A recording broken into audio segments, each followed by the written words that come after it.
she won't. 916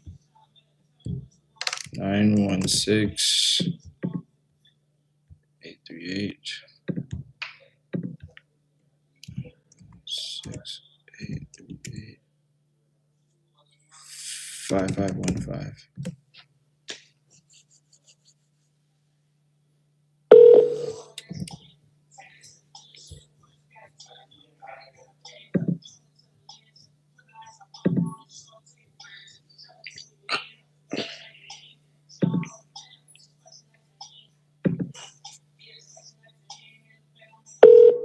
Hi, if you record your name and reason for calling, I'll see if this person is available. Hey, it's just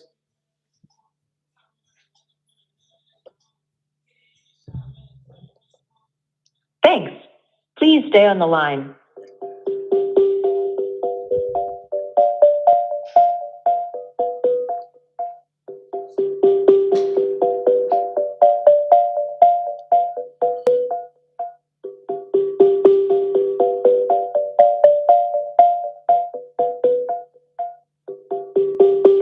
I'm sorry, this person is not available.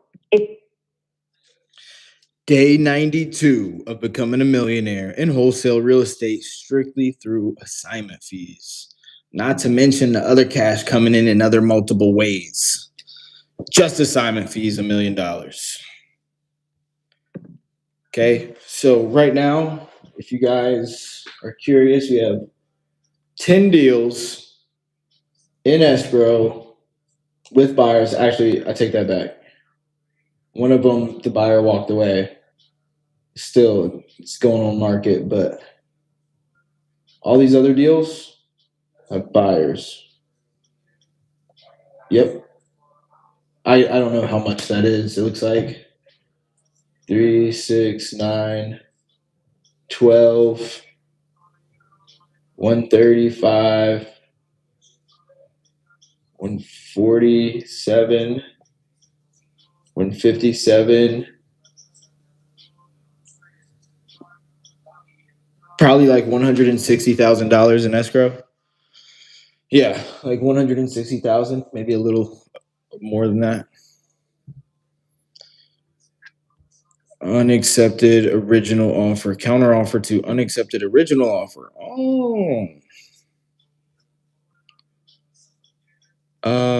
What the fuck? I sent over a clean contract. I verified that everything is correct. I sent it over for signatures. If you can sign, signed. The buyer sent over a clean. Okay. Boom, boom, boom. Missed call from Salidra. Okay, got on the phone with her. Signing complete. Blah, blah, blah. All right, do we sign? We're good? Did the buyer sign? This is for Loganville. Sorry, I'm a little distracted. Just making sure that the buyer signed for this.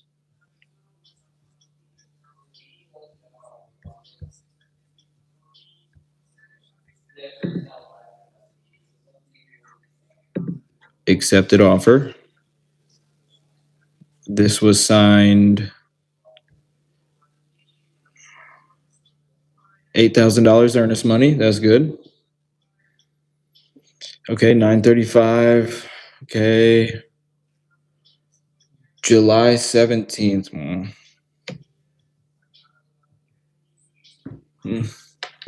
Okay, did the buyer sign? That's the biggest thing. Blah, blah, blah. All right, looks like the buyer signed. So seller to cover 2.5. Oh my gosh. Well, at least the buyer signed. So we could go back to Salidra, clear that task. Check on Salidra on EMD in 3 days, after 3 days. Okay. Well, let's put that task for tomorrow. Oh, what the fuck? Corey. Let's put this task for tomorrow. It's the 24th. Sweet, sweet. Mark Perry, manufactured home. Who the fuck is that? That's a wholesaler. Not interested. I'm about to block him if you keep sending me that. Bull crap. Okay. Everything looks good. It should be off MLS soon. Mayberry is asking 5,500 earnest money, and he'll pay us both from title company or direct. I'm choosing title company. Any questions? Call me after 10 a.m. tomorrow. Okay. Let me call him up.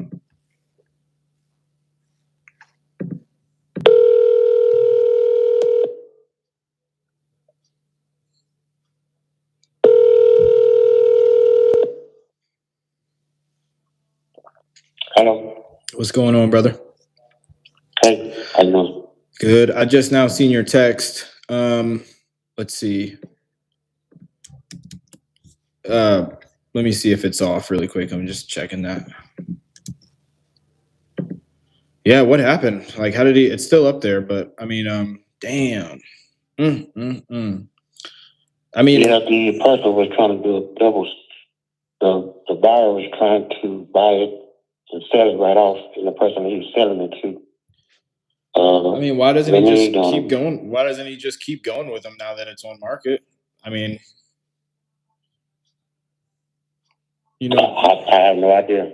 I didn't want to get too into it with him about what previously took place. I'm just trying to make, as long as all the numbers are good and everything goes legitimate on paper and not going to have no problem with selling it, I'm fine with it. huh? Yeah, I wonder. Like, it's already on market. Like, why doesn't he just stay with them? I mean, I guess the plan was to have me to come in and we can help them do it the way we're doing it now. And I guess if don't let them come through, he'll just put it back on the market and sell it the right away. You said because it won't sell right away. No, I said he want me to try to see if I can get it sold for him this week. I assume if it does not happen or we can't find anybody to purchase it, he's just going to probably put it back on market. Well, since it's already on market and you think that that's his plan, I mean, realistically, Vincent, just me to you, I mean, we're in this together. You know, it's not your property. This is your friend's property. So I want to get it done. But I mean, realistically, I mean, just thinking about it, like if an investor is going to come and buy this off market, one, they're probably going to want it off market, or they'll just call the guy directly. But two, if we do sell it off market, it's gonna need to be lower than the listing price. Like it. Okay, well, look, don't worry about it. Don't worry about it. Well, you don't think so? What the fuck are you hanging out for?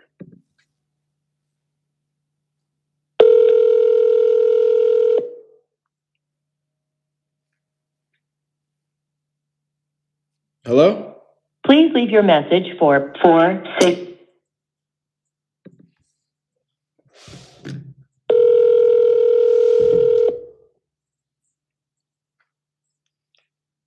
Can you hear me? Please leave your message for 4. Dude, what the fuck is your problem?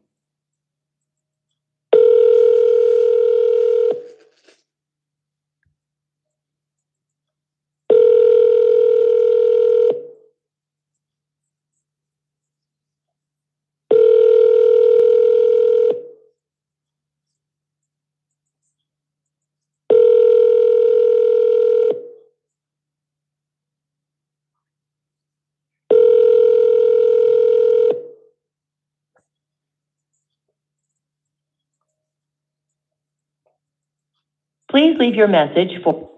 Dude, answer the phone. Why are you being a little? He is dealing with cancer though.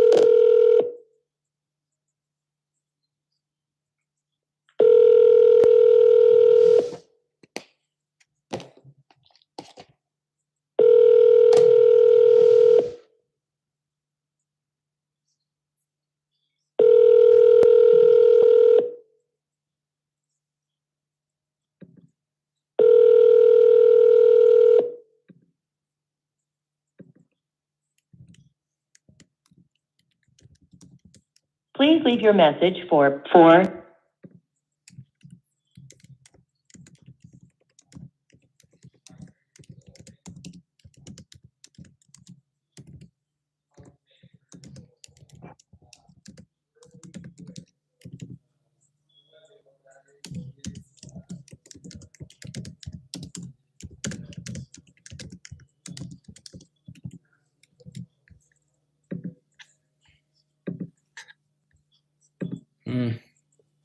I don't know why Vincent is being that way, dude. I'm just trying to help.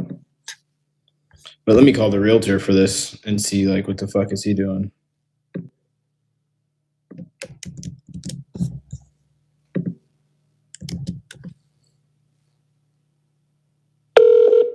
Hi, if you record your name and reason for calling, I'll see if this person is available. This is Isaiah. I was calling about the house on Gunter Avenue. This is Andre. Hey, Andre, what's going on? Hey, what's going on? Nothing much. I seen the house on Gunter. Look, funny story. And look, I'm not under contract with anybody. I don't have any ties to the property other than I have a buyer who's interested. But actually, a seller who I bought his house, like that was earlier this year. He brought this property to me and said it was his friend's. Mr. Charles Mayberry was his friend, and then I ended up speaking to Charles, and he said that he went to Vincent, my old seller, and to try and sell it, and he knows that I buy properties, but he was like the realtor backed out. But I see that it just got posted yesterday, so I mean, is it still like, can if I bring a buyer, is there a way to work this out or? Oh, of course. Yeah. Like if, yeah, we can. Yeah, definitely. Okay, I know. Yeah. Charles is still the owner of the property. Right. Yeah. Yeah. I knew he was the owner. So I was just saying, like, he yeah. came to me saying. So Go ahead. what he did is he did some, you know, like some painting and like fix some trim and like stuff like that, you know. And I think what he was trying to do is just like try to move it before he got it all done. Yeah. And so yeah, we just put it on yesterday. Okay, so you're still under contract with him?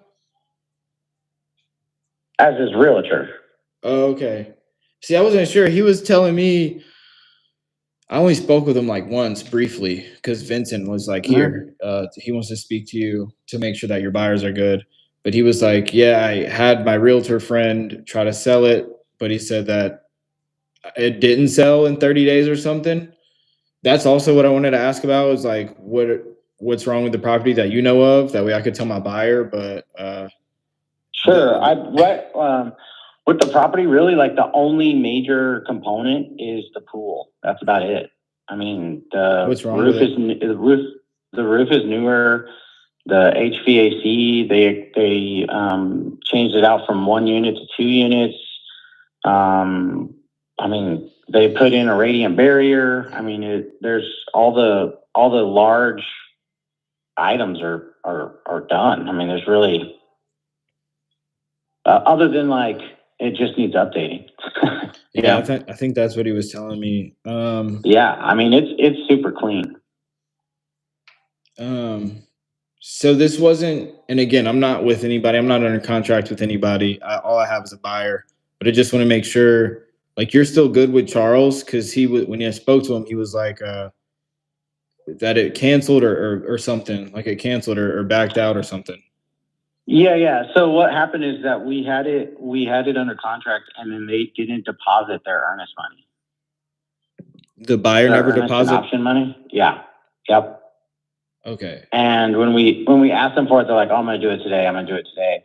And like you and I both know what that means, right? Like they're just trying to lock it up and trying to move it. You know what I mean? Mm-hmm. So we were like, "No, we're not messing around with that." Okay. So you have a listing agreement with Mr. Charles, or you have a purchase agreement with Mr. Charles? A listing agreement. Okay. Oh well. I don't know. He told me that you were trying to buy it or something. But either way, that's fine. No. I'm not trying to buy it, but we can like a little bit of background. Like Charles and I have worked together for maybe like 5-6 years. So like when I get like we work together on like a ton of stuff. I talk to him probably 4 or 5 times a day, you know? Mm-hmm. Yeah. So we're good. If there's something that needs to be worked out, like I don't even mind taking it down and closing off market, you know? Okay, sweet. Yeah, as long as you know you're getting paid. Yeah, like that doesn't. I'm not worried about that kind of stuff. I mean, that's the majority of what I do is just like investor investor stuff. So You think that so the other thing, I'm just gonna like lay all my cards out, but I think whenever you were trying to sell it off market, you sold it to a few people that I know at like I think he my friend Phil said he got it maybe from you or somebody else at 479. Is that price still valid? yeah, I mean, if someone put that out there, I mean, if someone brought a contract with it, I mean, it'd be up to Charles to accept it. Like, because I mean, they would either send it to me and I would send it to him because I would be doing all the contract work, you know? Okay. So it's up to him to accept it. And I think, you know. So you think he'll accept 479? Yeah, I think so. Sweet. Okay. I'm gonna contact my buyer and then I'll go from there and then we could probably write some contracts up. Do you list novations too? Like you do novations and work with wholesalers? Yes, sir. Okay, sweet. And you have a bunch of connections and buyers in San Antonio?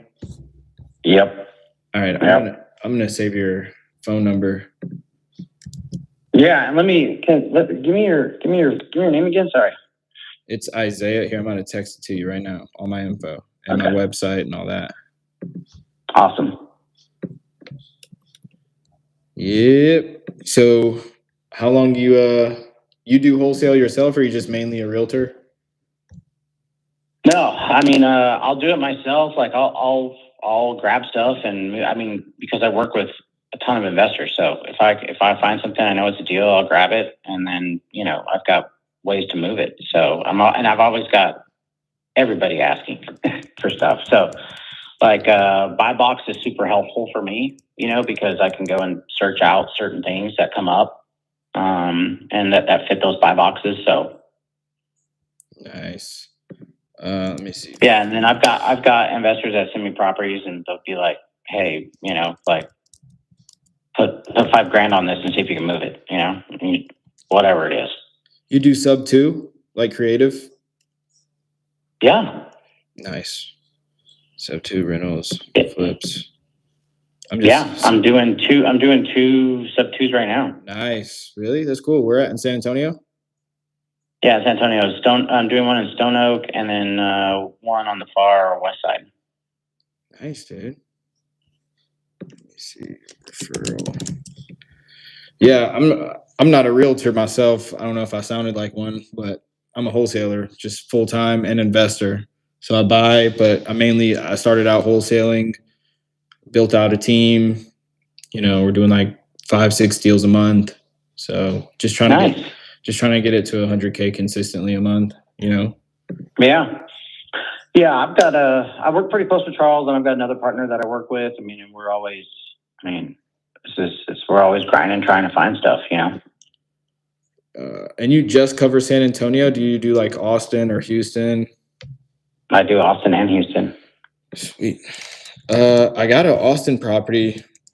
Wait, let me put this down. So you could list in Austin, Texas? Yep. You're totally cool with novations. You get the whole gist of it and everything. Mm-hmm. Okay. What would you list for if it's a novation? I have one, but I think it's a deal. 100% it's a deal, but it might be a little tight with commissions. But I mean, what do you normally do? I guess it's,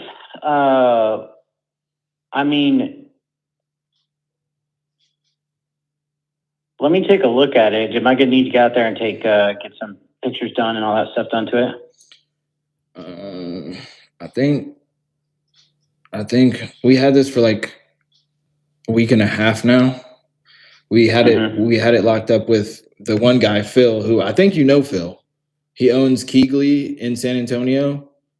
That franchise. Phil? Mm-hmm. Yeah, so I gave him the deal, but it's in a flood zone, like I think a 500-year plain flood zone or something. So, and he was trying to find a buyer, but like his one buyer like found some other property because we were taking too long to get the survey. So I have another, I don't know if you know Richard Hughes, You know who that is? Sounds familiar. Not off the top of my head. He's a realtor in Austin, but he was going to list it. But honestly, bro, I can't pay just for this specific deal. I can't pay 3% commission. I don't know if that's like a deal breaker for you. No, it's not a deal breaker for me. It's just what you're going to list it like. What you can pay like buying agent if they're going to bring an agent. Yeah. Well, we have to work all that stuff out. Yeah, we always say it's negotiable, like on the listing agreement. But you know, if they come, you know, we're going to try and negotiate it to like 1.5%, but 2 is usually where it ends up. Yeah. Here, let me send you this deal really quick. Okay. 1 second. I wouldn't be surprised if you've seen this deal before. So you got my text message with all my info and the website and everything and title company? Yeah, hold on a second. Let me check. Yeah, I got it. Okay. And then I just sent you another text that might come through in a few seconds.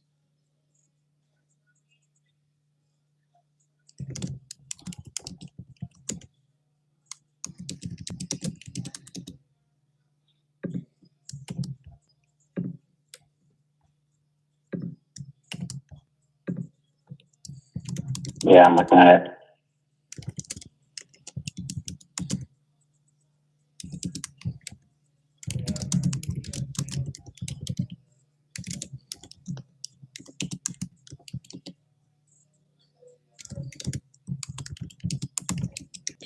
Do you wholesale yourself, or you just mainly stick to like just being a listing agent or an agent and getting commission? No, I'll wholesale. Yeah, like you wholesale your own off-market deals too? Yeah. Sweet. That's awesome, dude. How long you been doing it for? About 5 years, 6 years. Okay, yeah, same here. You have a team? Yeah, I've got like two other guys that help me out. They're both one of them's an agent as well. We all do the same thing. Like just on the wholesale team, or you guys just do whatever together? You're just a team? Yeah, we just do whatever together.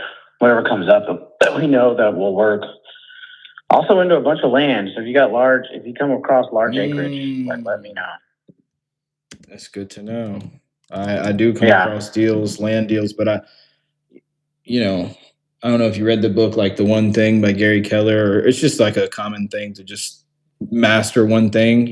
There was a point in time where I was at a crossroads of like, should I do land too, but just stick to one. So I have land deals that come to me, acres, all that, or just lots, but I just stick to the houses. So when they come, I just put them in a little folder.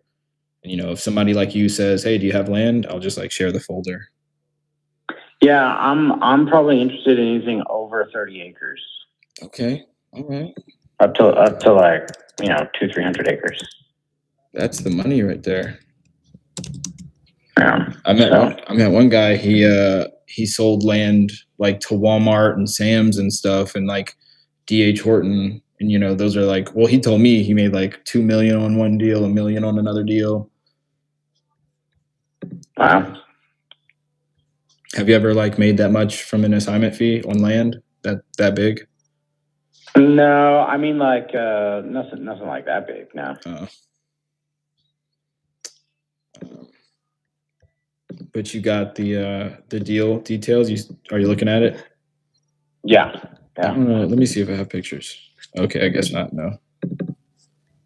Oh well, yeah, I do have some pictures. I have 3 pictures. Yeah, I know. I saw that. There's 3 pictures. Yeah, definitely. We're gonna lock in, bro. I'm gonna give you some of my deals, especially because you said you could list in Austin and Houston and San Antonio. Yep. So if you could list that Austin, Texas deal immediately, like obviously look at it, but if you want, but like that one's like ready to be listed. So we'd have to get pictures. We'd have to get pictures done for it. Okay. Because I can't list it with 3 pictures. Yeah, no, for sure. Do you? Is it vacant? It's tenant occupied right now. It'll be delivered vacant at closing. Fair.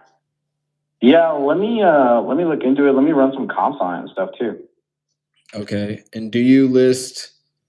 Probably not, but do you list in Dallas too? No, Yeah, I figured it's a little too far. Yeah, no, I don't list there. That's my main market though. So if you ever have any deals in Dallas, I'll sell them off market quick. Or if you need somebody to list them, but I'm sure you have like realtor friends in Dallas. Yeah. But if you need buyers in Dallas, anywhere in the DFW area, Fort Worth, Dallas, McKinney, Plano, Frisco, even Tyler, Texas, or Winston-Salem. No, not Winston-Salem. What's the one that starts with a W? I forget. Wichita Falls. Wichita Falls, in. Yeah, that's my number one market. So we got like 10 deals in escrow right now with the EMB deposited. So, but yeah, Austin and like San Antonio don't really have it on lock as much. But I'm glad that you said you do list over there. And I'm gonna get with my buyer on this. But yeah, Phil did come back and tell me like he had that you showed it to him at 479. Did he tell you why he didn't want it? No, I'd have to go back and look. I think.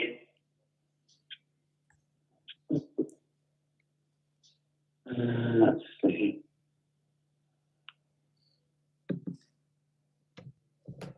I think it's just because it's too big.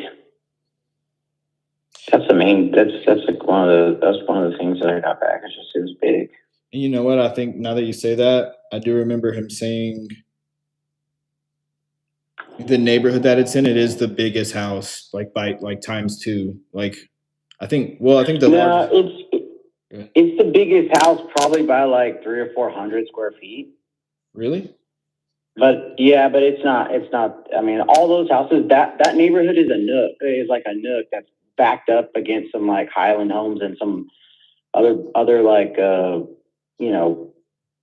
neighborhood built homes, because that neighborhood was there long before those were there. So all the lots in that neighborhood are like 1 acre to 3 acre lots, or like half acre to 3 acre lots. Yeah. Phil was saying he thinks that it like retail it probably wouldn't sell at 750.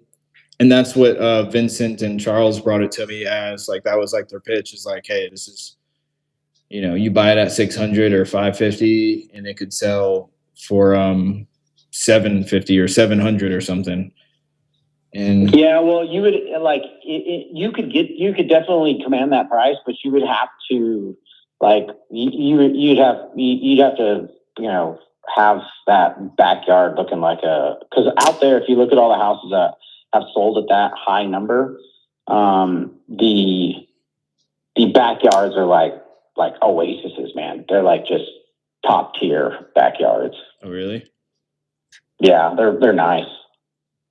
But you could, I mean, like houses. Those houses that are at that price though are the ones that have sold. Believe it or not, are the ones that sold the fastest. At that price point? Yeah. Yeah. You've been getting a lot of calls on it from the MLS? Like I said, I just put it on, so like I know that it's shown twice already. So nice. Yeah, I mean, I'll bring a buyer, but I mean, I don't know if I could beat. I know in the MLS you're more likely to get much higher, but no buyer's agent. So I mean, I'll still talk to my buyer, which is not Phil, but and I'll see what he says. I just wanted to confirm, like, if what Phil said, if that was true, then I could go back to him with that price. But I don't know. I'll try to squeeze in a wholesale fee somewhere. Yeah, like find out and then just let me know. For sure. You have an Instagram? And then no, I do not. Hold on. I'm gonna send you my well, you have my email address, but I'll send it to you. Do I? I don't. Well, I mean on the listing. Oh, it is. Let me see. Hold on.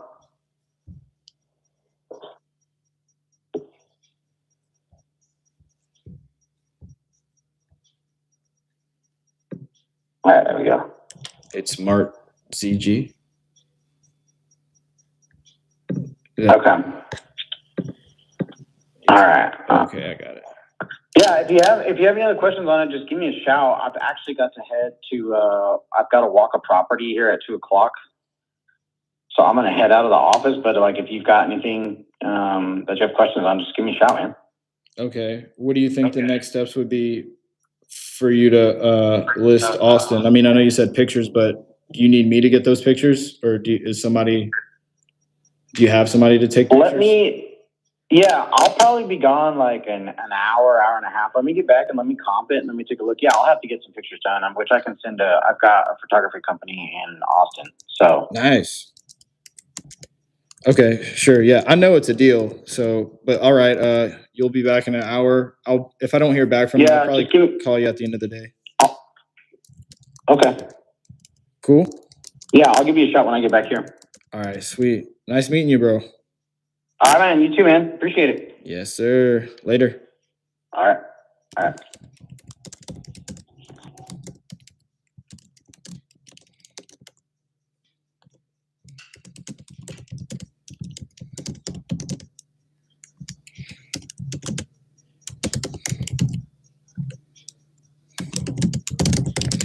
That's how you network, baby. That's how you network. That's fucking awesome.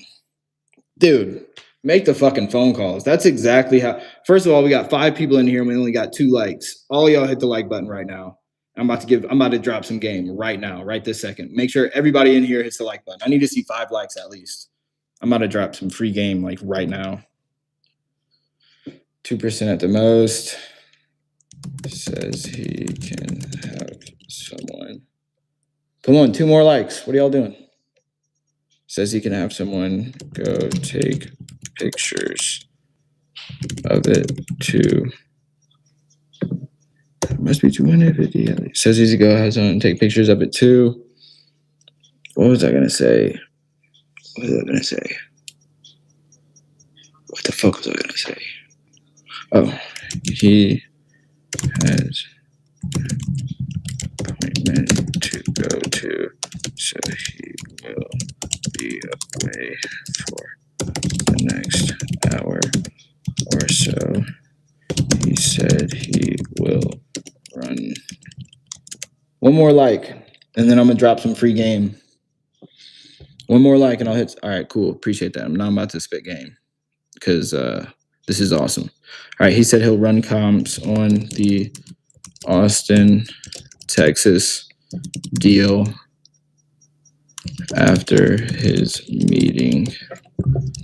I told him that if I don't hear back from him in an hour or so, then I'll call him at the end of the day.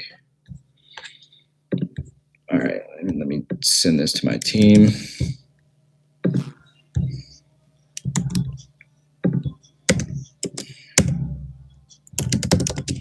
In the CRM said he would list the Austin, Texas. Call one of y'all. Can one of y'all call Susan and Derek and tell them to pick up the phone? Okay. List the Austin, Texas property.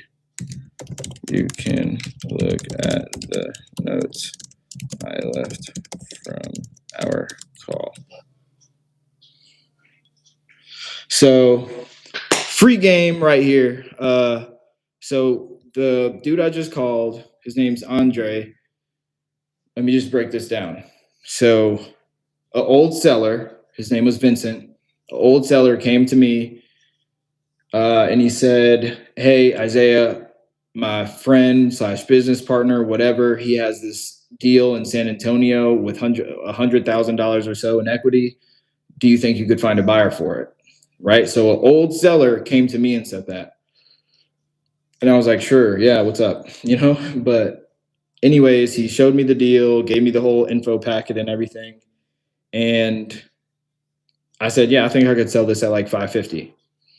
And he said, okay, well, if you know you're serious and you know that your buyer's serious, the seller wants to talk to you. The actual owner of the property that he was talking about wants to talk to you just to vet out the buyer that you have, because the seller of that property is also an investor, and he bought that property from a foreclosure, right? Like an auction sale. Anyways, I got on the phone with the seller, and the seller was basically just vetting me out, blah, blah, blah. I told him, yeah, I have a buyer, da, da, da, da. We'll sell it at this price. I want to make this much, 10K, whatever, quick and easy. He was like, all right, just make sure that they're serious. They could deposit DMD and close fast. I'm like, yeah, cool. So I shopped it around to a few people, but the seller was telling me that he was trying to sell it to his realtor friend, and his realtor friend was going to sell it for him. But he took 30 days passed by, and he wasn't able to sell it, and he backed out, and he was pissed off, right? So that's how I found this deal. An old seller of mine came to me because his friend came to him and said, hey, my realtor backed out. Can you help me sell this deal? And so the seller called me and said, can you help us sell this deal? I said, sure. Got on the phone with the seller, and he kind of told me that story. And so Andre, I'm assuming, is the guy that the original seller, he tried to sell it to Andre or whatever. Somebody's probably lying within this story, right? Because he said that he tried to sell it, but apparently Andre has a listing agreement with him, not a purchase agreement with a novation clause. I'm not sure who's lying, but whatever. Anyways, the point is, so yesterday in the evening time, as I'm talking to the old seller of mine and the seller for the San Antonio property, I looked it up on Zillow, and I seen that it had just been posted like 10 minutes ago. I'm like, well, it's listed now, and it's listed at 540. We said that we were going to sell it at 445 or 555 or whatever. So like, what are you talking about? And anyways, while that happened, I pre-marketed it out to some of my buyers, like my VIP buyers, and they told me, hey, this deal got sent to me like last week for 479. I'm like, what the fuck? So anyways, so Vincent, that was the first call on this live. I called him, and I was like, dude, if we're going to sell it, we probably need to be below the listing. And he said, man, whatever, fuck you. And he hung up, whatever. So anyways, since it's on the MLS, I called the number for the listing for the deal that he brought me. And that was Andre. And, I was very careful with what words I used, because I didn't want to trigger, his guard to go up and be like, oh, you're just trying to fuck me over. Or, oh, you're not serious or something. Anyways, point is, I got Andre on the phone. Now Andre's a really good connection that I have. He's a realtor and a wholesaler, and he does novations.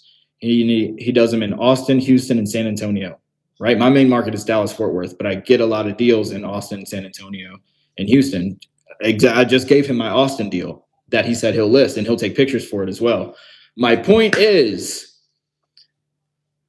just like we were saying yesterday, don't judge the fucking leads. Call everybody and have a conversation with them, because now I have a realtor for Austin, Texas, who could list my novations at a discounted price, and he takes pictures. He has a photography company.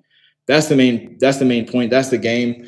I mean, a lot of as you go out through entrepreneurship and you keep getting better and like scaling your business and just growing as a person and as an entrepreneur, some of these life lessons are simple, but they're like super powerful, and you don't see how powerful they are until you actually experience them. So the point is, every time that you pick up the phone, I thought this way since I first got into wholesale real estate. Like before I closed my first deal, I looked at the phone as a magic portal to unlimited knowledge and resources. You can make anything happen with this phone. And this is a prime example of that. Andre, he's my new connect, new real estate agent to list all my novations in Austin, Houston, and San Antonio. And he has a photography company. So yeah, you never know who you're going to meet. Just pick up the fucking phone, call everybody, and don't judge the person just because they say they're a realtor or they're an investor or they're a wholesaler. Don't judge them. Have a conversation with them and see how you could leverage that and how you could build up and grow your network, because network just got upgraded. We'll see if he could list the Austin property if he's for real, for real. And let me pull up the YouTube chat so I could read that.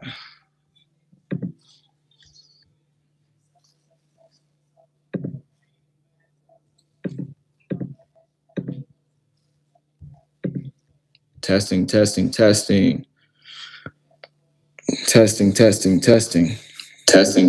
All right, cool. You said the Discord. What about the Discord? Discord link still works. So yeah, if you guys want to join the Discord, you can click the link in there. This story is nuts. I wonder how your pre-marketing buyers got that deal. Someone must have lied. Well, the realtor pre-marketed it, right? A Discord room open. I mean, you could be in the Discord server. I'll open it up. So look, if you guys want to hop on Discord right now, I'm gonna hop on here right now. You could ask me any questions you want or see me sharing my screen if you want. There you go. I'll share my screen so you can see what I'm doing. So yeah. Who is that said that? Midnight. What's good, Midnight? I keep forgetting your name because all I see is Midnight. But yeah, if y'all want to hop in the Discord, you can. I'm gonna share my screen in there. But yeah, the realtor was marketing it before he listed it, and that just got listed yesterday evening. All right, boom, let's go. And somebody messaged me on Discord, said we can press on. We can keep following up and press on. Let's do it, bro.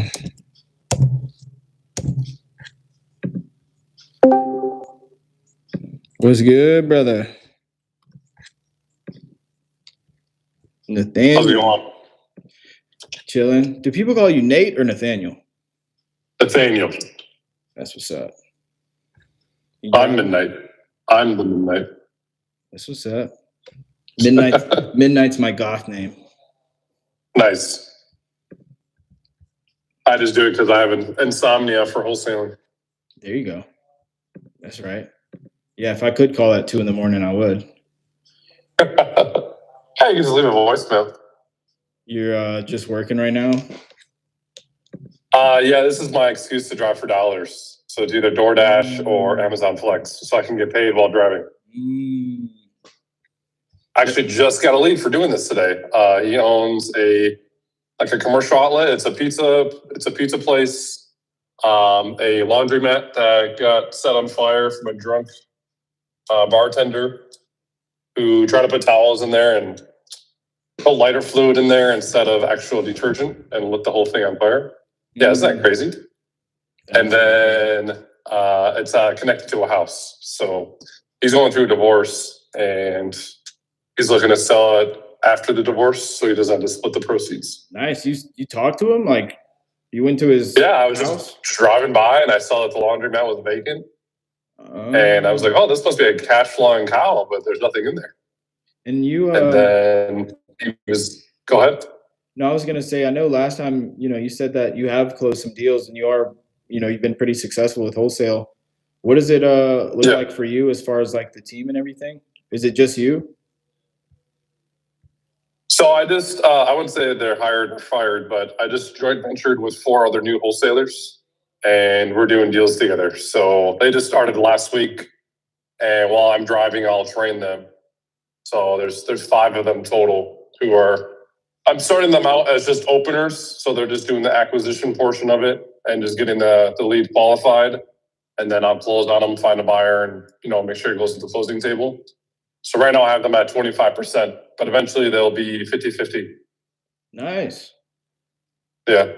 I know they're all working full time and they're satisfied with it. Are they sourcing the leads too? No, I do all that for them. And you're giving them 25%? Yep. That sounds like a fucking awesome ass deal. Yeah, they all got to do is call them and. I mean, for them, that's a lot. Yeah, for. Yeah. Got to keep them excited, Yeah, 25% of the deal, and they don't have to source the leads or sell them. That's awesome. And they just got to call. So I got Enzo dialer, and it's 14 phone numbers that just dial. You gave them access to the dialer? I have my laptop next to me too. Yeah, we all share the same account, so that way they don't feel like they have to invest anything. Damn. Jay said, let me join. Okay, join. You could join. It's not this is free. This is a public classroom. Jay, if you want to join, you could join.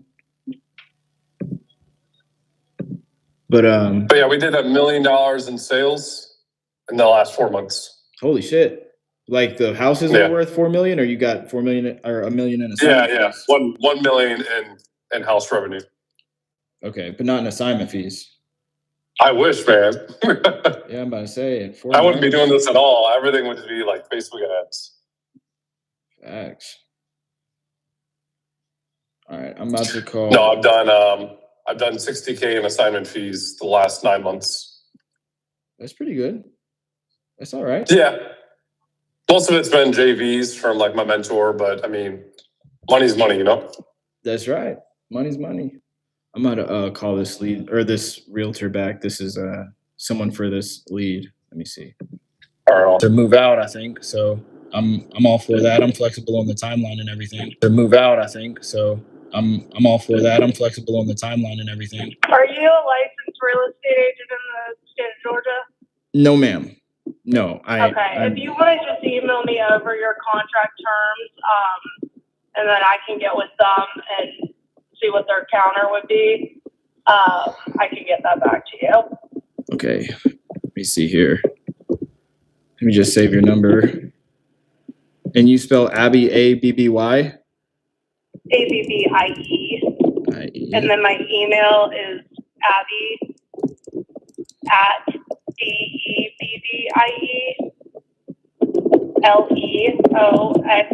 DEBBIELEOXARD.com at wleonard.com. Well, you want to, so D as in David, E as in elephant, B as in boy, B as in boy, I as in igloo, E as in elephant, L as in Larry, and then what else? E O Uh-huh. NARD Leonard. Okay. So it's just Abby at wleonard.com.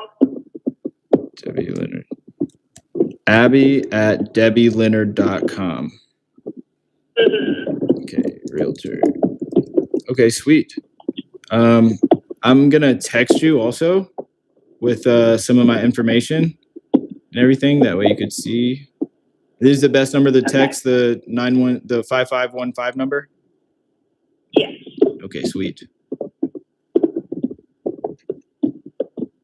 What are you looking to do with the property? Just flip it, or are you trying to build? That's a good question. I mean, I would love to flip. It's gonna be your best option to flip that house versus build, or if you wanted to add on top of it with the existing foundation. Yeah. There's a creek that runs through the back of the lot and the setback. You would have to apply for a variance with the city of Brookhaven, which can take some time, but I already have a full survey on the property, so I can email that over to you. Okay, And sweet. I apologize. I'm sick today, so I'm just a little run down. So I apologize. Oh, it's okay. Coming off not so friendly. No, you're good. No, you sound fine. But yeah, that's what I was kind of thinking. I was looking at some of the lots over there, and yeah, I think if I were to buy it to tear it down, it might be a tad bit overpriced. But I mean, if it's still salvageable and everything, then yeah, flipping was definitely my first option, and maybe building. The neighbor house right next door to when you're facing the house to the right side, they built on top of the existing foundation and just added a second floor. That's been an option, but you'll still have to apply for the permits with the city and all of that to get that approved because of where the variance setbacks, all of that, where everything's said. So,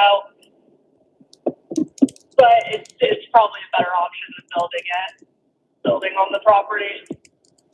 Okay.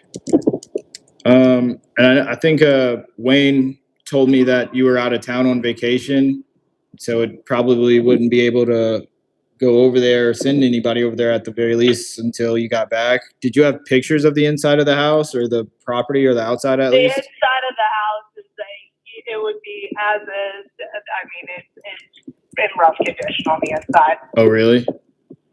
Yeah. Is it close to being a teardown? What? I said, is it close to being a teardown? Yeah, I mean, if it wasn't for the property and how the creek being in the backyard and all making it just difficult to build on, it would be a tear down. Okay. You can still tear it down. Your profit margins. I work with larger builders in Brookhaven, and it's not enough for them to, it's not enough money to be like probably under $100,000 of what you'd be making on it, and that's not justifiable for most builders. Yeah. So I don't know what the profit you're looking for, but if you're looking to just flip it, you're probably gonna have to put $150,000 into it, give or take, and then Okay. you could probably sell it in the mid 700s, low 700s, and make maybe $60,000. I don't know if that's kind of in your realm of what's worth it for you and your scope of work, but Okay.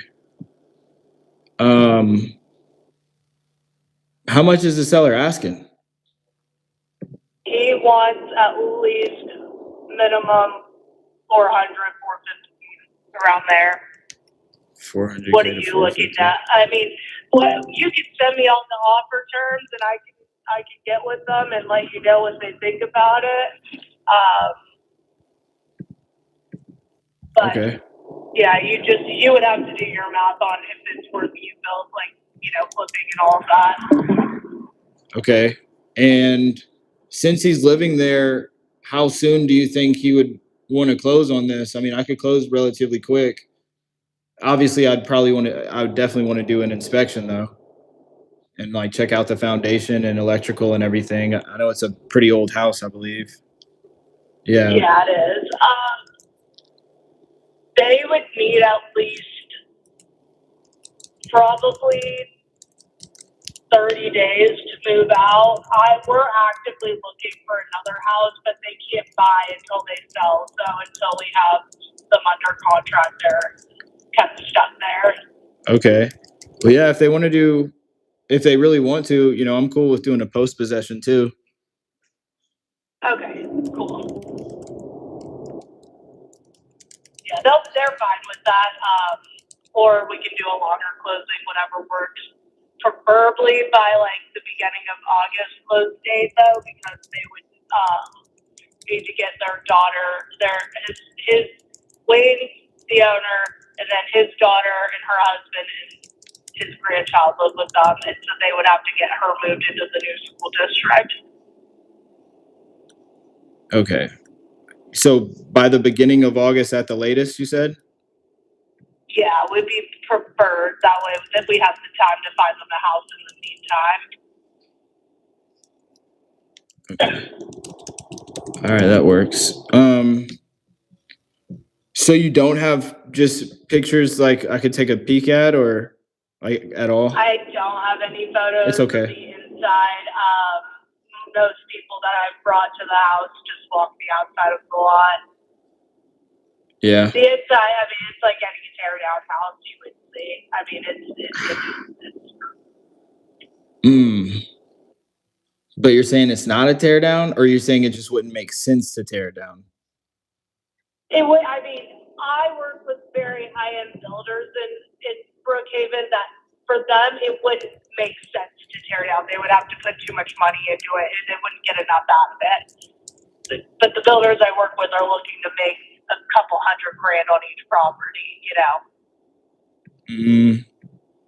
Yeah, I could understand that.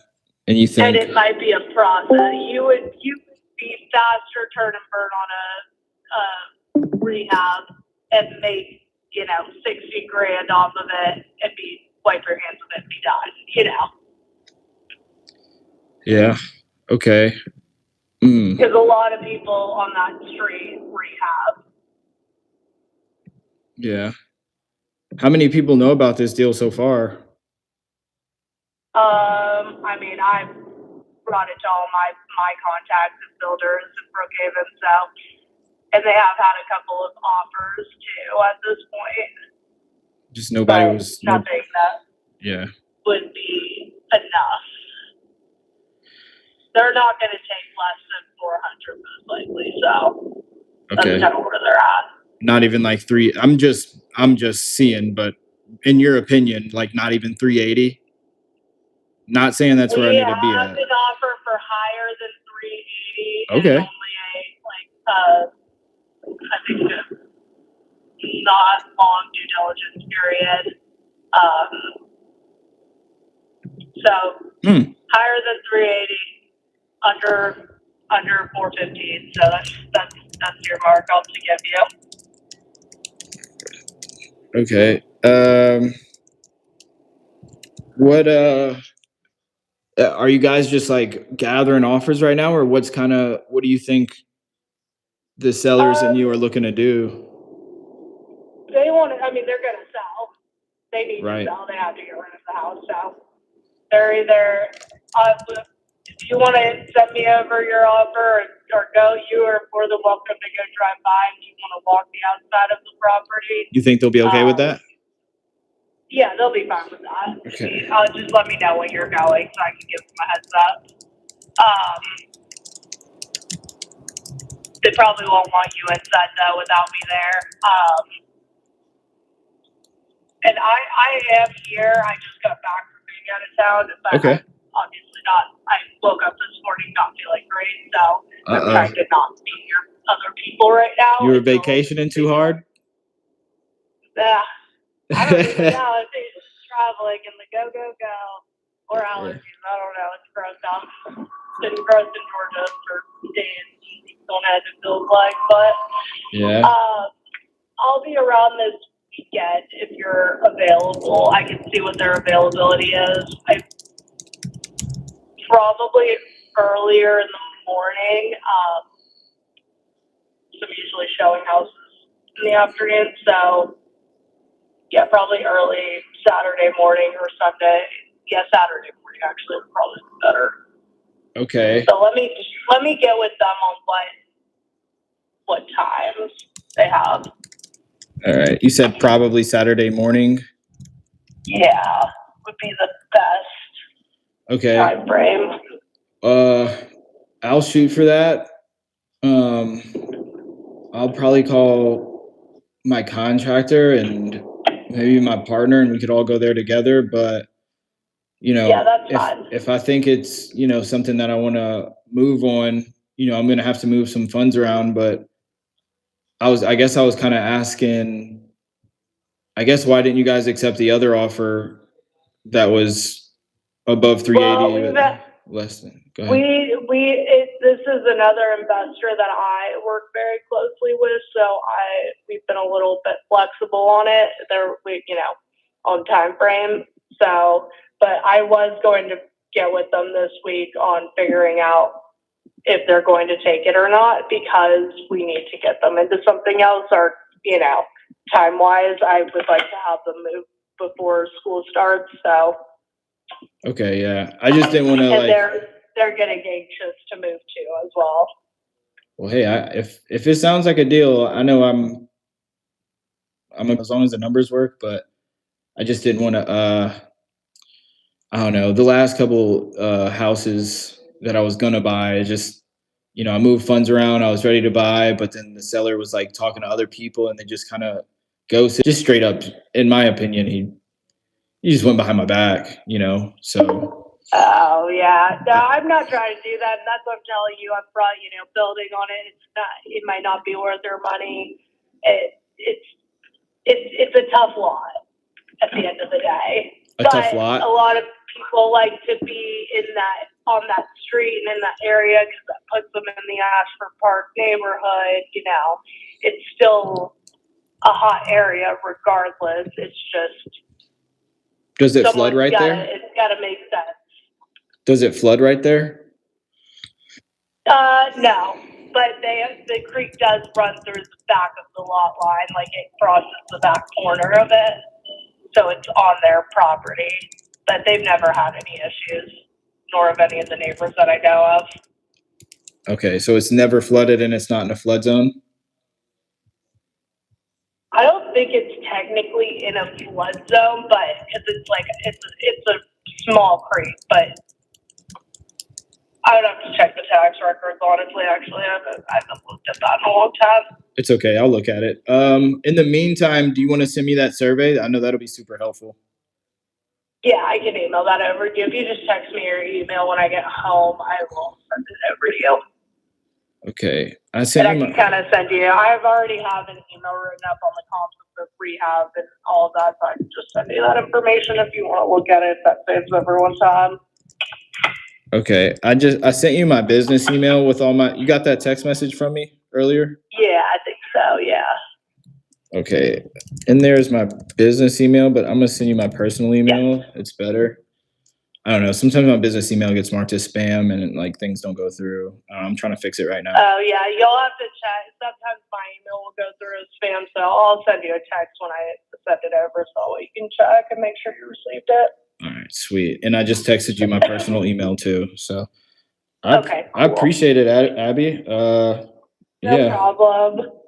I apologize if I don't sound as bubbly. you are good. I'm just You usually sound bubbly. on a downhill slope right now. No, you are good. I hope you get better. Just Thank you. you know, stand over like just take a hot steamy shower, like just stand over some steam, you know? Yep. I think I've got those little shower tablets somewhere in my house. There So you I'm go. going to go searching for those when I get home. But thank you so much. I appreciate it. I will send you all that information. I should be home in like probably 30, 45 minutes. Okay, sweet. You'll send the survey in like 30 minutes or an hour? Yeah. Sweet. Awesome. I appreciate that so much, Abby. Awesome. Thank you so much. All Call right. me if you have any other questions. All right, I will. I'll talk to you soon. Okay, talk to you soon. Bye. Bye. Yeah, that's Andrew. Do you fuck with Pace Morby? Yeah, he's cool. Yeah. So that was a JV. I think I missed it. Did she say why? What would happen if they did 100,000?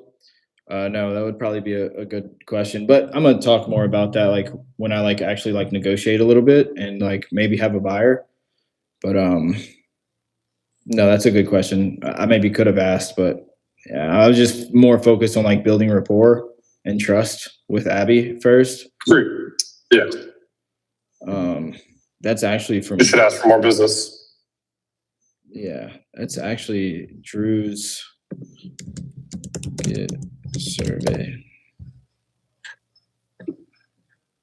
When she sends that survey over to you, you should ask her if there's anything else in our portfolio that is investor friendly. That's right. No, that's true.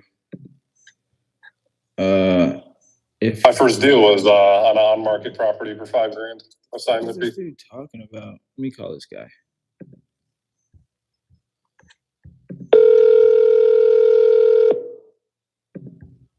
That's funny. Yeah. Hey, what's going on, Vincent? Sorry, I was on the other line. Can you hear me? Yeah, I can hear you. Yeah, I said sorry. I was on the other line. Okay, I'm looking at your text message right here. It says if you call Mr. Barry again without my permission, you're gonna have a real violent issue with me. Don't ever try to go around me again, dude. Because what are you talking about? Like, what? You don't have no reason to talk to. You don't have no reason to talk to Mr. Mayberry about anything else about that property. What are you talking about? I never called Mr. Mayberry. For one, two, do not, Mr. Vincent. You just called him about Mr. and he had Vincent. to explain to you about that 479. Okay, two things. One, I did not call Mr. Charles Mayberry. You could call him. We could get on a three-way right now, and I could confirm with you. I'm not lying. Two, do not threaten me. Do not. Okay, I do everything with the utmost professionalism and respect. So I can't tell. Well, I'm gonna give you the utmost respect. I just expect the same in return.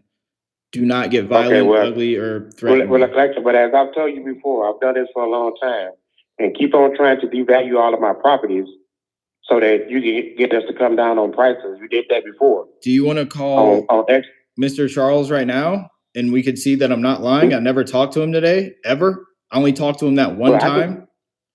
Let me text you what he texts me. Okay. I have no idea. As a matter of fact, hold on.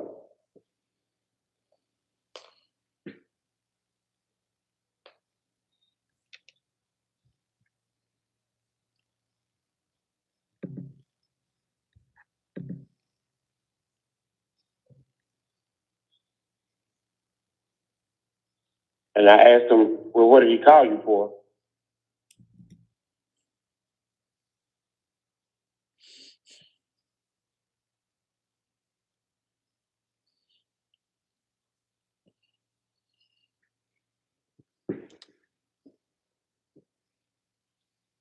That's what he just called me for. And my thing is this. With you, if you've been doing it for a long enough time and your buyer been doing it for a long enough time, agent only thing that your buyer is going to be concerned about, if you don't have any liens, you don't have any cataclysmic foundational issues, if the title is open and clear, if you don't have any issues, it does not make a difference if it's on MLS. It don't make a difference if it's on, because once you do a title, once you do a contract on it, even if it's on MLS or on the market, once you do a contract on it and you put your earnest money, it doesn't make a difference when anybody can see, because if they call you, you're going to tell them, I already have an offer. So if this falls through, I'll give you a call back. All that stuff that you're making up for a house in a gated community with over $250,000 worth of equity, none of that stuff matters. You ask questions that are irrelevant. It doesn't make a difference why the person that was trying to buy the property before did not purchase the property. That does not matter. As long as whoever's trying to buy the property can buy the property at the price that it wanted and it retains its resale value, that's the only thing that's important. The stuff that you try to tell us is to try to evaluate the property so that you can try to get us to come down on its cost to you or to your buyer. Vincent, did I call you about this house, or did you call me? I called you about the house. Okay, so what are you talking about? For you to question every little intricate deal about stuff that's not our business. That stuff is not our business as a buyer. Only thing you're looking at that house is just like somebody in jail. You are nothing but a number. Only thing you're concerned about is the number, or the number's real. And if you do your research on the property and realize that's what the estimated value is for the house, there's nothing wrong with the property. You can have somebody walk the property, or a senior inspector out, or your appraisal, whoever you're going to have come out and they check, do whatever they're going to do, whatever the due diligence is. To your buyer, that's the only thing that matters. It doesn't make a difference if the person who was trying to buy the house ran out of money and they couldn't afford it. That stuff does not matter. So those questions are irrelevant. They don't do anything but piss people off. Because it's not irrelevant. If you could tell me the relevancy of why the deal fell through and it had nothing to do with, or it had a tax lien on it, or the property has a lot of repairs that need to be done, and the buyer found out at the last minute and pulled out, those type of questions, yes. But none of that stuff is an issue. The deal just fell through. Why is that stuff irrelevant? I don't understand why it's relevant. You came to me with the comps. Well, that does not make a difference with the sale of the house, because the value of the house is still the value of the house in a gated community. So if somebody wants that house, no matter what the comps say, they're going to buy that house. Now, if you can explain to me the relevancy of all the questions that you've been asking about the property, and then your guys now coming, according to you, saying, well, we're going to have to kind of go down on the price. Why? What about the property, or what happened to the property in a matter of 24 hours to say go down on the price? It got listed for $540. One, it got listed for $540. Two, I never asked any questions. And we're selling it at $540. I never asked any questions. Now, my other people, I'm not selling it at $540. I still have two other offers at $580, and they're going to purchase it right now at $580.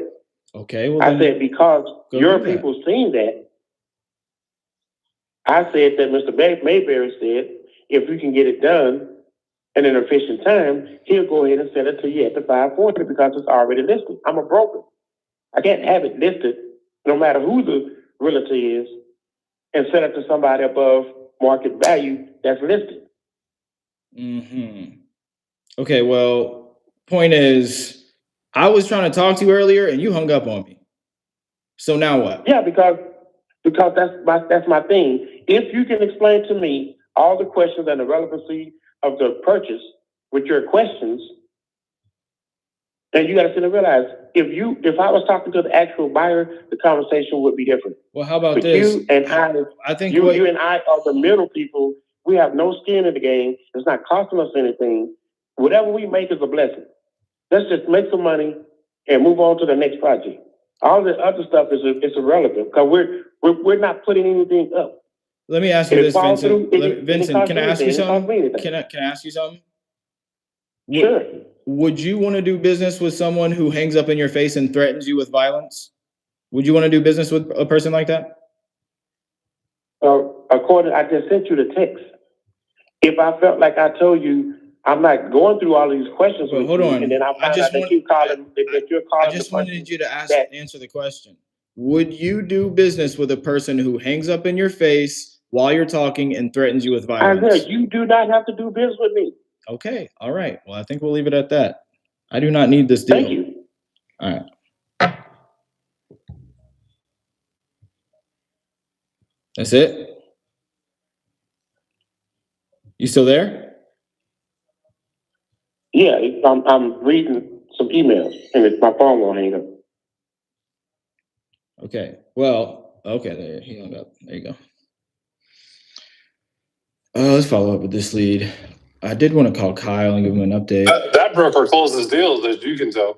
Yeah, no, he's not a broker. He just Oh, calls. I thought he said he was a broker. Yeah, he said he's a broker. He's not a broker though. Like he's not like a licensed real estate broker.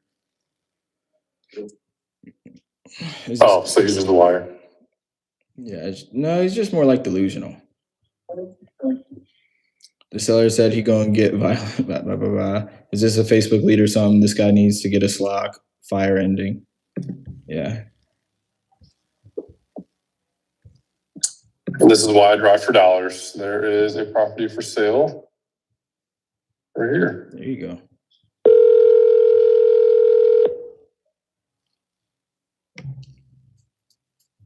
I probably want to talk about it though.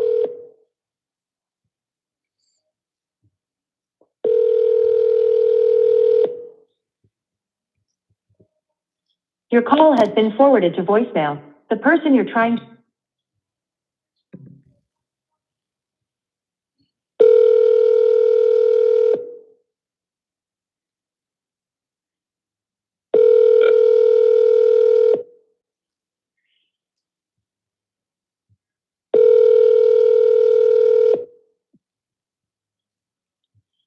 Your call has been forwarded to voicemail. The person you're... What's up, y'all? What's up, Jared and Real? How y'all doing today? Y'all came from the YouTube stream?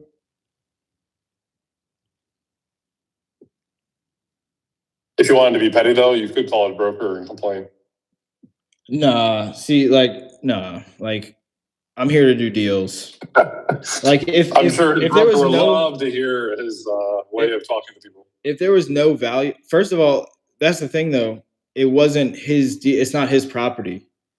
I was just explaining it to the YouTube stream, but it was his friend who owns the property, and his friend has a realtor, and I talked to the realtor earlier, and the realtor's an awesome connection.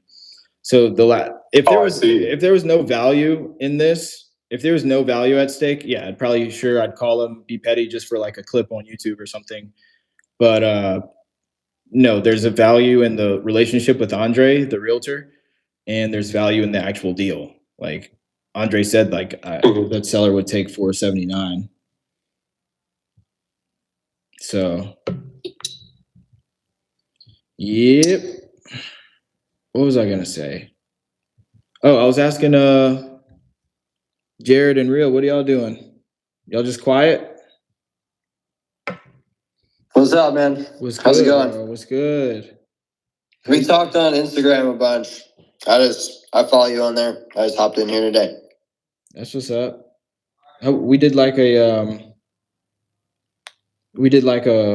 consultation call before. I don't think so. Turn on your camera. Let me see what you look like.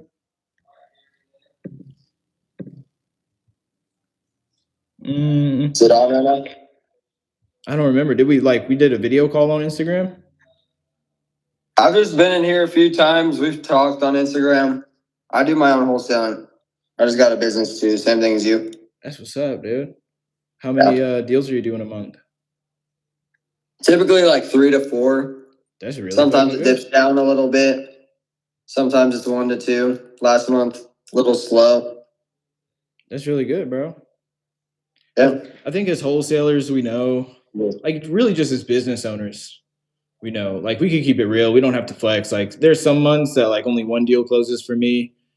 It's still a big deal for the most part, but Yeah, it's up and down. and It's wholesaling. it's not Wholesaling is just a grind. This business Yeah. is a grind. Well, that's the thing. All businesses are a grind. There are some other vehicles though. There are some other vehicles though that are not, like Alex Hermosi talks about. Like there's a subscription based business. This is like a one closed sale business. So it's like, one lead is one time sale. Maybe they might have 2 or 3 referrals, but for the most part, it's like one lead, one sale. That's it. So it is more of a grind. You got to work harder and harder each and every year. But a lot of businesses are like that. It's a service-based business, so you can turn it, into, you can automate it, you can scale it 100%. Yeah, you can. And it's not the business itself, like it's not the business model itself that is up and down or flaky. It's really just the business owner. Like when you take full accountability, when you take full accountability and ownership, it's like you could get good at wholesaling and you could build a really good wholesaling business. But 99% of the time, especially like, if you haven't done like 10 years of sales experience and built $1 million business before, it's gonna be up months, down months. Some people don't make money for the first year, things like that. So but I love it. It's just you wholesaling? Like by yourself? Uh-oh, where'd you go? Scared him.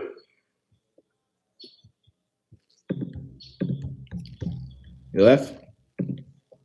It's loading. Okay. I'm gonna keep calling. Let's see. Who else was I gonna call? Try to call Kyle, Andre, Cynthia. Who's that? How many Zillow Visbo people did you call before you got your first deal? How many? I don't know. Probably like 100 or more. 50, 100? Like 100 or more, maybe. I got 9 contracts before my first deal closed. It took me 6 months to close my first deal. My first deal was for $7,000. Because for me right now, on average, phone calling with the dialer, 2,000 dials is a 1 yes. I haven't done it in so long. I don't know if that's good. Hello? Hello. Hey, Cynthia. Hello. Hey, this is Hi. this is Isaiah. I was just texting you yesterday. You said we were just talking about that Wichita Falls property. I don't know if you remember, but the way that we got in contact was because you filled out my form on Facebook. I think you've seen like maybe an ad, but it sounds like, I've been doing this a while, but it sounds like you're probably getting your phone blown up or had a lot of phone calls about it, maybe. Yeah, I'm getting there. Getting there, yeah. It's pretty daunting. Yeah, no, I bet. Trust me, I know. I've bought a ton of properties, but I've also sold a lot of property, so I definitely know what it feels like being on the other side of the stick. Yeah. Well, I am based in Dallas. I'm in downtown Dallas. I have an office in Addison. And so me and my team, we buy all over DFW. So, if what you said is true, I think you said ASAP you're looking to sell and then you want 35,000 for it. I said that's pretty reasonable. Yeah. Okay. Well, I'm kind of outside of DFW. Okay. So it's in Wichita Falls. Oh yeah. Yeah, I know where Wichita is. I bought a few houses there. It's a up and coming little small town. Yeah. But you said it was vacant right now? Yeah. Okay. I don't know what you're doing right now, but do you have a second to maybe give me a little rundown, and that way I could, have a better idea of what's going on with the house, and I could see if this is something I could buy from you? Sure. Okay. So you live in Wichita Falls, but you don't live here. So it's vacant, or is it tenant occupied? It was my daddy's house. Oh, okay. And he's passed, and so I guess I'm the person who's been left with the taxes. So I'm just trying to pay the taxes and go on with it. That's not easy. It's a unforeseen burden. It's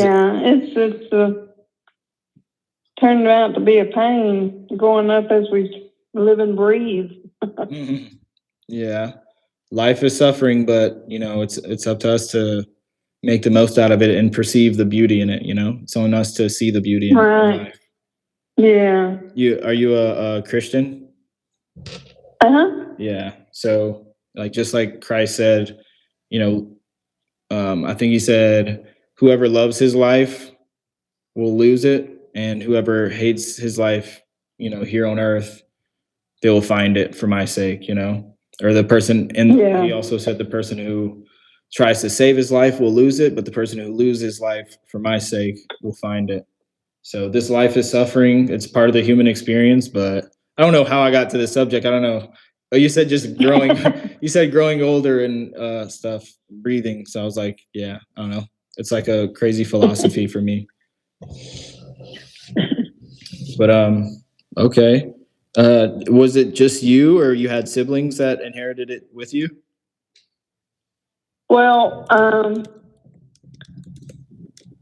my dad calls me up and says, you may have a sister. And I said, oh. Yeah. And he says, you want to come meet her? And I said, no, thanks. Oh, wow. Like a baby sister? Yeah. Or their sister? She was an adult. Like significantly younger? Huh? Like significantly younger than you, or same age? No, she's younger than I am. Okay, yeah, I could see why you probably didn't want to meet her. Yeah, I mean, I guess, really didn't want to complicate my life any more than it already was.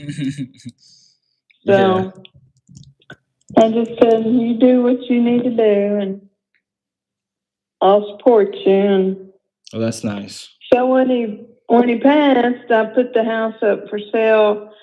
I heard several people in the neighborhood wanted to buy it, and so when they got down to the title office, there her name was, and I was like, okay. Uh-oh. So my son talked to her, and she was all about it. She wouldn't get a realtor, and I thought, well, you're crazy as a bed bug, but okay. So I just kind of walked away, and she did nothing. And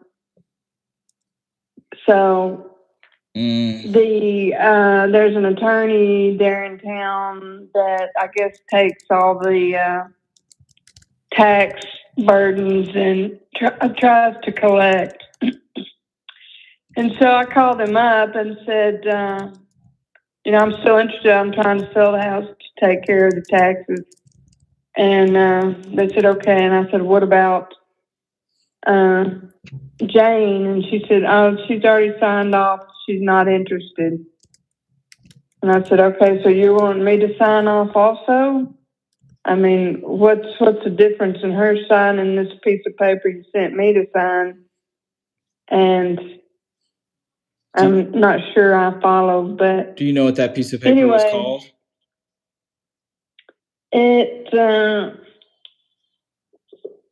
Hold on a second. Okay.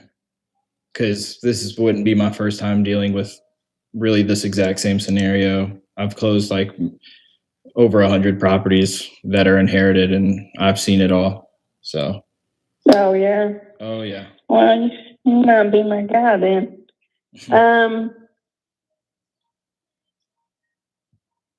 Plaintiff's original petition to the Honorable Judge of Said Court.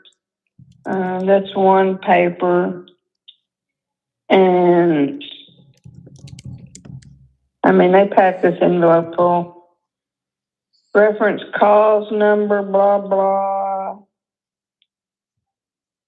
Versus my dad, that's what it says. But then it says, somewhere I think I read that I was going to be responsible for the the taxes, but the waiver of citation form allows a court to proceed with this.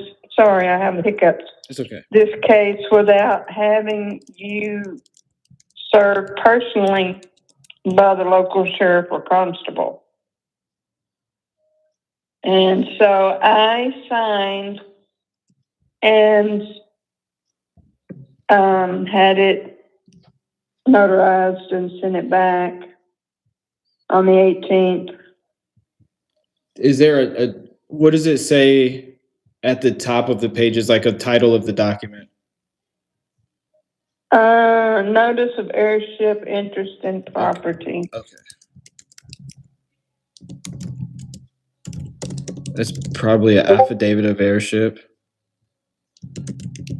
Okay, so they said that when you signed that and Jane, right? Jane. Yeah. Jane signed it, that basically she forfeited her rights to you. Well, that's not really what she said, but I think it's what she was trying to imply. Because I talked to this Nancy here with this lawyer company, and she said, well, she already signed it and sent it back. So she's not interested. And so I guess I'm looking at the same paper, and it didn't say anywhere on there that I was no longer interested. Yeah, it's probably not going to say anything So I told like her that. And she said, well, okay, I'll make a note of that here and just send that back, have it notarized and send it back. So I did all that. Okay. So it was just you and the sister, Jane? Yeah, and my brother is deceased. There was 4 names on this paper. So all that's left was me and Jane.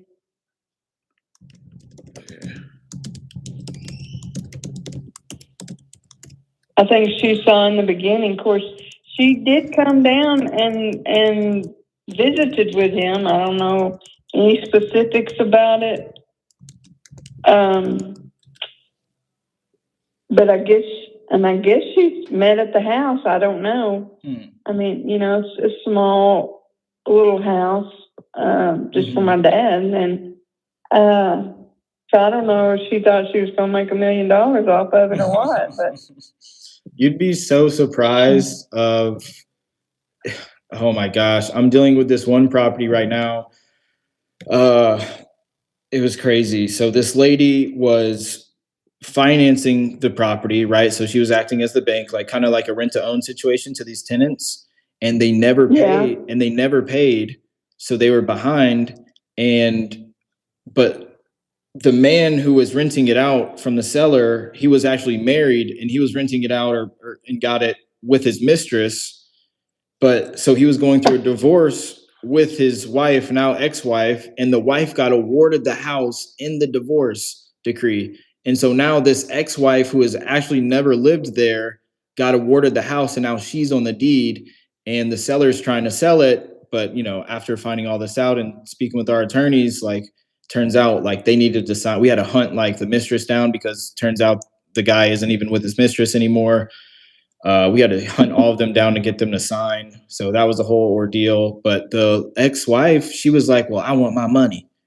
I was like, you've never even seen this house, but Wow. it's crazy. And I have more stories of like actual siblings doing kind of the same thing, kind of like your situation. Like they didn't know that the house even existed until the family member passed, and they didn't even know they had a sibling. And now that they know about it, they're like, well, I want some. I want my money, So, yeah. I didn't know that putting her name in the obituary, and I don't even know that an obituary is even necessary anymore. But my dad worked in that area for many years, He was a house painter and had a lot of acquaintances, and I thought it would be respectful for me to mention his passing. And so my cousin says, well, you want to put her name? And I'm like, I don't care, whatever you think. And, that's exactly the way I felt about it. But, because she wasn't going to come to the funeral. And so wow. I'm like, I really don't care one way or the other. Mm. So then she suddenly got on board when my son called her up and, says, hey, this is what's happening. We're going to sell this house. And she's like, oh, no, you got to contact a realtor and blah, blah, blah, blah. And it's just not worth going through a realtor. It's just a little 2-bedroom, 1-bath house in a quaint little neighborhood. Yeah. Did the last time you said that you tried to sell it, did you actually end up going with a realtor and you had it listed at one point? Oh, no. Okay. No, I knew better. I had people in that neighborhood, like across the street and 2 houses down, and then some people on the other end of the street that wanted to buy it. Mm-hmm. And so then and one of them was her and her dad bought and sold houses, and he wanted to live there. And so she offered me, her deal, and then when they went to the title, it just blew up, then the girl got involved, and she's trying to become Miss Rockefeller, I guess. I don't know, but so she didn't read the situation very well. Right. So when you did so these one people, they were going to buy it at one point, and then when you went to the title company, that's when you found out, that's when you found out that the sister was on the title, and then you had to go through all that paperwork, and then I guess the buyers weren't willing to wait that long, and that's why they backed out. Well, no, she wasn't on the title. Actually, I saw my dad's handwritten deed, and I cannot for the life of me, I've looked everywhere, and I cannot find it now. But it was just to him in his name many, many years ago. And so, no, she's not anywhere on the deed, or the only thing she was her name was in the obituary. So I guess the title company feels required that she be notified. Okay. And then I'm just trying to get a better picture in my head. And then when when the title company reached out to her, that's when she was kind of maybe caused issues, or I guess I'm trying to see why did the sale not go through with those buyers? It had something to do with, she said her dad wanted it to be more than what it was. And I mean, I didn't understand that statement. I think she just backed out and didn't want to tell me. Because I just nailed a sign up on the tree out in the front yard. And for sale sign? Yeah. Okay.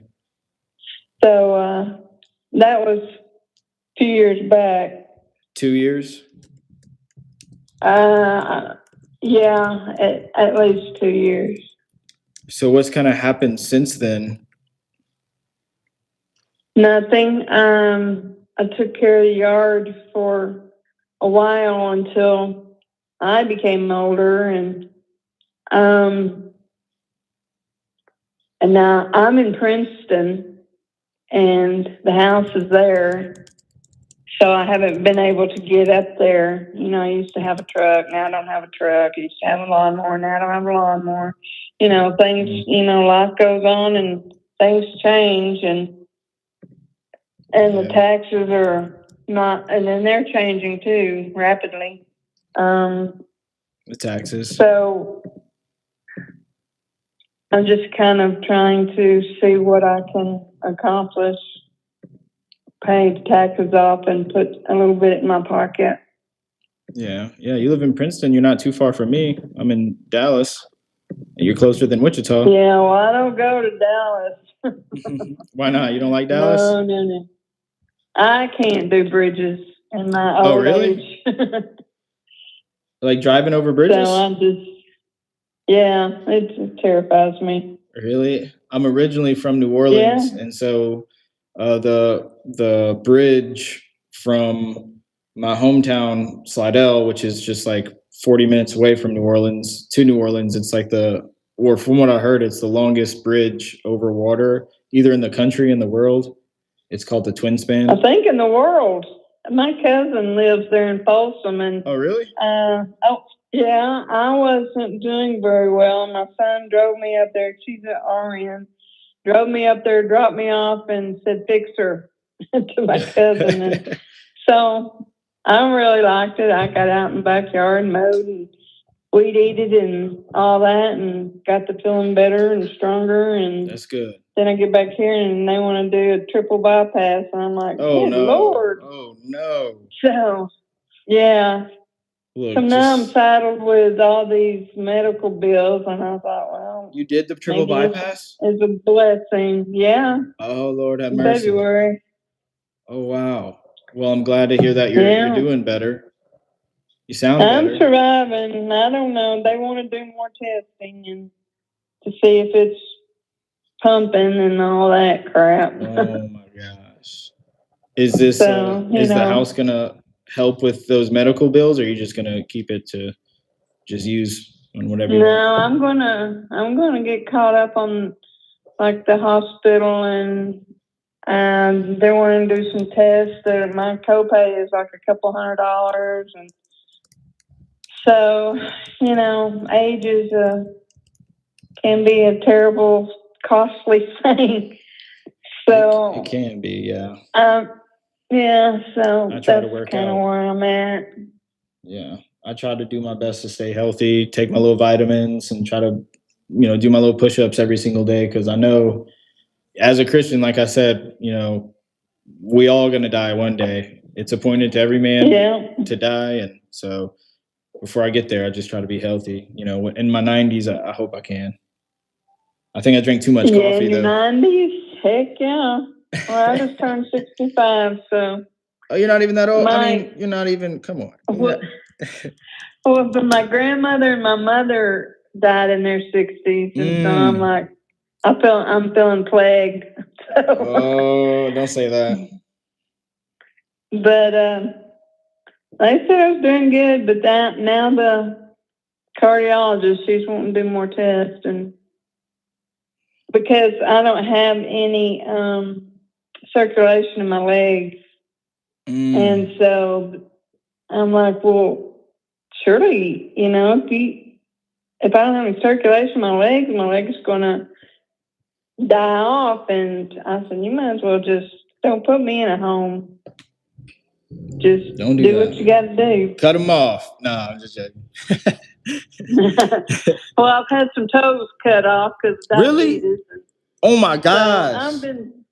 So the story gets longer, and so yes, take care of yourself and do what the doctors say and do what you feel like you need to do.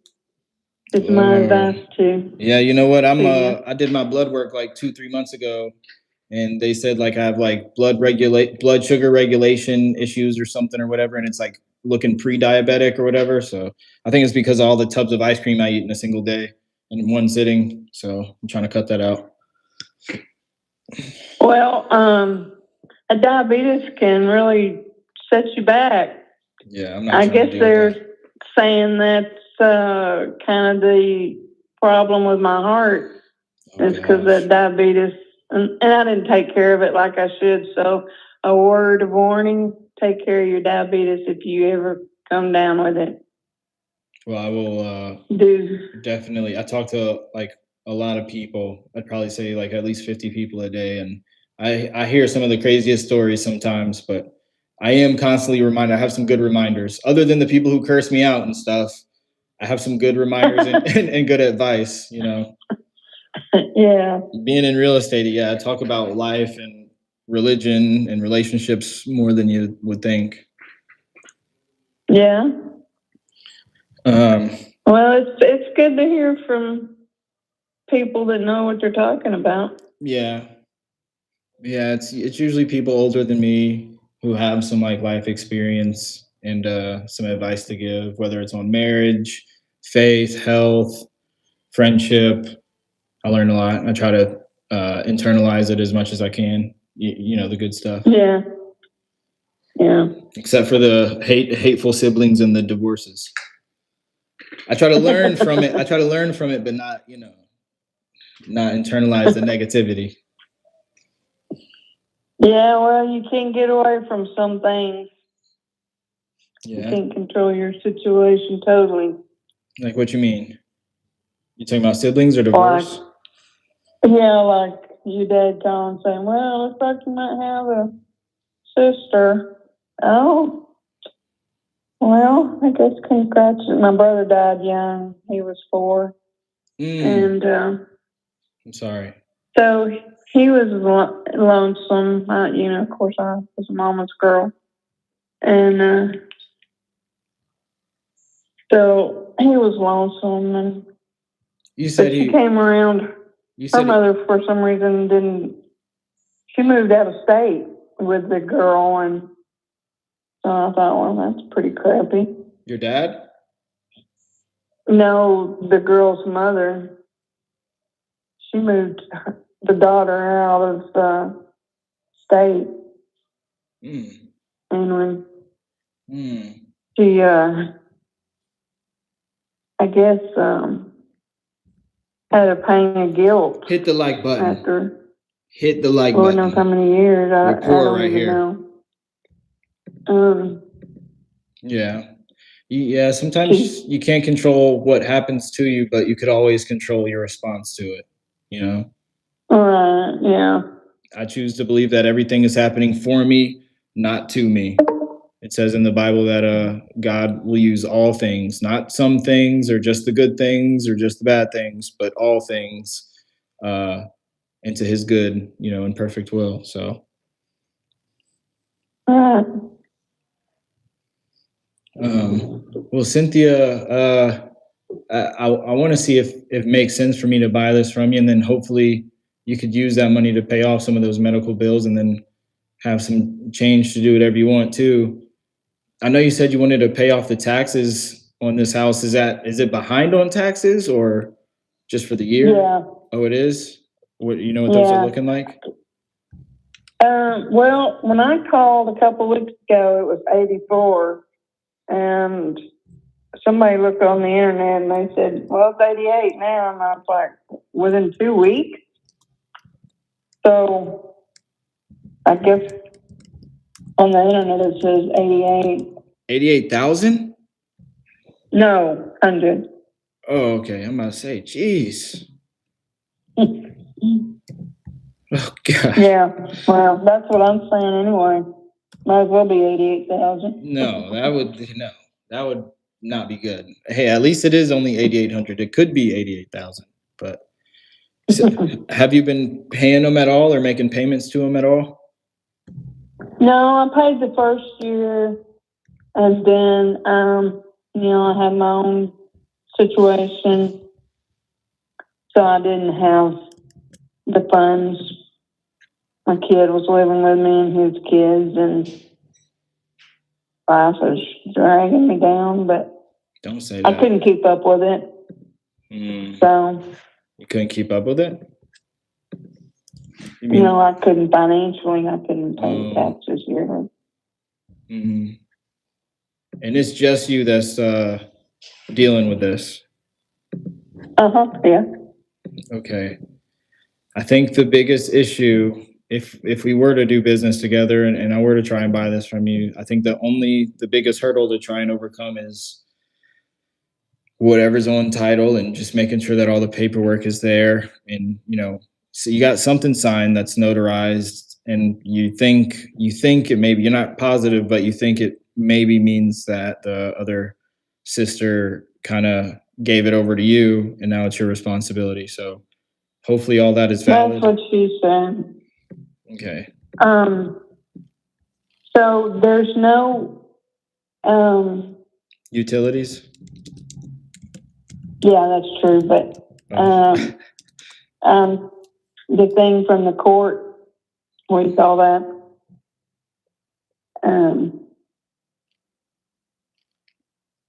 You're saying there's no thing from the court? There's no, when you go to court to, probate, no probate on the house. And like I said, there's a deed out there somewhere, handwritten to my dad. And, so I don't know. Okay. So when you went to the title company last time, they were kind of telling you these things? They were what? I said, when you went to the title company last time, were they telling you some of these things about the deed and the probate? No, they didn't say anything about probate. They didn't say anything about the deed. I mean, they didn't act like it was a big deal. Okay. They didn't ask me for it or anything. Okay. Well, hopefully it just needs an affidavit of heirship, and that's just what you got. Hopefully that's all we need. I know you live pretty far from Wichita Falls now. Let's just talk about really quick the condition and the history of the property, and we'll go from there. How long has it been vacant? Well, you 3 or 4 years, 3-4 years. I think, yeah. There's a shop on the property, like a 20 by 20, I think. With a roll-up door. It's got a bathroom in it. The house is 2-bedroom, 1 bath. 768 square feet, I think. Okay. Needs flooring.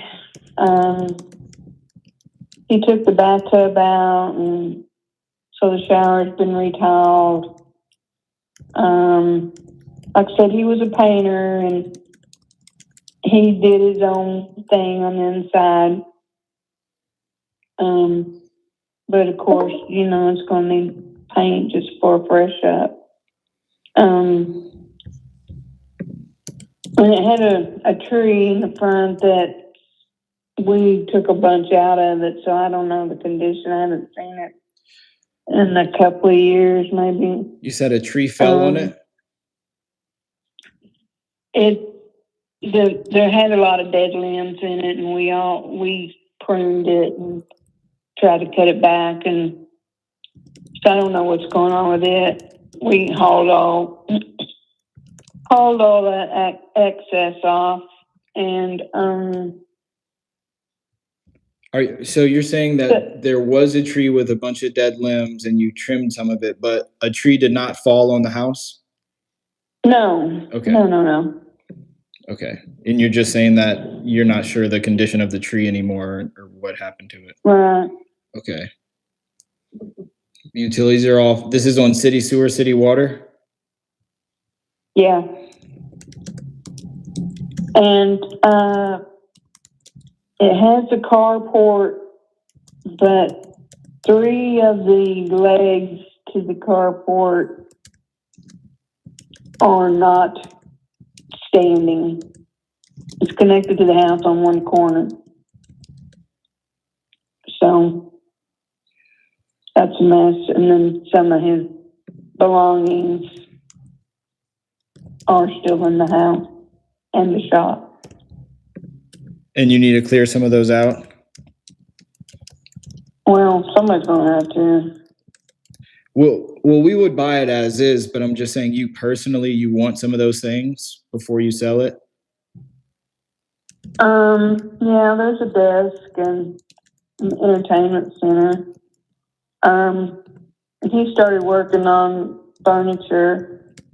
So there's some stuff like that in the shop. But You said you went to desk and entertainment center. Okay. You wouldn't happen to have pictures of the house in your phone or something, would you? I have a couple of pictures that are in the living room. I was never a picture taking person. So I have a couple in the living room and then a couple on the outside. Okay. It's not very clear. It's not going to show you much, but yeah, I can send them to you. Okay, yeah, I'm sure it'll still help. You want to text them to this phone number right now while we're on the phone? Let me see if I can pull them up. Okay, and I'm going to text you my information, title company, and everything. That way you just have it in your phone. Okay.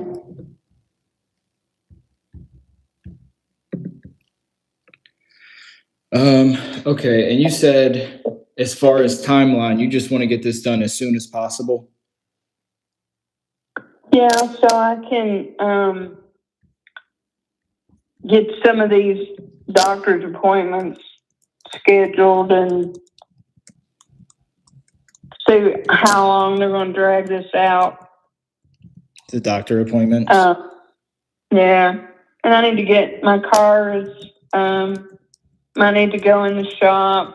Says something about turbo, and it's one thing or the other. So. Well, hey, look, we can't control, and look, I'm not trying to sound fake or this is not fake. I'm being genuine. I think I've been pretty consistent with the whole phone call, so you'll know, but it's not about what happens to us. It's about how we respond to it. And at the end of the day, we are still here. Life is suffering, but at the end of the day, I mean, we're alive. We're not being tortured for our faith. We're not, there's some horrible things going on in the world. So, it's all about how you perceive it. You have a phone, you have some AC, I think. You got AC, right? Yeah. All right. Yeah. So we got AC. We're in the cool. So there's some good things. You just got to focus more on them. But no, I feel you. One time, actually, when I had first moved to Houston, I'm in Dallas now. But when I first moved I grew up in Louisiana. When I first moved to Houston, I was just trying to get things off the ground. Just starting in real estate, and it was pretty tough. But like, my fourth week out there, my car had completely broke down. And I put so much money into that car, not to soup it up or fix it up, but because it was breaking down and I was always constantly fixing something. And then it just like broke down one day, just gave out one day, and I had to leave it in a parking lot after I had like lunch with a church member. I was stuck in the parking lot and I just felt like everything was just crumbling down at that moment. But looking back at it and in the moment, I was wise enough, but it was a blessing in disguise, right? God took that car away from me so that I'm not, being distracted, making unnecessary runs to the grocery store and all that. And anyways, long story short, 8 months later, I was able to buy a way better car, 2022, so, you never know. Some things might be a blessing in disguise. Yes, I agree. Totally. You're like, that ain't got nothing to do with me. Oh, what'd you say?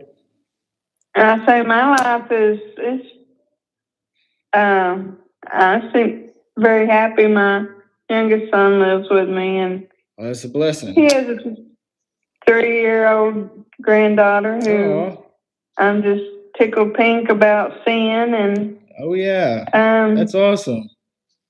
That's a blessing. So, oh yeah. Some things money can't buy, and that's definitely one of them. You got a granddaughter with you. I know how that feels. My mom has 2 grandkids. Well, now she's about to have a third. Not mine, but my siblings. Oh, wow. Yeah. And I'm just looking at my niece and my nephew like, you don't know her when I was a kid. This is not the same mom that raised me, because like you said. So we do change. I mean, things are a little bit less demanding Yeah. in our older age, I guess. Yeah, we all learn. Yeah, we all learn. Yeah, the pressure of being a parent and you're younger is different than when you have a grandkid and it's like, look, I'm not the parent, so I get to spoil them. I could do whatever. They're just, Exactly right. Exactly right. Yeah, that's right. Spoil them and send them home. Yeah, let the parents deal with it. Yeah. Right. I want to We're go. just trying to make everybody happy. Yeah, they're over there at their parents' house. They're like, I want to go by Mama's house, and they're like, you know what, go. Yeah, we'll bring them on. Yep, He's so sweet. that's nice. He just has one kid, Yeah. so you just got one grandbaby right now. No, I have 3/1/2.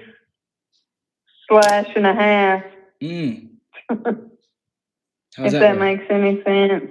How's that work? Or how many kids did you have? Well, I have 2. Okay. And my oldest boy, he has 3, and his baby mama. Baby mama. Yeah. My brother has 2 baby mamas. She wanted Tyson to take her other kid that wasn't his to come visit and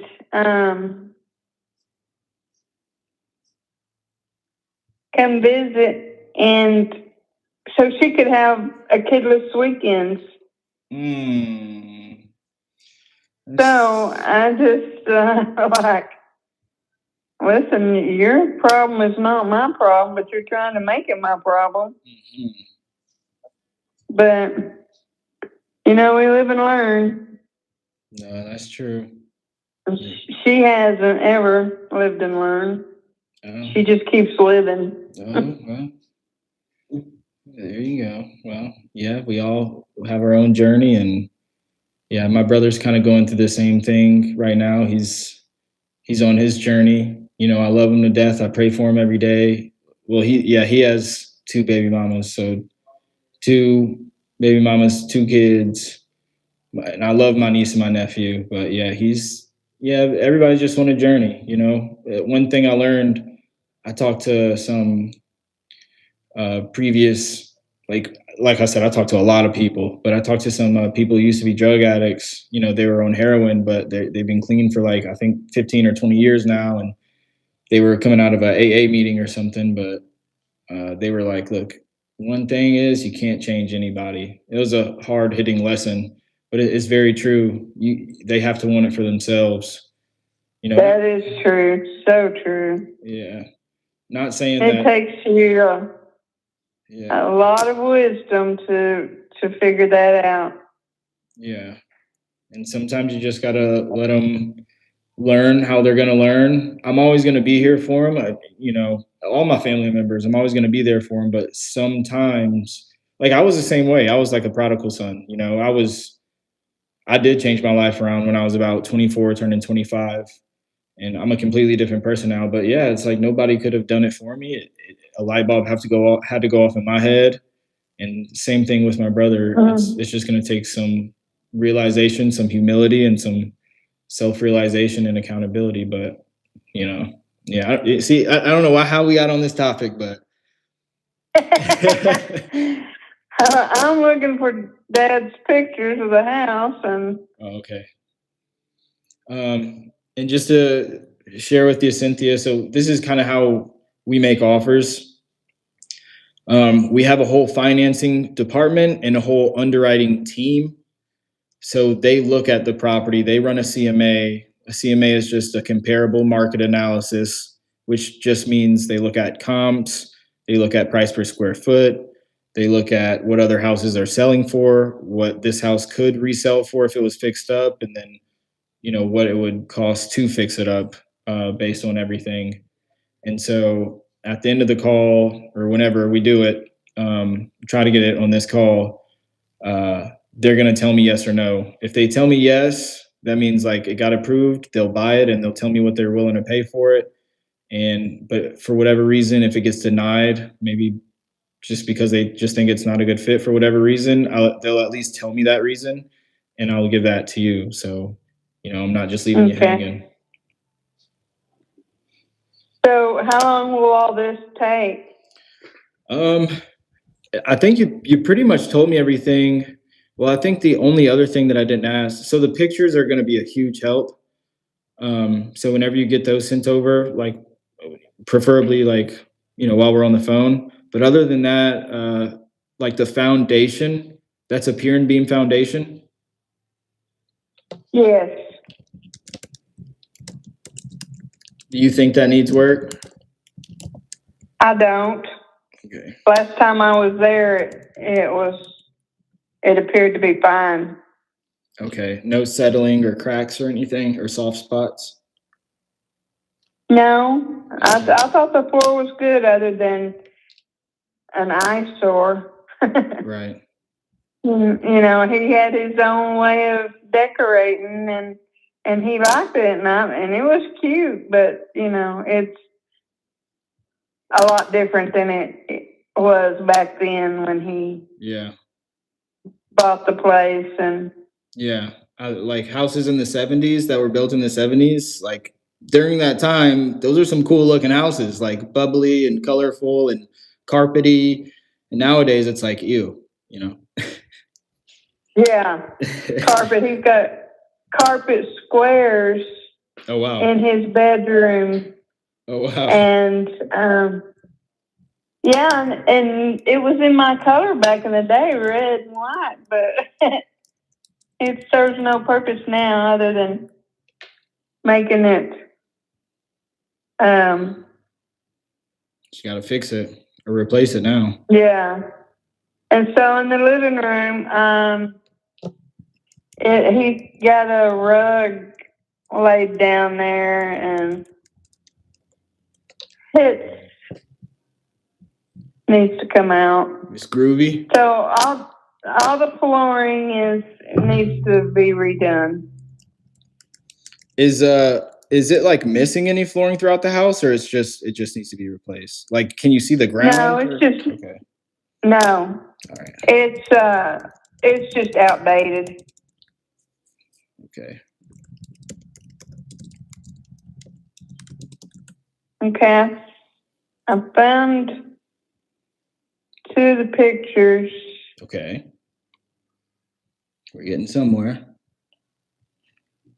Yeah. No. If I'm using my brain well enough. Mostly the pictures of you can see the paint.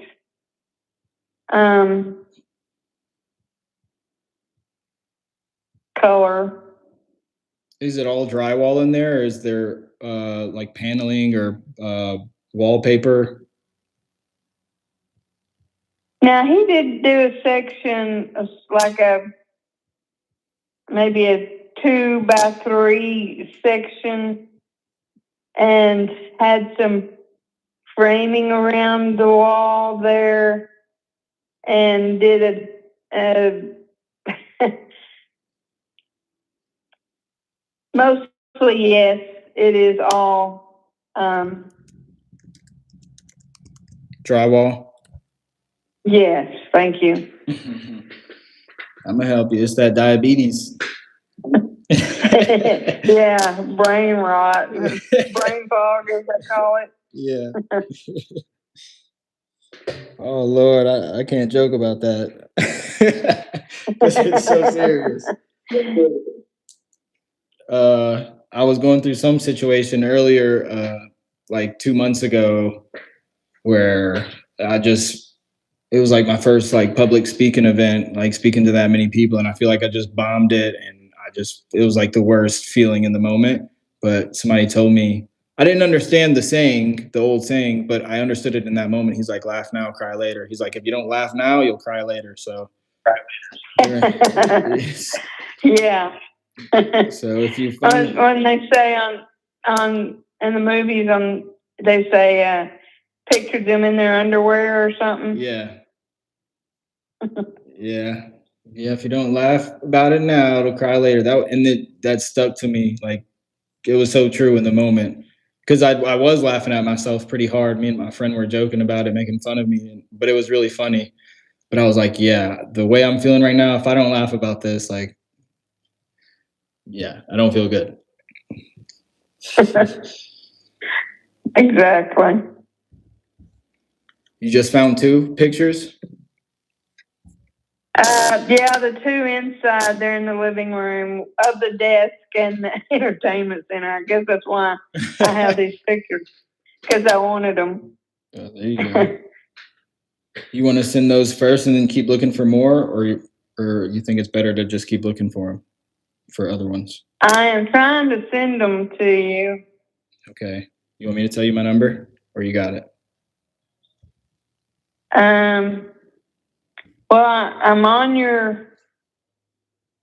this call with you, so I was thinking that I just should be able to send it. Do you have an iPhone?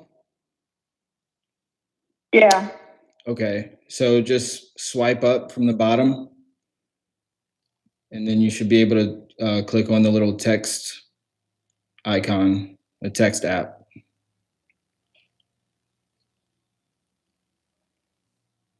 You did that?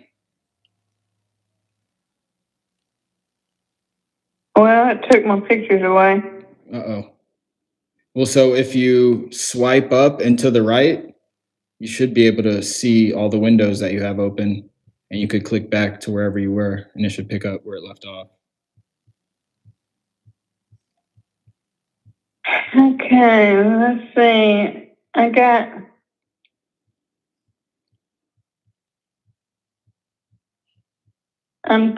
It says 2 S. Here we go. Okay. Okay, this might go.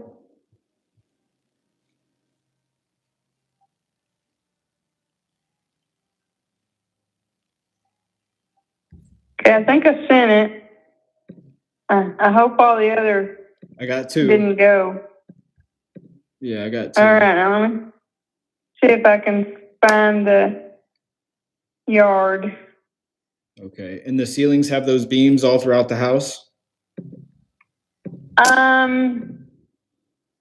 Maybe. They're not like regular. Those other pictures should have been right there with those.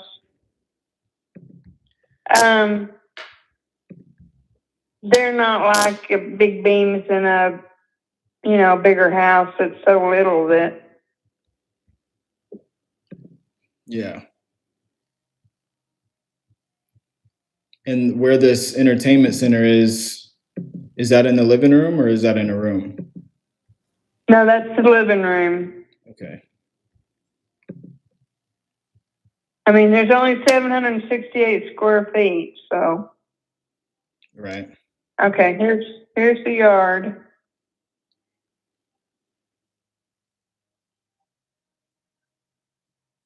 I guess I got to do all this again. Let me know if you need me to tell you my number.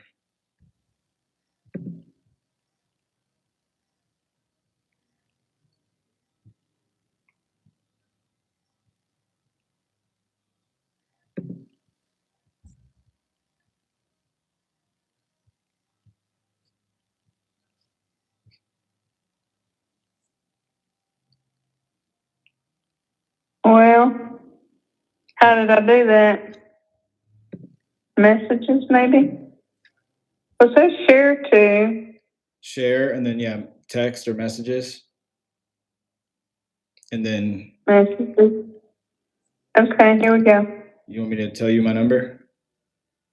Or no, you don't need it? I don't think I need it. Okay.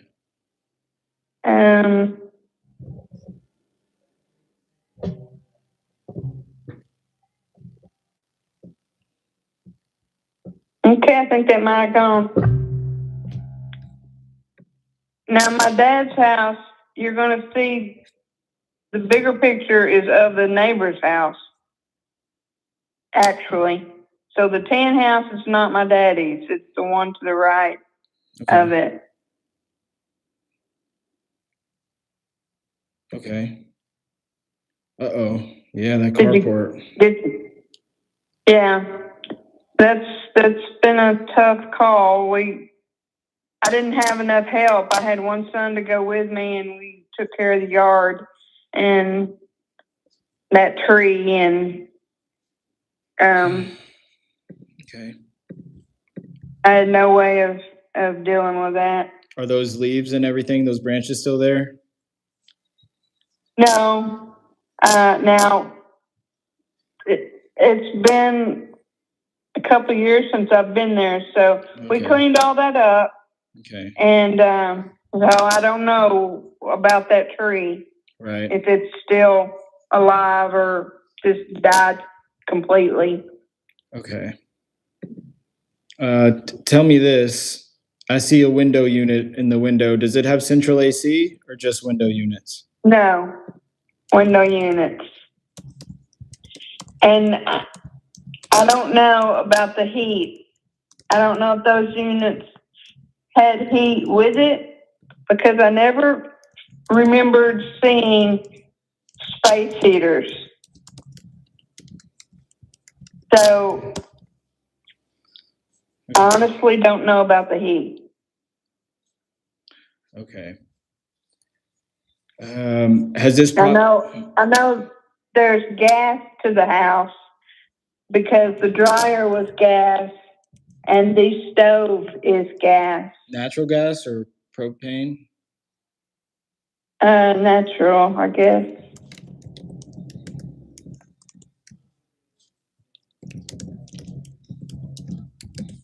Okay. Has this house, to your knowledge, ever had any water damage or anything, or leaking from the roof? No.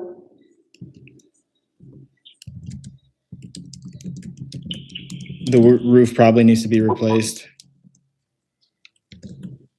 I know he did it once, but I mean, I would think probably. I didn't notice anything, but then I wasn't looking. I was just, you walk up and slammed. Yeah. with everything that needs to be done. And is this a brick house? No. It has that brick on the bottom, but no, technically no. I think only in the front, it has that. Okay. Like across the bottom in the front. And those in the front, it was kind of like shingles. Oh. And then down the side, that could be asbestos. Oh. Okay. That's not good.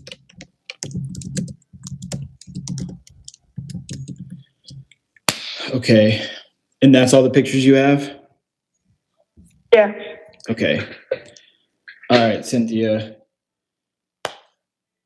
I'm gonna go back there. I'm gonna see what my underwriters have to say, if it gets approved or denied. But I do want to ask you, keep it in mind if we pay it cash, so we don't have to wait on financing or a bank approval or an appraisal or anything. And it'll be an as-is sale, so you really don't have to do anything to the house. The way it sits today is the way that we'll buy it. And if you need help getting that dresser or the desk or the entertainment center, then we could honestly help you do that. But anything else that you want to leave there or just don't want to deal with, you could leave it there. You don't have to clean or paint or sweep or anything. And we would cover all the closing costs for you, so you don't have to come out of pocket for anything at all. Any fees or attorney fees or probate or anything or any other fees associated with the sale other than the taxes. This doesn't have a mortgage on it, does it? No. Okay, so that's good. So other than the taxes, nothing else will be taken out of this purchase price. We'll come out of pocket for all that ourselves. If we could do all that for you and close relatively quick, realistically, what would you say you absolutely need to walk away with on this?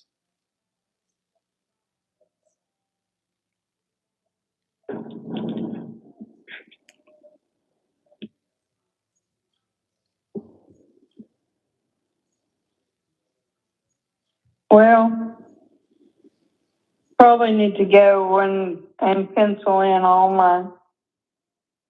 my stuff.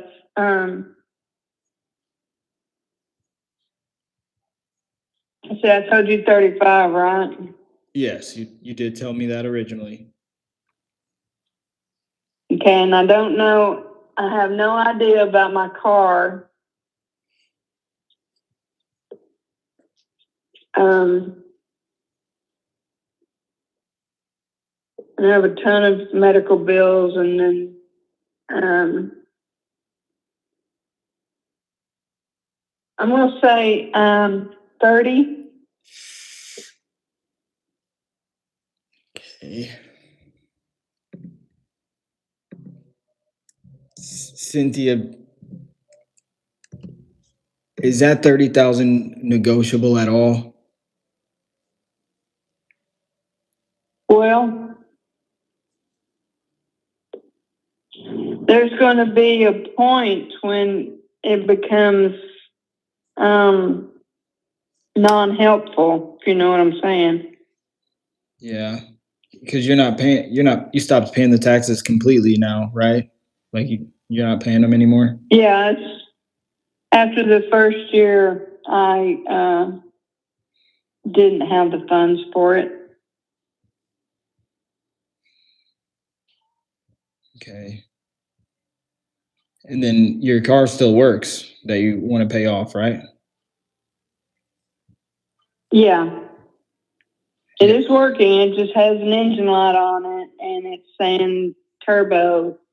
And I'm sure that's not a cheap fix. Hey, my car's been having the engine light on for the past 2 years, so I think every car has that.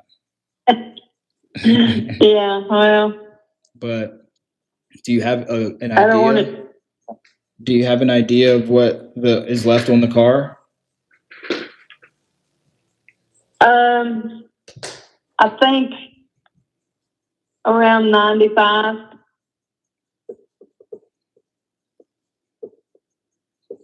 Hmm.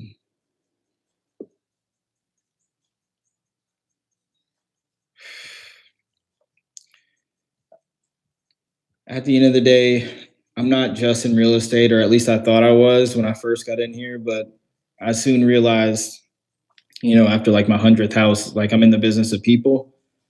So, my underwriters are going to, just come up with a number that they know makes sense. But it's my job to make sure that I could get them up as much as possible to where it works for you and it helps you and it still makes sense for them. But I mean, the good news is, like, if we do buy it, it'll be something in your pocket and you won't have to worry about the house anymore. But I guess the only thing is like the medical bills and the car. The car is probably the priority over the medical bills, huh? Or no? Yeah, most definitely. Because you could just pile up the doctor bills. And they won't like, Well, they don't, what is it called? They won't take something away. Like the car people, they'll take the car away, but the doctors, I mean, I don't think they could take anyway. They can't take your health away. so do you have a figure in mind that they're going to go with? I don't know exactly what they're going to say. I literally have no clue, but I could just assume based off the condition and the situation, it's probably definitely going to be lower than 30. I don't know exactly where it would be, but I'm assuming it would be lower than 30. And I just want to know if is that like a deal breaker or like,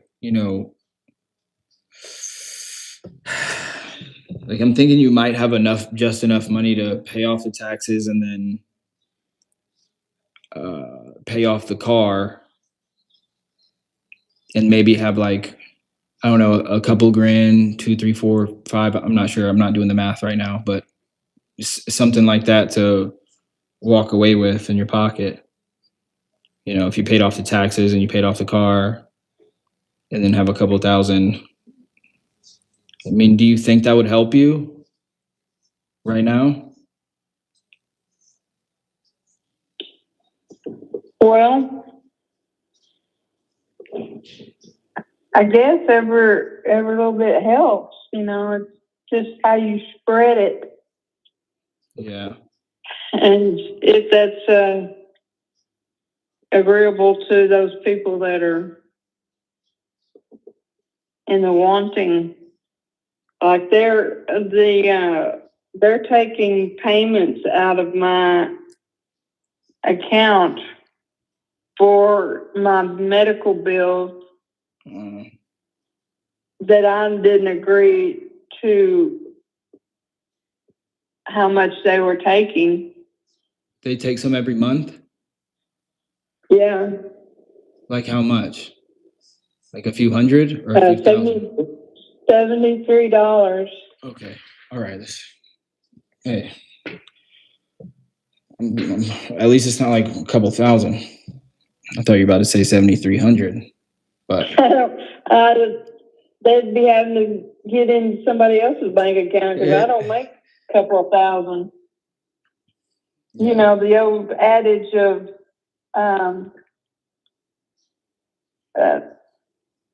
fixed income applies here.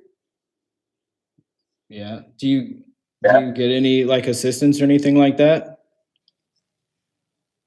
No. You're just working right now? I'm not working. And you live with I your haven't been released. Oh yeah. And you live with your son? Yeah. Well, that's good. That at least your son's there for you. Like I said, I've talked to some family members that hate each other, but at least that's not the case with you. Well, yeah, well, I'm gonna go back there and I'm gonna see what they say. If they do get it approved and they give you a number that actually makes sense for you, you think you want to make a decision today?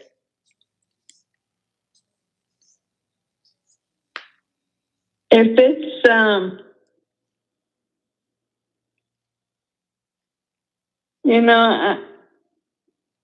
I guess my situation is I want to be able to accomplish something out of it other than paying the taxes. Yeah. You'll definitely, I'm sure you'll get some money like in your pocket and you could choose what to do with it, whether that's pay some of the car or spend it on whatever, a little getaway vacation with your little 4 toes. Just joking. Yeah. But I'm sure you'll definitely get to walk away with something. It's not going to be, just to pay off the taxes. But okay. But if it makes sense and you feel good about it, you'll make a decision today. We could like go to the title company and start that process. Yeah, if it seems feasible and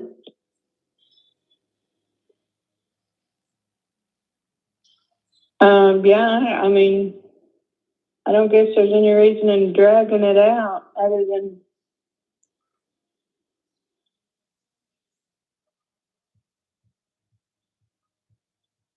Yeah, at the end of the day, I mean,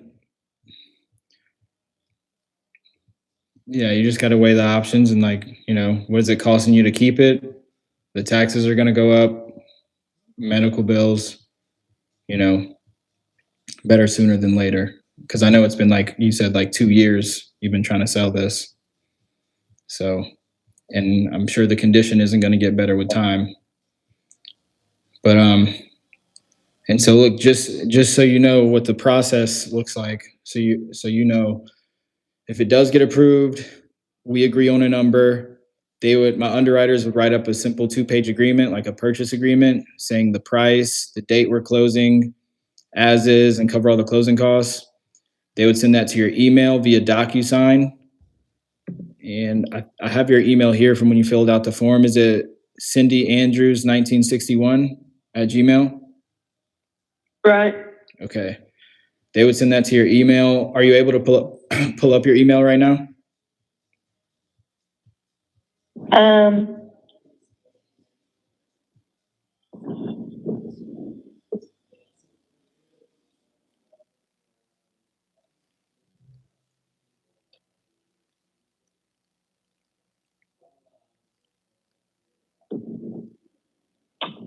Yeah, somewhere.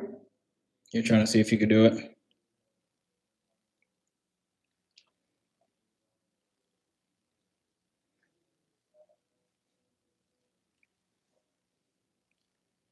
You said you got an iPhone, right? Mm-hmm. Is it like a newer iPhone or is it like an old one with a button? No, it's last year's. Okay.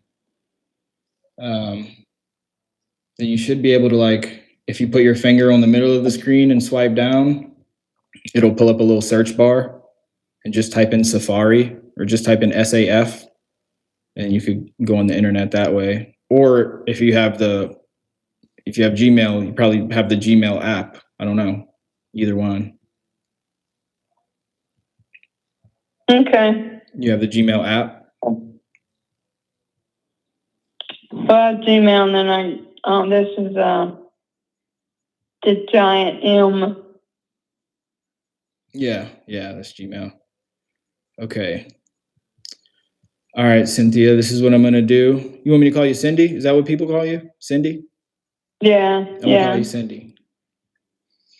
I feel like I'm your friend. That's why I could joke with you about stuff that people would think is inappropriate. So, but we're friends. I feel like I could joke about that with you.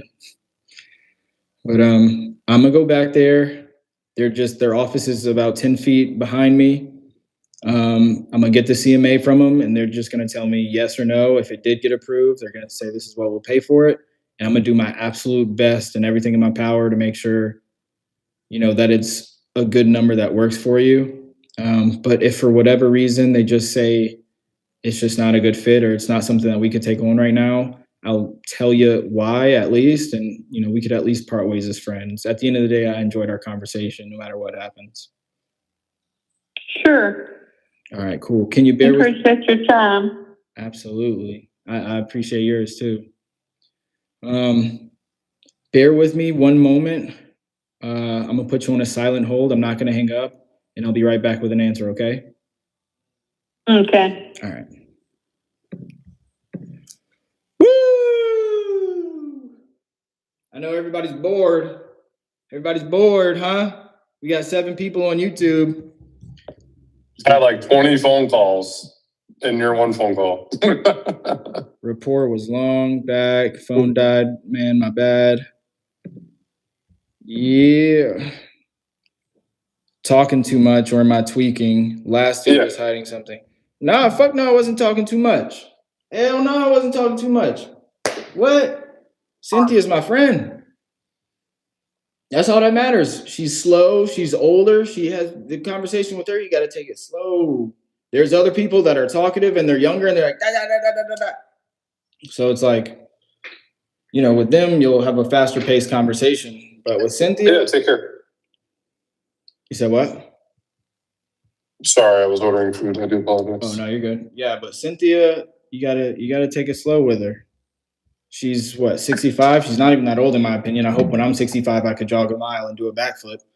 But Cynthia, she feels old.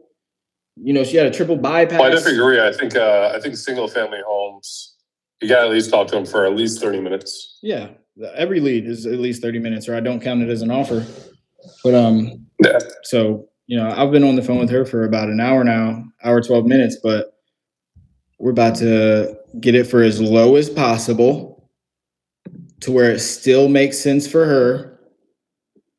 What CRM are you using? This is Close, CLOSE. I'm about to get some coffee. Lowe's.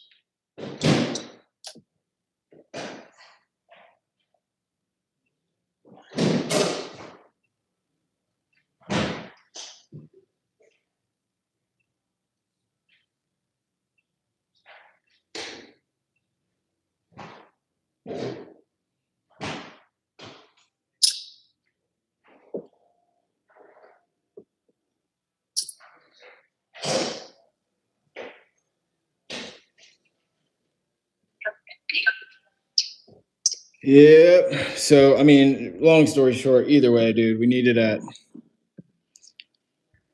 I was looking at your screen for the Zillow estimate. I would probably say what, 20, 25? Yeah, I'm gonna try for 18. Yeah, you gotta insult her with a number first. Well, because we're so cool, hopefully she's not gonna be too offended.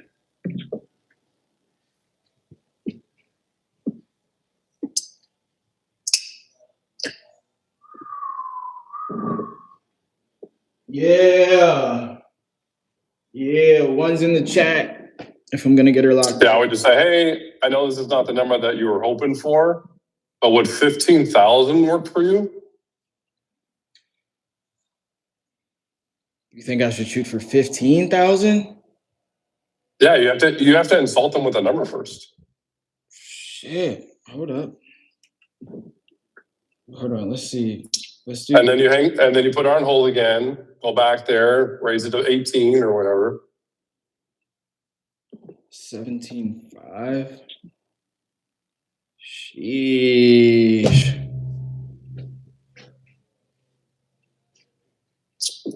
I'd be like, actually, it came a little bit higher than I thought it was going to come. 17.5. I was about to give 18.5. You think 17? Well, you said 15. Yeah, 15,800. Ooh, I can't do that. You already know she's going to say no. I don't think no matter what. I don't think no she would matter say what no. number you say, she's going to say no first. I don't know. I don't think so. I always assume so.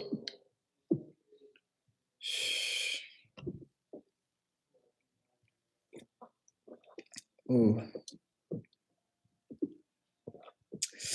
Gotta love that coffee. Because if she says yes right away, then you'd be like, wow, I should have went lower. Well, then that means I could just get a price drop later if I need it. That's fair too. I'm gonna use the bathroom one time too. I have been holding in a piss. Hit that like button, guys.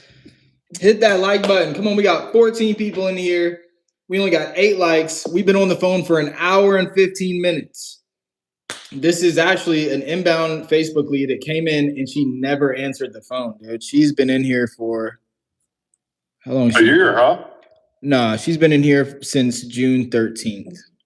So like 10 days. And she's never answered the phone. This is actually the first time she's ever answered the phone.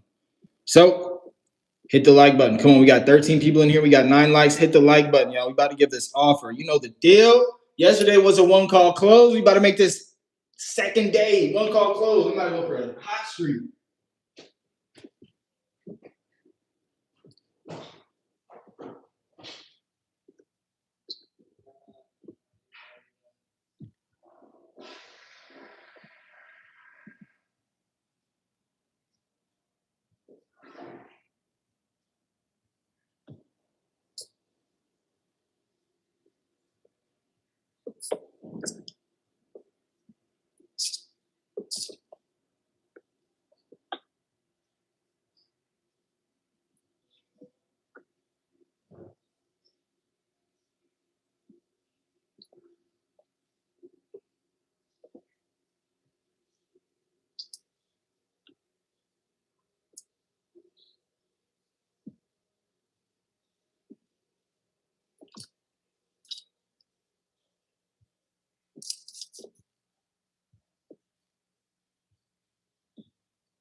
Woo. Bro, this is what we live for, big dog. We got 10 likes. Oh yeah, it's time to give an offer. She's been on hold for 7 minutes now. Yeah, 6-7 minutes. Ooh, gotta love that coffee. Let's get a little zinny zin in. Ooh, 18 milligram zins.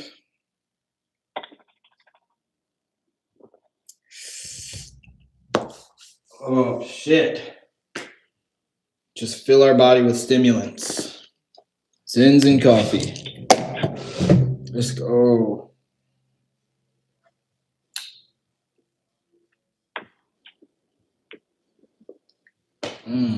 Okay. Got the zin in. One more sip of coffee or two.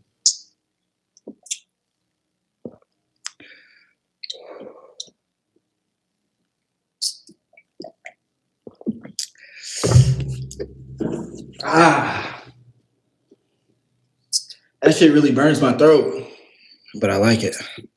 All right, let's go. Make sure to mute Nathaniel. I feel like just calling you Nate. Oh, you don't want to hear me eat? You don't want to hear me eat? Got it. Yeah, if you would please. Appreciate it. All right, here we go. Cindy, you still with me? Yeah.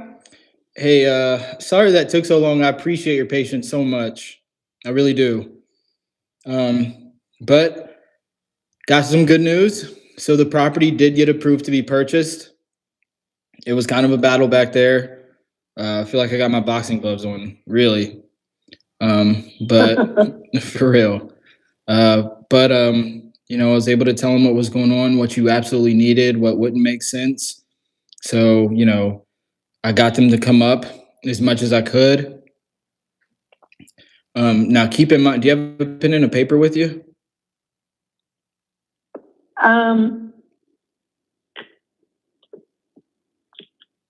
Yeah. Okay. Just write down my information, and then you could write down the offer right afterwards. But my name is Isaiah, like spelled in the Bible. So Isaiah.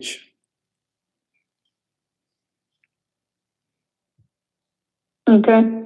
And our company name, I'll just give you our website. It's GCO for Great Cash Offer. So GCO and then Ventures, spelled out VENTURES. The word A&D, and then consulting.com. So GCO Ventures and consulting.com, all spelled out, one word. And then this number, this is my office number.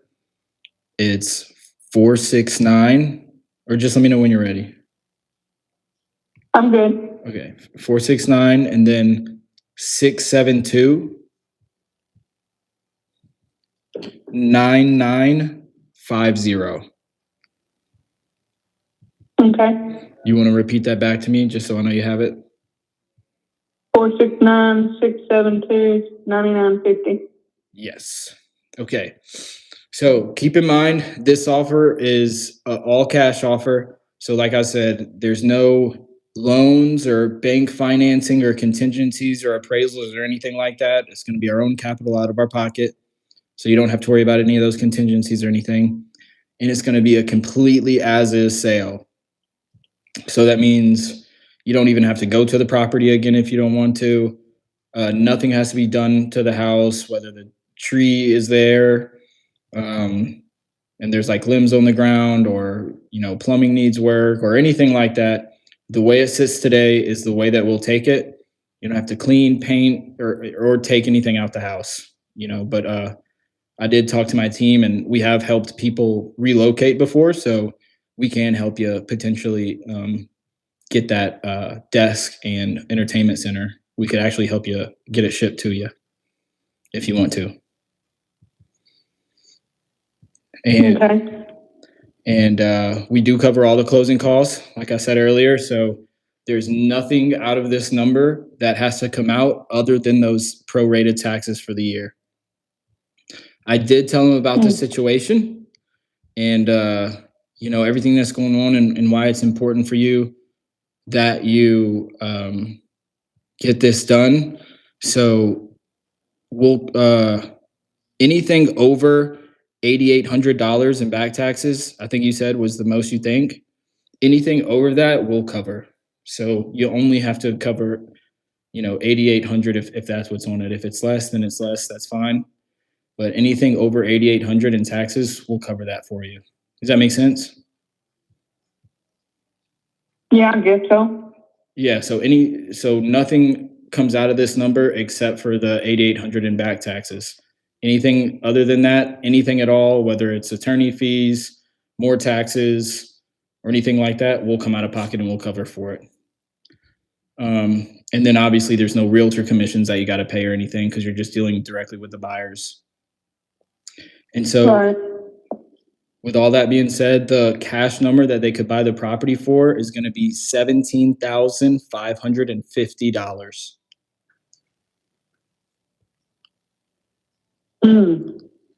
Well, I can tell you right off the bat, I need more than that. So, Okay. Well, one, I appreciate you being honest with me and upfront. yeah, there's no need for me to drag my feet about that. I got you. Well, the cool thing is the property got approved. So the hard part is over with. That's usually always the hardest part is actually getting it approved and saying that they'll actually buy it. So now it's just a matter of making the numbers work. And the other cool thing is I have the power to go back there and go back and negotiate on your behalf and try to get them up as much as I possibly can. I know it was kind of a fight to get them at that, but I mean, what were you at least hoping they would say?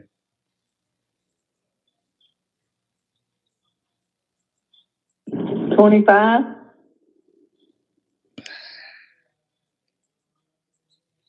Okay. I could always try.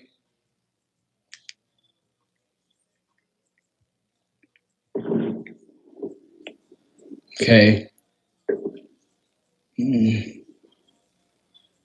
I know that's going to be a stretch for me. I got to put my boxing gloves back on and I might come back with a black eye. I know you can't see it, but I might come back with a black eye. Be strong. I'm going to be strong. So you're saying if I did get them to 25, you're confident you would move on that today? Well, 750.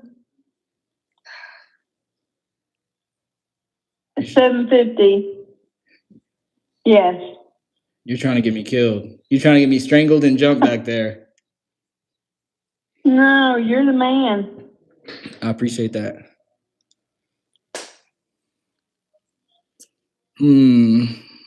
That is the spinach I need, like Popeye. A nice lady to say I'm the man. I need that. You said 27, what? 750.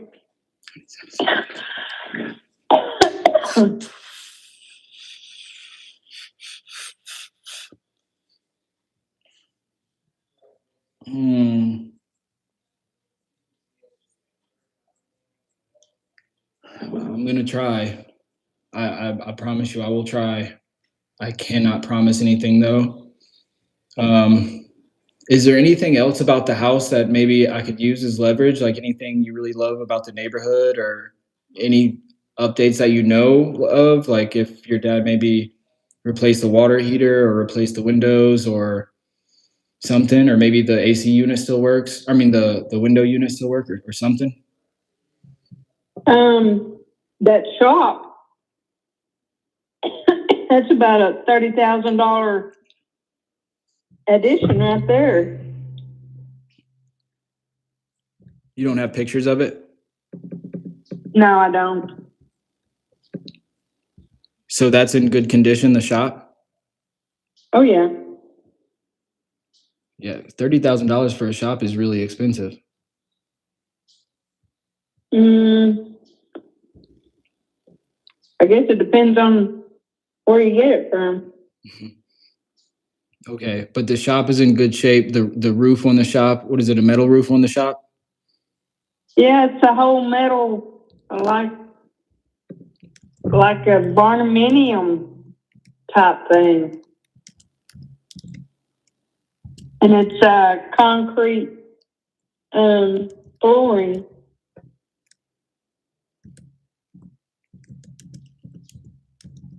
Is it like 2 stories, or does it have like a what is it called, a loft? Well, No. No, it has a bathroom. oh, the shop has a bathroom in it? Yeah, I think you told me that maybe. Okay, but the utilities are off right now, correct. and they've been off for probably the past 2 years. Yeah, I'd say so. Or you said 3 or 4 years.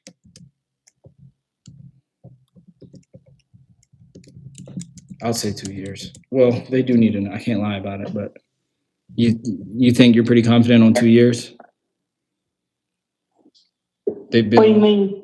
I'm saying the utilities, they haven't been off for like 3 or 4 years, huh? My cousin turned them off. So I'm really not sure. I know they were off the last time I was there. And that was 2 years ago?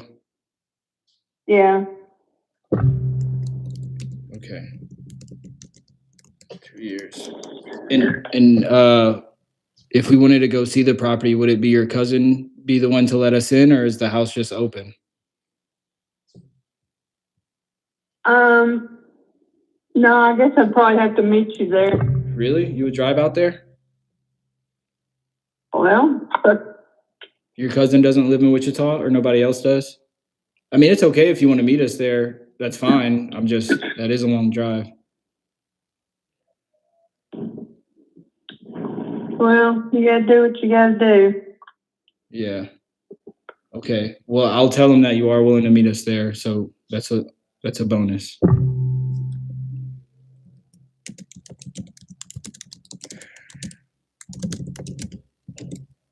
Okay.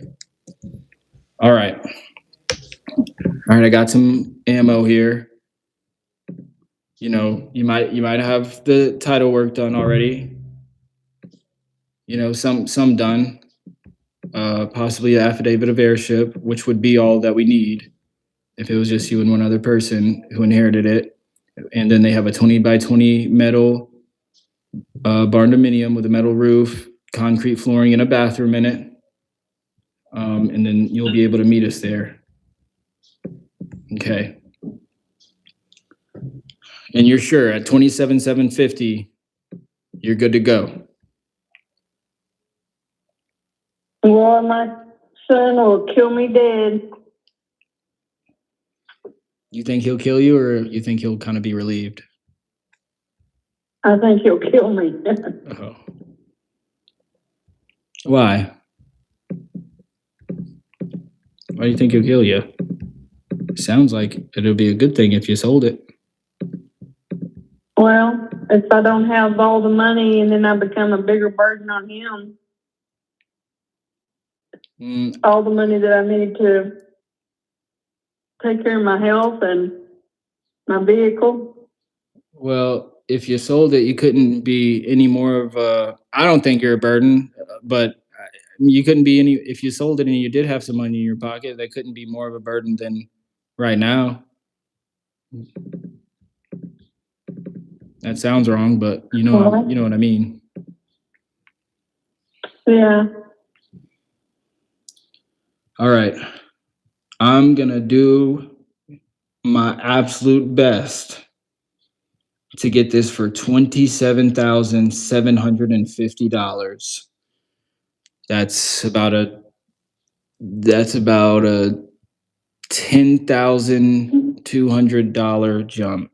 Oh Lord. But you said I'm the man. So You are the man. I appreciate that, Cindy. I need that. So that's going to give me the strength and the motivation I need. Okay. Bear with me one more moment.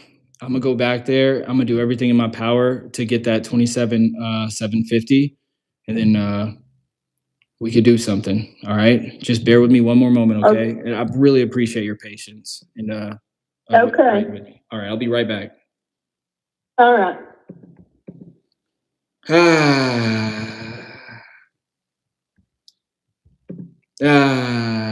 What are you thinking? We just should start at 15. I should have started at 15. You should have started at 15. I mean, I think she was gonna say no anyways. I think she had that number, that bottom dollar number in mind either way. Yeah, but now we got to meet halfway. 20 sounds a lot better than 22, 23.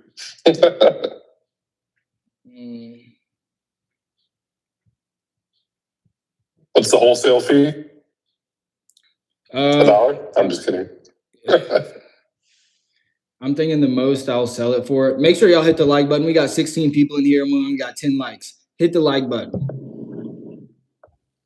I've been on the phone with Miss Cindy for an hour and a half now. Trying to get what's the ARV? Well, the Zestimate's 660, but I looked at a comp and it was like 110, 120. I don't know when this sold. So what's the square footage? It's 760. Okay, so yeah, this one sold at 55. I don't know what the condition of this was though. Oh, that was this year too. It's probably an identical. It is an identical house. Let me see. Sorry, what's her square footage of her house? It's 768. 768. 23,000.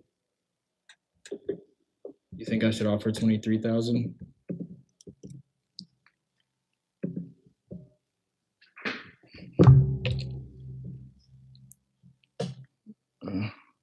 Don't have pictures. So that one I believe sold at 55. Could be in the same condition. This one at 71. Probably. Well, it's you really need to be at 20,000. Yeah. This is the comp. ARV 111. Let me see. I'm thinking if anything I could do a novation. Because my investors, they do $30 per square foot for rehab. This sold at 141. So we're looking at $23,000 worth of rehab. This sold at 140.15 ARV. Let me put that in here. Whoops. 145K ARV, or 140 what? 141. Let me just say 140.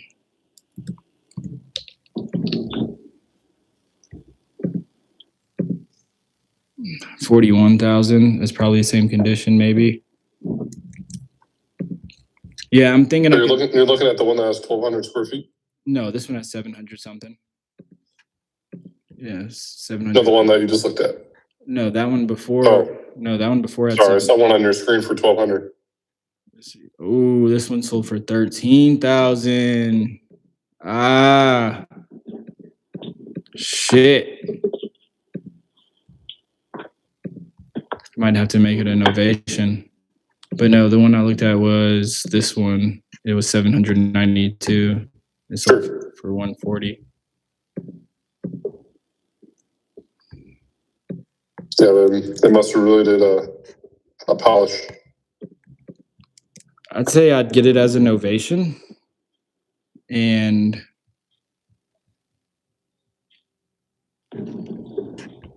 So, Are you still need lower than 27? and possibly go for a retrade. I think it's worth it. So I'm going to give her 2 offers. I'm going to say, look, we could do, they could do 20,000 quick cash offer or 27,750 with the equity protection program. Yeah, I mean, I don't like looking at past. I got an off-topic question for you, if you don't mind. Okay.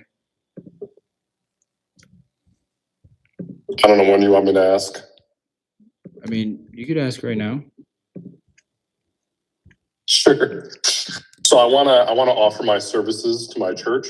My church has like 6,000 members. Do you think I should do like a video ad for like a Sunday thing? Or should I just put an ad in there like their brochures for every Sunday?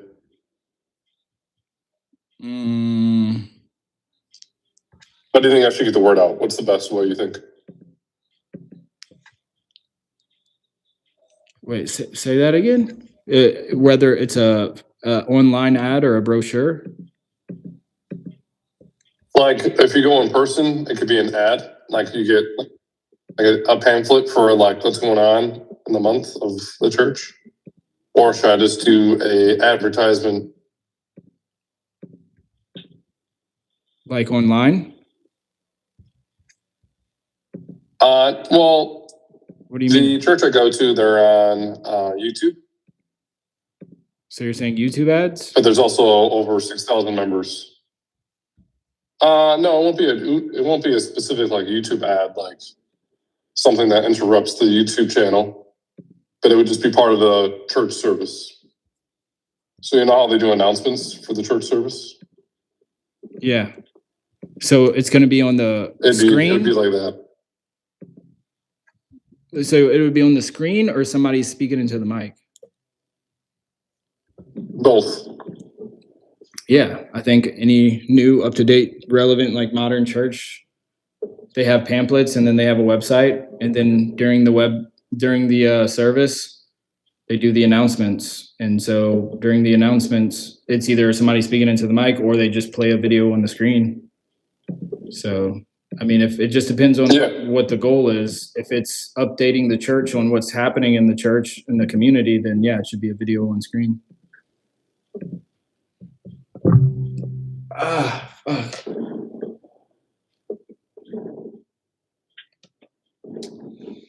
All right, I'm about to give her an offer.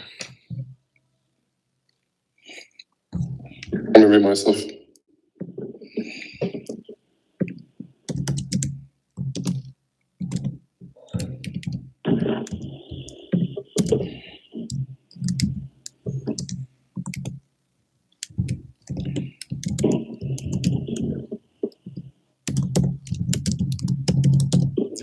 All right, let's go, baby. Hit the thumbs up. Yeah, we got it. All right, let's go.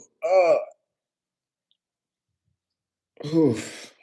I fucked my back up yesterday. Cynthia, still with me? Yeah. Okay. I know you can't see it, but I do have a black eye. Okay. They were choking me out. We were going round for round. It was 3 against 1, but I feel like I came out on top. So I got great news. Okay. So we got 2 different ways to do this here. So I don't know if I said this in the beginning. I don't think I did, but there's multiple ways that we could buy properties. There's the quick cash offer. That's what I gave you. And so I got them to bring that up. And then they also have another program that it's called the Equity Protection Program. That's just a name that we have given it and call it.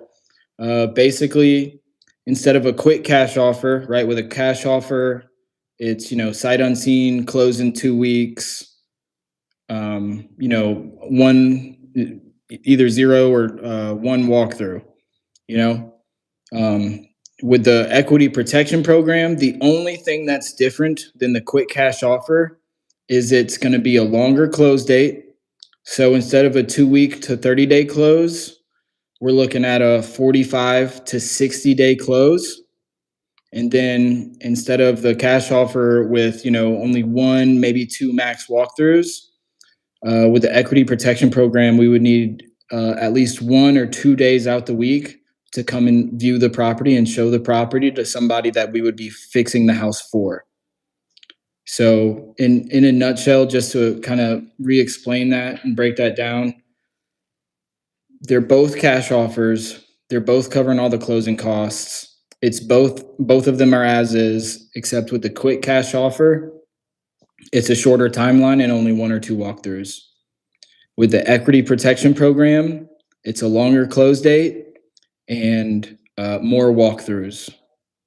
And so instead of us just buying it cash as is and doing the full rehab, we could show it to these people that we have, our private clients who are on a waiting list to buy houses from us. We could show the house to them and line them up. And that way we could save on some of those repair costs and streamline that process. So they're able to come up drastically on the price. So does that make sense? So, Well, kind of sounds like a rigmarole. a rigmarole? Yeah. No, it ain't it's not a rigmarole. It's pretty simple. Sometimes I may over explain it, but it's pretty much the same thing. It's just a longer close date and then just more access to the property to come and show it to someone who we'd be fixing it for. So with the quick cash offer, 2-week close, we just come see the property one time. I got them to bring that up to $20,000 even. And then with the equity protection program, with a longer close date and more walkthroughs, I got them to do the full $27,750.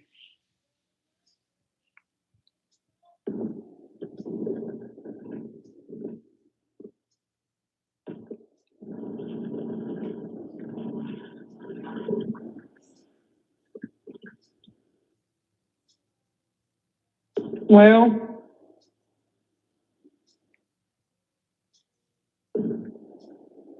I know I'll have to think about all this.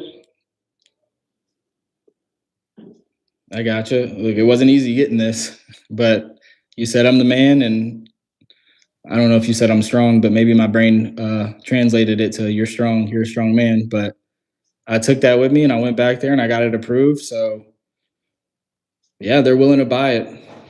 And I know you probably have questions about it, the equity protection program. Basically, like I said, it's the same thing. It's just a longer close date and more walkthroughs. But I mean, if that's cool with you, you live in Princeton.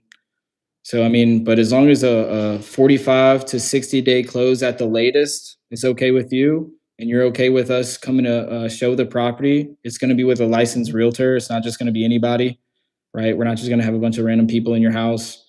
It's just 1 or 2 days out the week max. And we would show this to our list of private clients who are waiting to buy houses from us in Wichita Falls. And so that way, instead of us buying it from you with a quick cash offer and just doing an A through Z full rehab, which may have taken us, like 3, 4, 5 months and $30,000 to $50,000. If we have, let's say, John and Susie on our client list, they came in and they'll say, we'll buy it from you, but we only need you to do A, B, and C repairs. Well, that might only take us, $10,000 in a few weeks instead of, doing the full thing, which may be like $40,000 to $50,000 in 3 to 5 months. It just allows us to mitigate a lot of the risk so that we could be more aggressive with the number that we're giving you. Do you think that a 45 to 60-day close at the latest is okay with you? Well, not with a bunch of 2 or 3 trips throughout the week. No. Yeah, I was telling them that. So one thing we could do, I don't know if you have somebody or a family member or a friend or somebody that lives in Wichita Falls. But like I said, it's going to be with a licensed realtor, and we always tell you and give you a notification before we go there. We could put a lockbox on it. you know, that way, and only me, you, and the realtor have that lockbox code. So, not just anybody could go in, it's still going to be locked. And you get notifications every time that we go in there and show it to one of our private clients. So you don't have to go there every single time. You could if you want to, but I know that's a long drive and it probably wouldn't be the best. But we can put a lockbox on there that me, you, and the realtor on our team have access to, and you get notifications every time we go there. And when we go there to take pictures of the property too, we'll send you those pictures as well. That way you could actually see the updated condition of the property.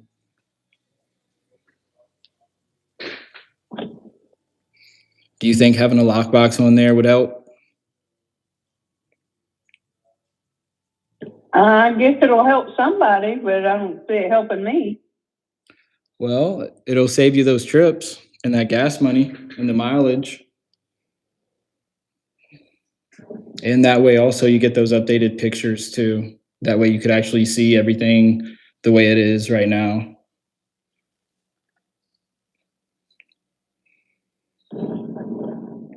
Yeah, I don't think I'll be interested in that. Yeah. In the first offer, I think that's too low. The 20,000? No, the 17, whatever you said. So I got them the quick cash offer. I got them to bring that all the way up to $20,000 flat. So, if the timeline and the showings are kind of more of your concern, $20,000 did get approved. So that could be a 2-week closing and only 1 or 2 walkthroughs max. You think that's more of what you're leaning towards? No. Well, I know we've been on the phone for a while now, and I think everything happens for a reason, but I want to get this done for you. You tell me what needs to be. I already have. Yeah. What was that? You're saying that the 27, but with the terms of the quick cash offer? Yeah. Yeah, I know I could always go back there and try, but I know there's no way that they're going to come up to 27,750 with the quick cash offer terms. Yeah, it really just comes down to what's more important to you. Why do you think the lockbox wouldn't work with the realtor? And I could have hired a realtor myself, but I'm not willing to pay realtor fees. Right. Yeah, and so that's the difference. It's not like you're listing it with a realtor. We're going to be buying it from you. It's not a renegotiation price. You're still not making any repairs, and we cover all the costs associated with the sale. And anything over $8,800 in the back taxes, we're going to cover. So, I think I did a pretty good job at getting everything approved.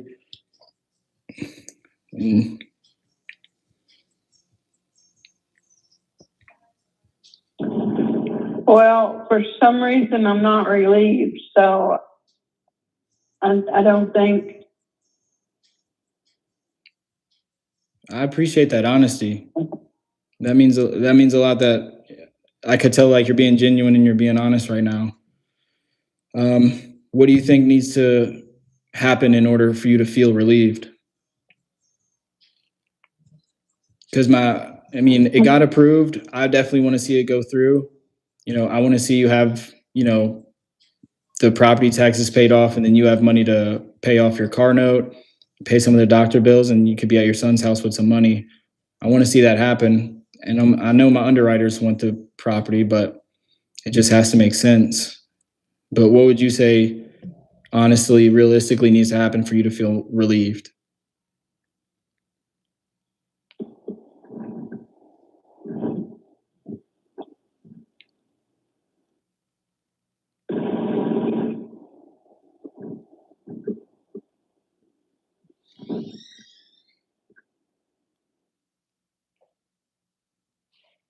Well, I was thinking of the quick cash deal.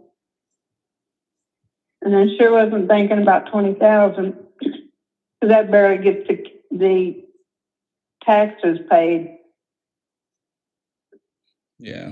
With 20,000, you're going to be left with about a little over 11,000.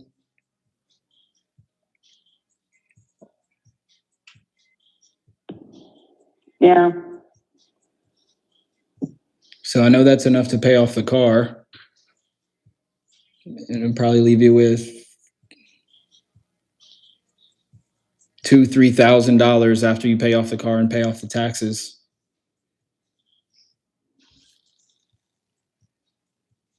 So the medical bills Mm-hmm. just not going to get paid. I don't get. How much are the medical bills? Well, they want to do cataract surgery on my eyes. Oh my gosh. Yeah. Are you This think is you're gonna reality. Reality for me Yeah. is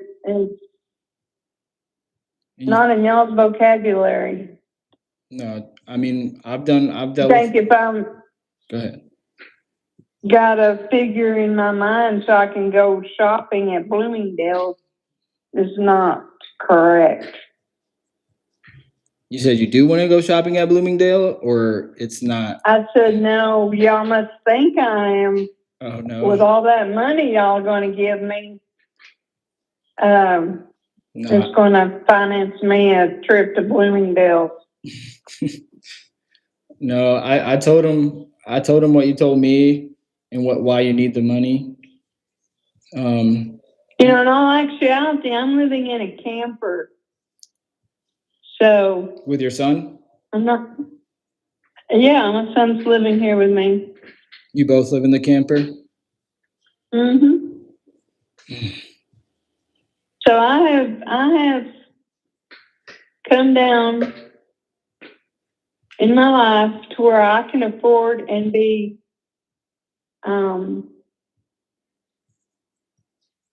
responsible for myself and not a burden on somebody else.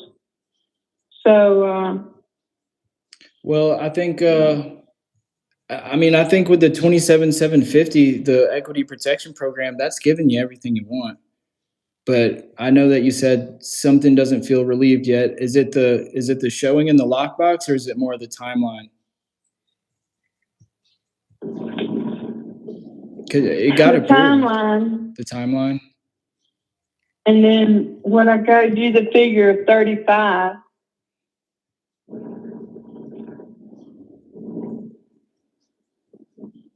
Mm-hmm. So you're saying it's just the speed?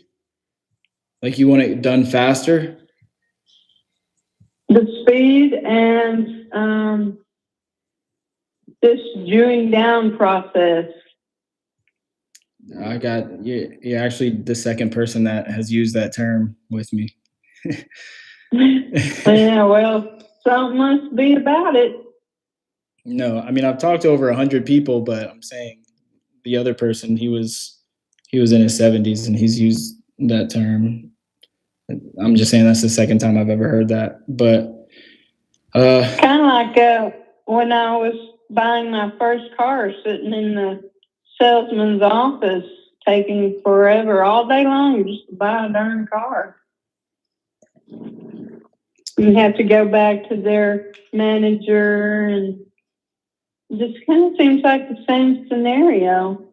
Yeah, I don't want to seem like a used car salesman or something, but I understand where you're coming from. But I mean, at the end of the day, I'm doing everything in my power because I want this to work for you. I want you to have the money and be able to pay off your car and do whatever you need to do at the doctor's, whether that's cataract surgery or just medical bills. But I can't, like, there's only so much I could do with the underwriters. But I think this is good news because, I mean, at the end of the day, the price I mean, if the price is the most important thing to you, it got approved exactly what you wanted. Now, like I said, it's just a little bit longer of a close date, right? It's 60 days at the latest, at the very latest, and then just some more walkthroughs, right? And this isn't like a free for all open house, you know. This is a controlled setting and amount of showings. Like I said, it's not every day of the week. It's 1 to 2 days max out the week, and it's going to be with a licensed realtor, and you're going to have everybody's number.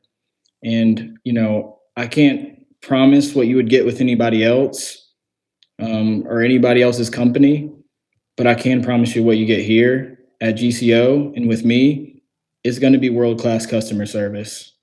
You know, we're going to be here and we're going to give you the weekly updates, and that little bit of uncertainty that you have right now, I get it. I understand. You know, for a lot of people, the house is their most important asset, and sometimes it's their only asset. You know, that's why, you know, we make sure that the people know that we work with know that they're working with someone who's vetted, who has experience, and makes it an easy and smooth process. You know, after we agree on a number and we actually put our signatures on it, after that the process is super smooth and up to date. Like I said, the weekly updates, but you have my number. You're going to have a transaction coordinator, his number, his name's Daniel, and he's going to give you the daily updates as well, let you know every time that we go to the house. And you're going to have our realtor's number, Jason. um, and you're going to be in an email chain with the title company too. It's a third party title company, so you could also call them at any time for any updates, and they'll also be, you know, keeping you up to date with everything as well.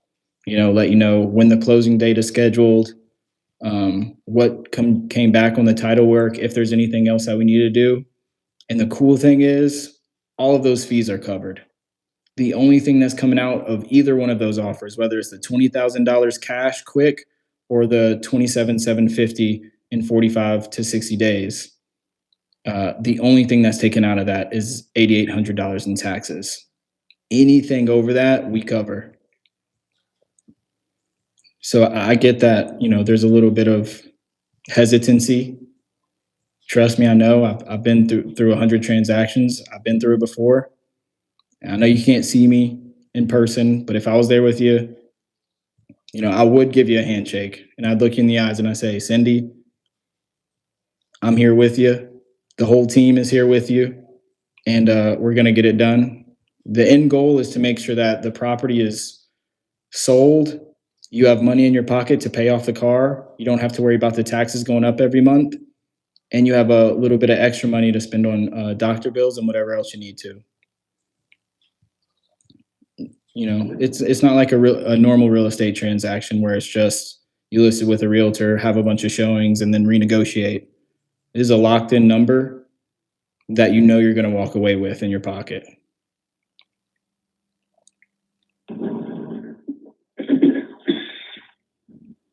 So if I can guarantee that it's a smooth, easy transaction, all of the walkthroughs, you're going to get a notification. You're going to have the weekly updates. And as soon as we sign, you're going to get in an email chain with the title company. So you could call them as well. If I could do all that for you, you think you'd go with the equity protection program at 27,750? That way you get the amount of money that you need.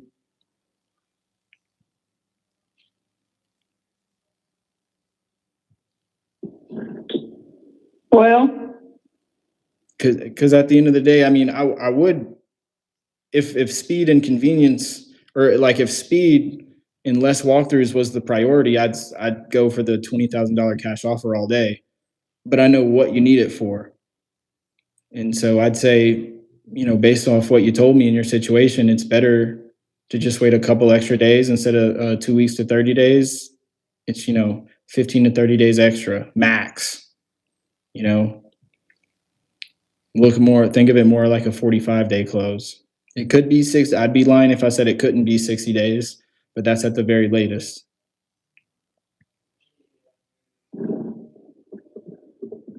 and so what happens when you don't find anybody who wants to take it that price? That's a great question. I'm glad you asked that. That's actually the most common question that people have with the equity protection program. So, and that's like one of the biggest differences from the quick cash offer. With the quick cash offer, one walkthrough, sight unseen, it's done in 2 weeks. With this, there's that 30-day due diligence to have somebody in there. It usually takes about 15 days. Worst case scenario, within that due diligence period, like I said, you get the weekly updates. So we'll let you know. And, let's say, based on our due diligence, turns out there's a giant crater in the ground. We'll tell you that. And it's not like we could just change the price up on you and force you to close. Everything has to be in writing. So the 27,750, look at that as a guaranteed number that you walk away with. No changes are going to be done to that. If there is, there's always a possibility. It's a real estate transaction. So, I'd be doing a disservice if I told you there's no possibility of anything happening. But worst case scenario, if something like that did happen, any changes would have to be in writing and signed by both parties. At the end of the day, we need to be in agreement to close. But, not everybody gets approved for the equity protection program. Like I said, we're pretty picky. And so when it does get approved, the underwriters look at the after repair value, the rent rates, and they look at our private client list in Wichita Falls to make sure that this is something that we're 95% certain on.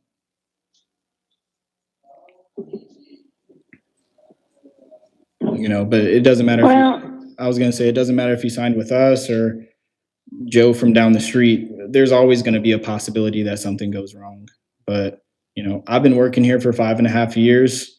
And like I said, this isn't the first situation that I've been in where there was probates and the house was, a complete mess and the utilities have been off for years, and more than half of them, have been in that exact same situation, over 100 transactions. So I can say, Cindy, with 100% confidence that in the end, when it's all said and done and we're closed and you have that paid off car and the extra money in your pocket, the only regret you're going to have is that you didn't find us sooner or that you didn't answer the phone sooner.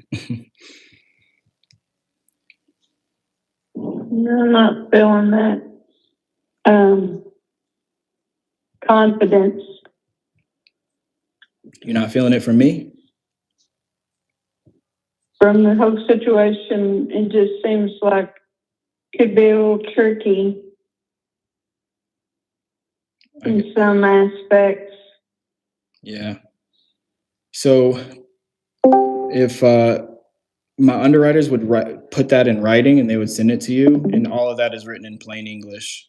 And like I said, the only thing that's different from the quick cash offer is more walkthroughs and a longer close date. There's nothing else that's going to be asked of you at all. The only thing is to just show up to the closing table and collect a check or, get a wire transfer. But I could promise you, going with us, like I said, I don't know who else you talked to or what the process was with anybody else, or even definitely going with a realtor. But with us, we specialize in customer service and making sure that the experience that you get is not like anything that you're going to get anywhere else. You have me here with you. You have my number directly. And, after we get everything agreed on and it gets sent to the title company, you're going to be in that email chain directly with the title company. So you could reach them, call them, email them. And then our transaction coordinator, Daniel, he's going to give you a welcome call tomorrow. And he's going to hold your hand every step along the way. So I promise you, if there was anything to pop up, I would tell you.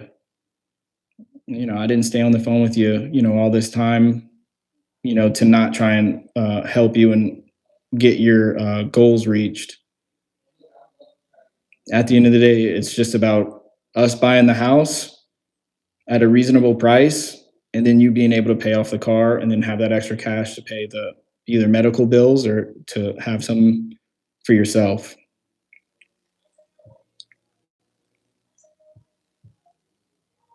Okay, well, I'm gonna have to think about all this, Isaiah. Yeah. You still don't feel that relief? No, I'm not feeling confident at all.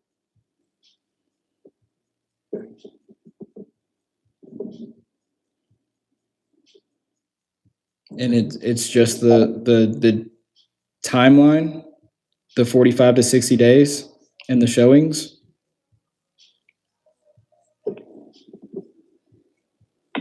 Timeline, the amount of money, The last thing I want to do, Cindy, is make any false promises to you.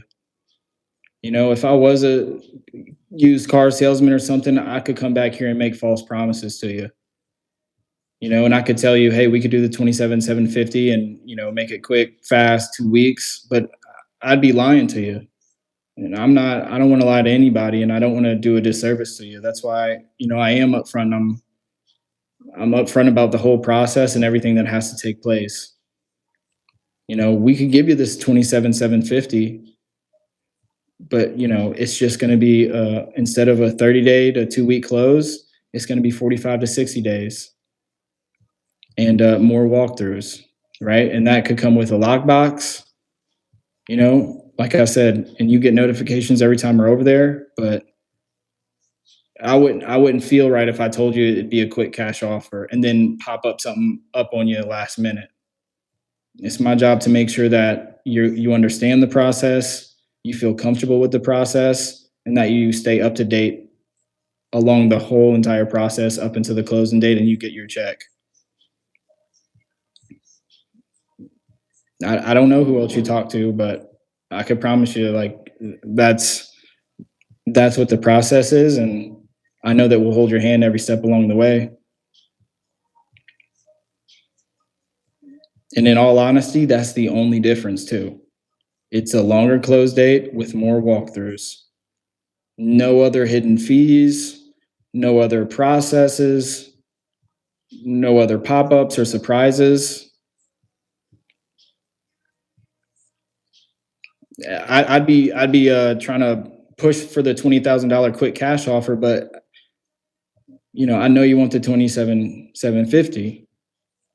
no, I would like to have 35. I get that. I mean, but realistically, I mean, like I said, I've done over 100 transactions. I know we're the most competitive. If you try to get 35, you would have to go on market, and then you're not going to really walk away with 35. You're going to pay closing costs, commissions, and concessions if it sells. Well, just yesterday, somebody offered me 20,000. Well, you know, and you were in the same boat. Actually, you were lower than their 20,000. yeah. So we're at 20,000 now, though. We're at 20,000 now. That's if you get it done. No, 20,000 is guaranteed. So with the quick cash offer program, that's guaranteed. You know, it's not going to be a 30-day due diligence period like with the equity protection. It's guaranteed. You walk away with 20 grand, and there's nothing out of that you have to pay other than those back taxes, 8,800. So the 20,000 is guaranteed, and I'd like to say that the 27,750 is guaranteed too. It's just I'd be lying or doing a disservice if I didn't say that it did come with a due diligence period. And worst case scenario, during that due diligence period, you're going to get updates. It's not like we can't force you to sell your house. You know what I mean? This is what I'm thinking is going to happen. What?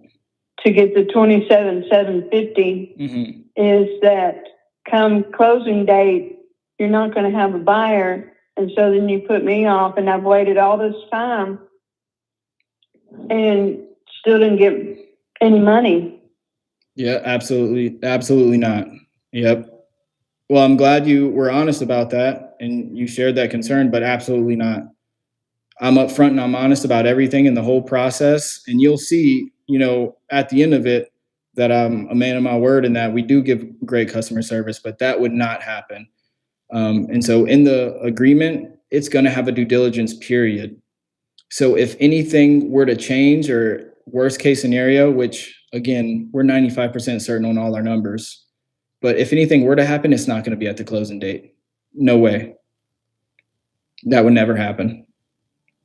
I could promise you that. It has to be within the due diligence period. So it's not going to be 45 to 60 days and then we change something. Absolutely not. I promise you that. Okay, well, I'm so done with this for today.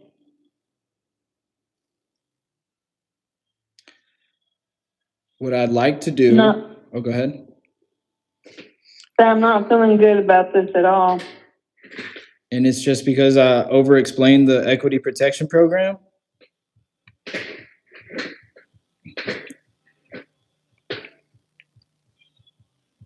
Well, we've steadily gone downhill price-wise. Well, we went up. And went up on time-wise. Right. So, yep. It went up on when it came to the 27,750, you know, it did have a longer close date.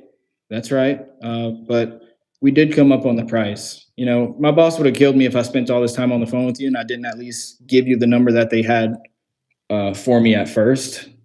But like I said, the cool thing about it is I always have the power to go back there and get them to come up. And I did. You know, it's a $20,000 quick cash close in 2 weeks. Or what I thought would be more helpful to you is the 27,750. And the only thing that's changed is a longer close date, and we just need to walk the property a few more times. That's it. Nothing changes. The price doesn't change. You're not going to be asked to make any repairs or clean the house. I don't understand how you're going to have somebody walk through the same house time after time and something's going to change. So we have a list of private clients who are on a waiting list to buy houses from us specifically, right? So whenever a house pops up, we notify them. And so we show them the house. For this one specifically, I think they said they had 10 people in mind. And so it would be those 10 people. So max 10 walkthroughs. And we would just show them before the close date, before the end of the due diligence period. And so it's not going to be the same person seeing it, 10 times. It would be those private clients going to view the house and say, we want this, this, and this done. Instead of us just buying it for $20,000 cash and then doing the full rehab and then putting it back on the market and then waiting a few months for it to sell and hoping it sells.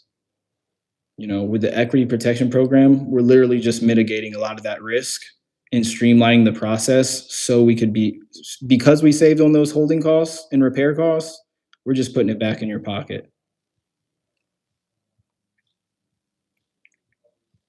What else kind of stood out to you or didn't make sense or felt uncertain? Well, just back and forth, back and forth. You mean with the underwriters?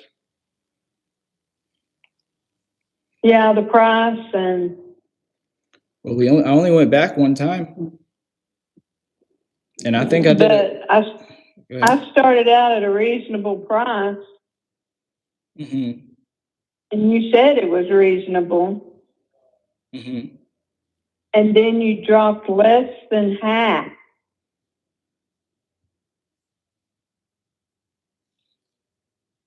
So.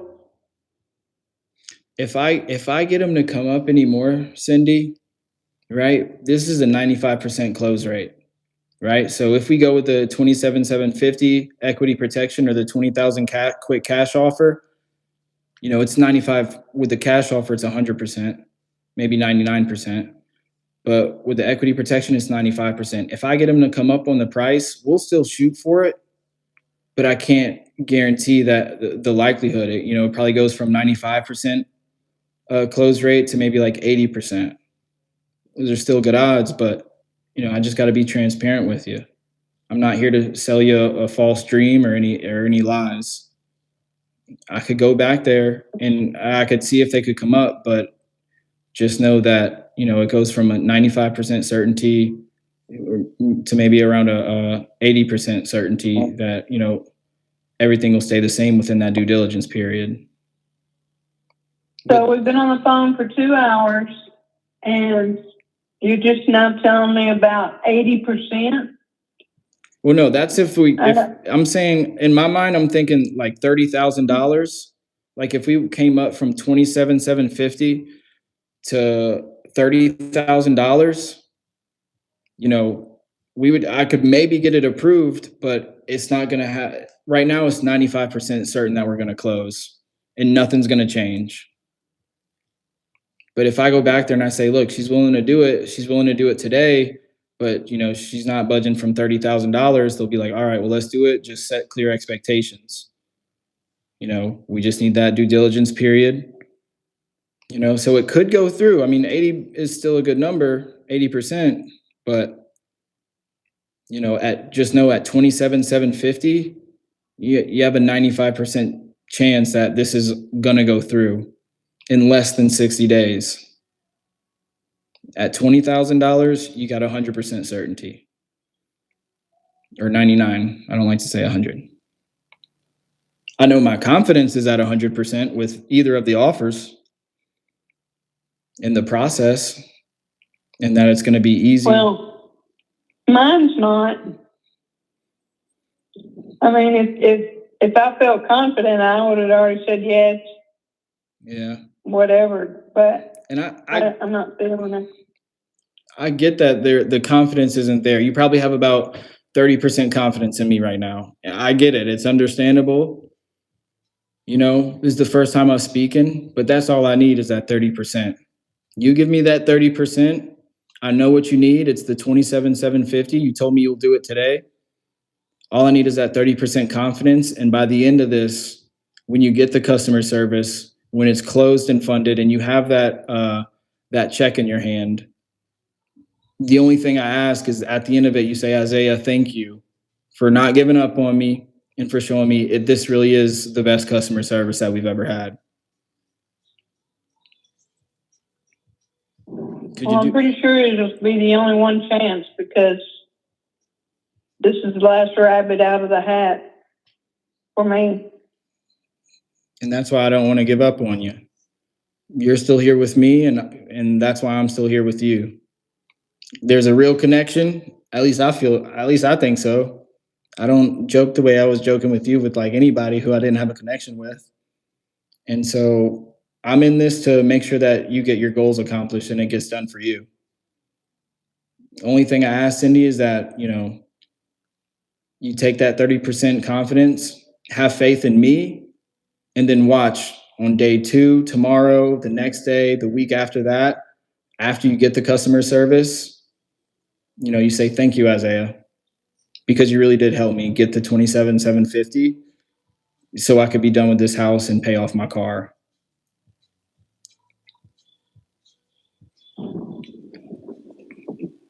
So look, we both know you want the 27,750. We both know it'll work for you. And I'm 95% certain that that is going to go through. The only reason I say that there's a 5% chance is because there's always a 5% chance in every real estate transaction. So I'm going to take that 95% certainty that I know is going to go through.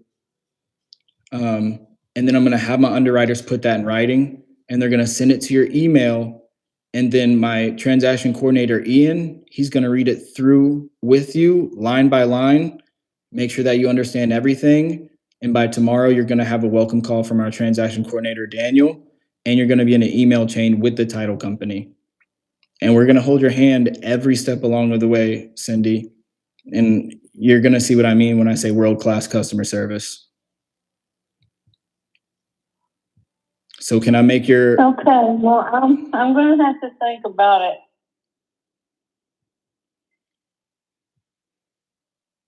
I appreciate your time. And I don't know what else to say. I'm just overwhelmed at this point. I know. I could feel it. I could feel it through the phone. And I'm doing my best to be here for you. But I could understand if you're like feeling what I'm putting down, I guess, for lack of better words. And I feel your energy too.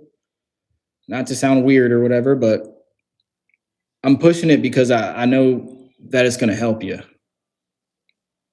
And that feeling of relief is going to come when you get that call tomorrow and you get the email with the transaction coordinator and the title company.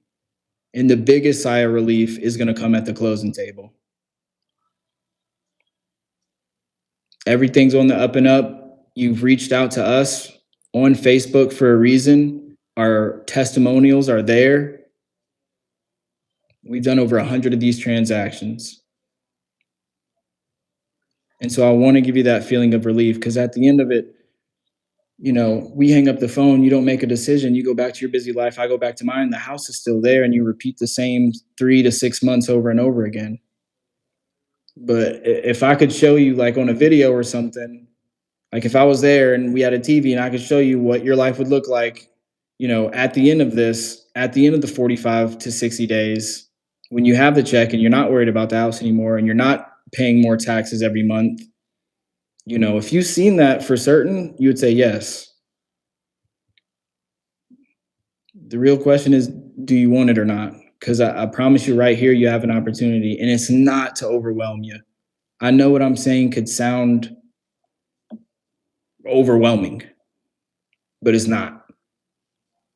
I talk to over 50 people a day, and I know when I have somebody here that needs to make a decision, I'm just here to help them make that decision that they ultimately know they need to make themselves. Whether you go with a realtor, whether you go with anybody else, there's always going to be that possibility that things don't go right or that something falls through. The most important thing is that you're doing it with someone who you trust, you like, and that you know, and is going to keep you up to date every step along the way and every week. So can you put your faith in me this one time and go with the 27,750? We could do the 20,000, but I know that the 27,750 is really what's going to help you best. So if not, Well,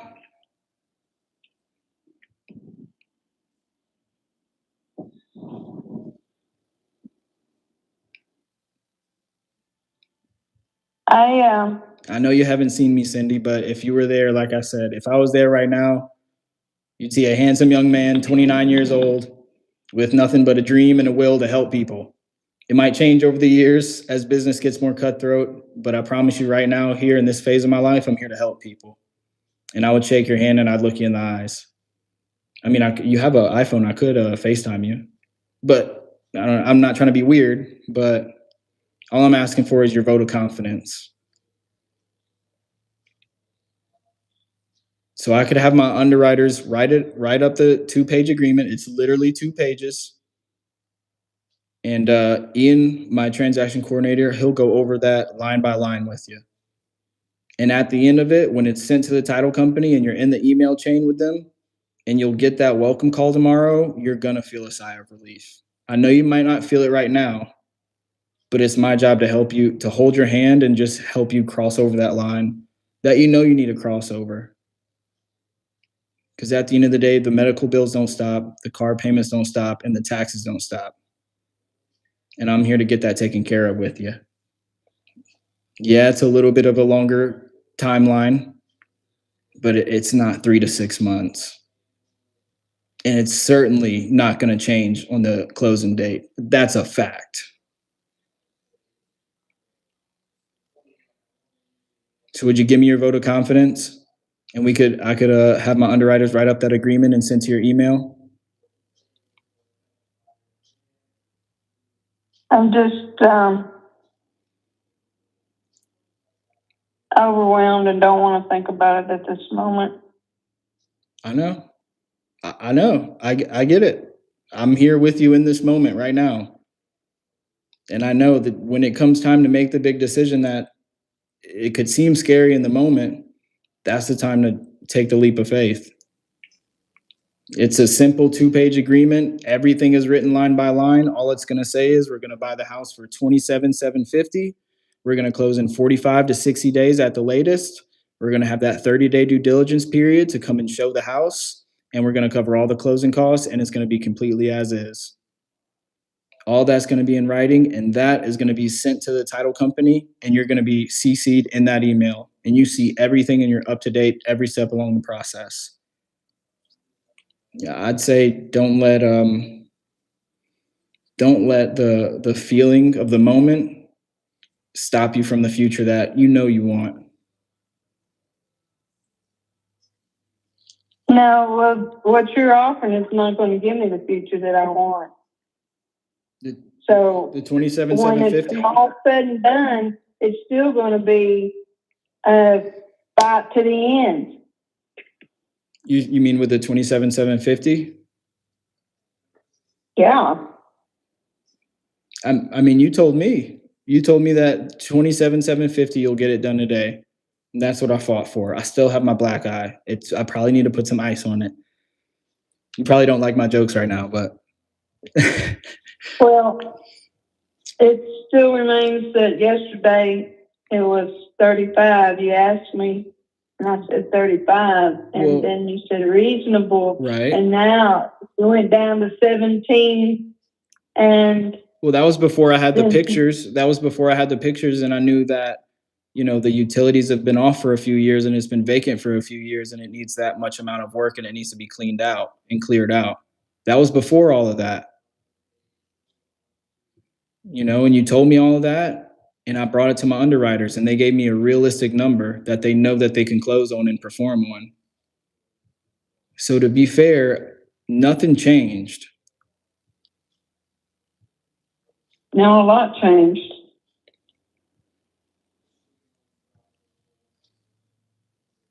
But now that we know So that, then I'm gonna get off here. I have your number, and after I think about all this, I'll give you a call back.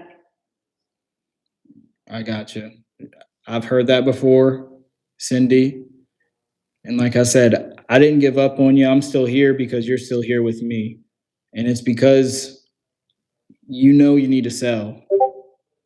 I didn't give up on you yet because literally I know that what you need and what you want, and I'm here to make it a reality for you. But I'll call you back and I'll think about it plenty of times. When you have 50 calls a day, you hear it all. And I know that what happens of you making that decision, there's two decisions that could be made. There's the opportunity to, have 27,750 and have the world-class customer service that I promise you'll get, or there's an opportunity and a choice to, hang up the phone and make the decision and not make a decision. And the taxes do go up. The medical bills are still there. The car note is still there. Oh, I know. I've been living this. So you're not telling me anything I don't know. Right. And every day is a struggle. So can this is just everyday life for me. And I'm not here to make it any more stressful. But I'm asking you, can you take my hand and step over this together and see and trust me and watch that you will have all that taken care of? On the other side of this I just want off the phone. I want off the phone. Do you want to get off the phone? I can't deal with any more of this today. This is just bringing back so many bad memories. It's not even funny. Bad memories? Of what? Of trying to buy a car. Oh my goodness. I feel like I've been sitting in the office of a used car salesman. Well, I mean, I have to speak to my underwriters. I have to. And I mean, yeah. I get what you're saying about, a used car salesman, but at the end of the day, we're not taking money from you. We're putting money in your pocket. And it's either us put money in your pocket or the taxes and the doctors and the car take money from your pocket. I could get I sound salesy, maybe. I get that. I'm humble enough to admit that, but I've been on over 1,000 phone calls. And so when you be on that many phone calls, you get used to people, being scared to make a decision, and you just get used to trying to help I'm sure them. you have a quota. It sounds like you must have a quota to after my telling you I want off the phone. The only quota I have, keeping on talking about this. The only quote I have, at the end of the day, I don't get paid unless the deal goes through. So I have a vested interest to make sure that it actually closes and you get what you said you needed. The only quota I have is how many people I could help. They're going to be buying a property. Yeah. They're going to be buying a property so that they could keep the business afloat. And you're going to be getting money so that you could pay off certain things like the car note, the doctor bills, and all that. If I let you go, you're gonna. I'm not saying this in any type of way. I mean this with all due respect. Literally, I consider you a friend at this point. I know you might not look at me like that because of all the talking I'm doing, but like I said, I look at you like a friend, and I'm only pushing you because I know you need that push. Another 3 months is going to go by, and the taxes are going to pile up, and so is the car note and the doctor bills.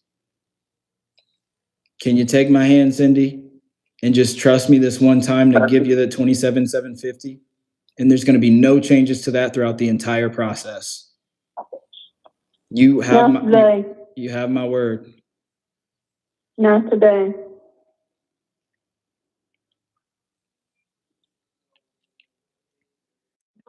Some tests they want done. I may not be around in 6 months. That's not so you don't want to. What I'm coming to you for is something totally that you're not grasping. Well, yeah, you want to have that before, God forbid, anything like that was to happen. That's why, like I said, at the latest 60 days, this will be done within 45 days. 60 at the latest. I can't. I am not the type of person to make a false promise, but at the latest 60 days.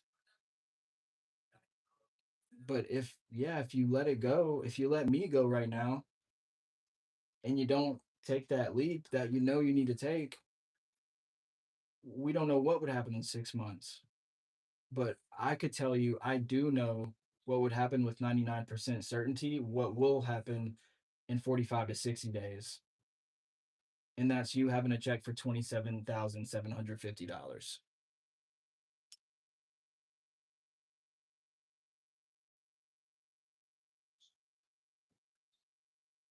Can't do it. I can't do it today.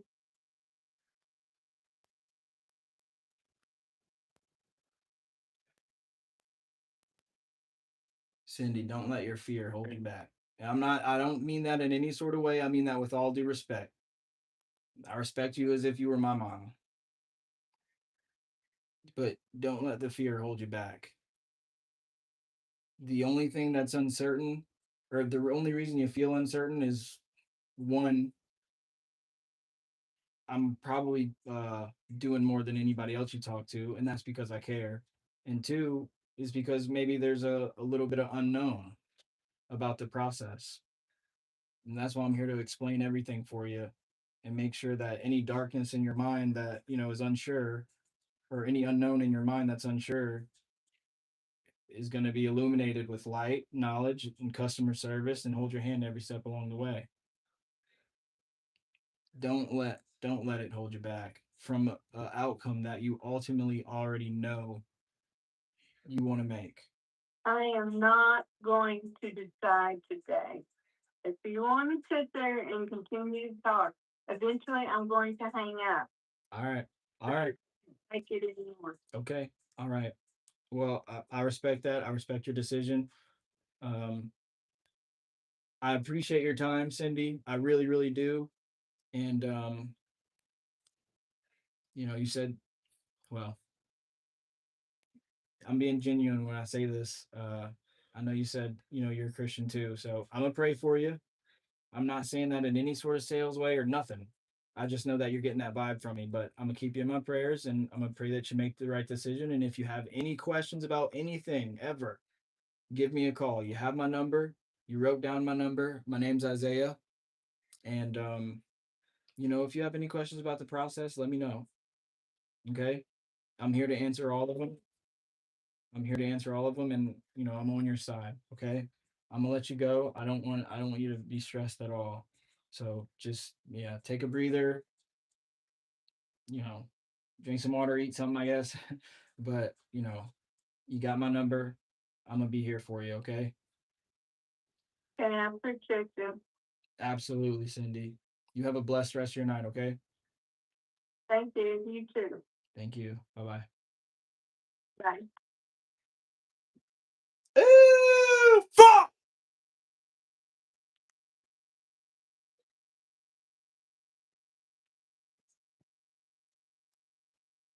Fuck. And my phone died. Damn. Mmm. Mmm. Can y'all hear me? YouTube, can y'all hear me? Can y'all hear me right now? Sound check, mic check. Man, come on, bro. You gonna chill.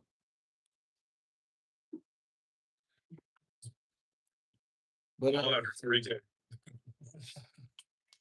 hey, it's about the sale, bro. It's about the hunt. It's about the hunt. Facts. It's really just about it's about the hunt. Ooh, shit. With you, and I don't blame you, but that's why I don't do anything. I don't do anything less than the market value of 180,000. Next actions. Follow up in 2 days. Yeah, but look, most people would like write that shit off and they would be like, oh, it's not worth it. It's not worth my time. The wholesale fee isn't big enough. Look, bro, I know the wholesale fee isn't big enough. I'm trying to be a master at sales, though. I'm trying to be a master closer. And that was a golden opportunity to make the ask 50 times, 15 times, 20 times, 30 times. Broke down why 35,000 is not ever going to happen. It wasn't logical with her. It just show her like, hey, these are the properties that I'm looking at. Address number 1, address number 2. And then talk to her about the cosmetics that have been done to get it to whatever, like 66,000 or 80,000. And then you kind of have her think in her mind, all right, how much do you think it's going to cost us to get it to these standards? She don't care about none of that. She's trying to pay off her bills. She don't care about none of that. There is a time and a place to do that. Don't get me wrong. There's different archetypes. There's different archetypes of clients and leads, and there's different people that you do need to go the logical route. I could have put some of that in there though. I ain't gonna lie. Like if I had to be completely honest, like I could have sprinkled some of that logic in there. But if I was pushing the logic like I was pushing the emotional, she just would have been like, well, it ain't gonna work. No, I ain't gonna do that. I need this. I need that.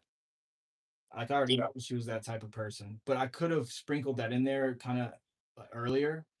And then You gotta do the Eric Klein close. Shit, I was all those fucking closes. I was using a lot of the closes in here. So yeah, if y'all want these word tracks,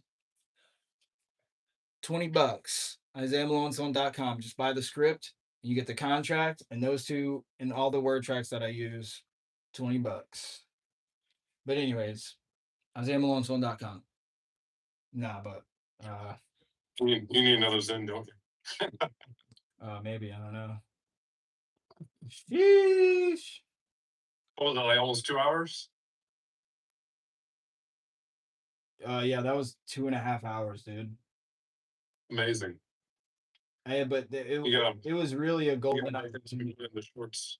Oh yeah, for sure. It was really a golden opportunity to just practice. I wanted that practice, bro, to keep asking, of like just keep making the ask, because there's an old saying in sales, like the person who asks the most gets the sale.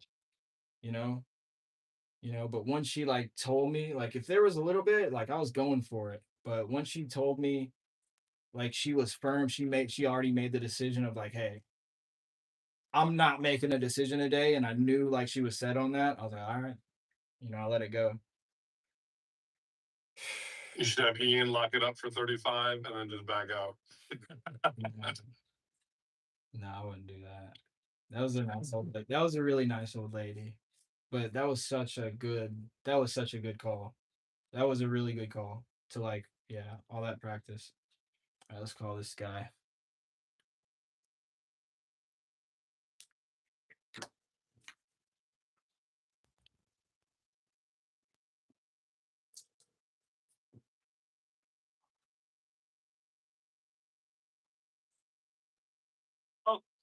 Hey Charles, what's going on? Hey man, what's up? It's good. I'm good. Um, this is Isaiah Winston. On this property, man. Just all joking aside, all bull crap aside. Where you at as far as your numbers?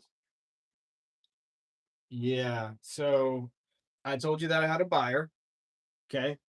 He's at 555. Okay. And Vincent is the one who came to me with this property. Okay.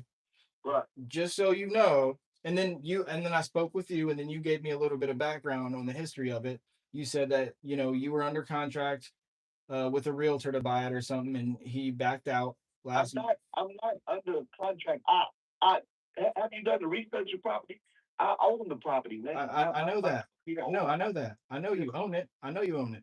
I was saying that you told me when we were on the phone yesterday that somebody else was under contract with you to buy it. You said that was your realtor buddy, and then he backed out after 30 days. That's what you told me. Yeah, no, you misunderstood. You misunderstood that. It wasn't under contract with my realtor, buddy.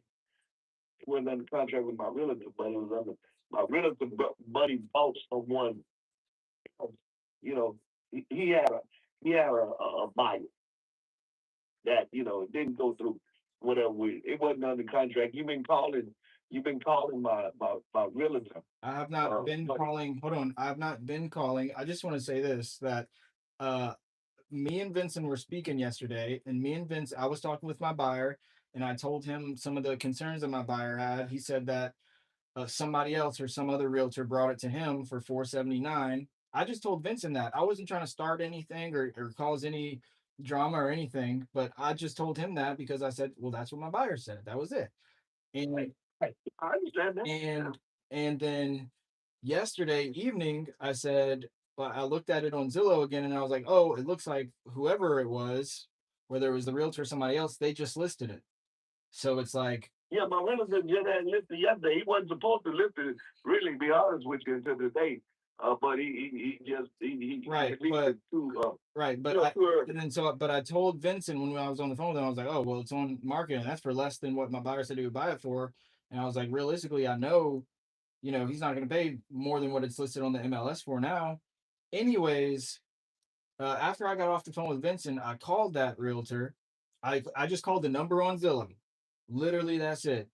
And right. I was like, what was going on? Da da da da. Anyways, after that, Vincent had called me, whatever, went off on me, hung up in my face, and then texted me and then threatened me with like, but he was like, you go behind my back, you talk to the seller again, you're gonna have a violence problem or something like that. He just threatened me with violence. So, oh my God. So one, I don't know what the deal is with that, but look, all I said, I've been honest and transparent with everything. I have a buyer who wanted the property, but you told me so and so, whatever. Somebody fell out, and now it's on market, and that was it. And then Vincent said he just tried to threaten me, and that's just not cool. Like I didn't even do anything. No, that ain't cool. I don't even know nothing about that part. I had just spoke to Vince and I said, well, look, man, where are y'all at? You know what I mean? And then, he kind of went on a little rampant, but I said, like, look, man, let's see if we can get a deal done. He did. He put the property on the market, a little too early, but I mean, it is what it is. The numbers is there. What can we work a deal out, or what do we need to be so everybody can eat off the deal? Well, I don't know what you worked out with Vincent, but Vincent told me not to talk to you or the realtor again. So I just Vic, first of all, is my property, buddy. he just texted me and I just asked him. I said, "Well, you want me to talk to, your guy?" Said, "Well, yeah, you can talk to him, but I just don't, he's like, I guess he thought you were trying to go around him or whatever." No, no. Yeah, yeah. And I told him, man, I'm not. Everybody will get paid, man. This is what I just don't want to happen. I do not want to tie this property up again with a wholesaler that's not going to move the property.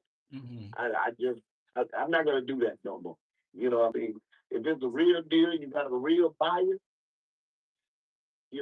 we can make a deal to get the deal done.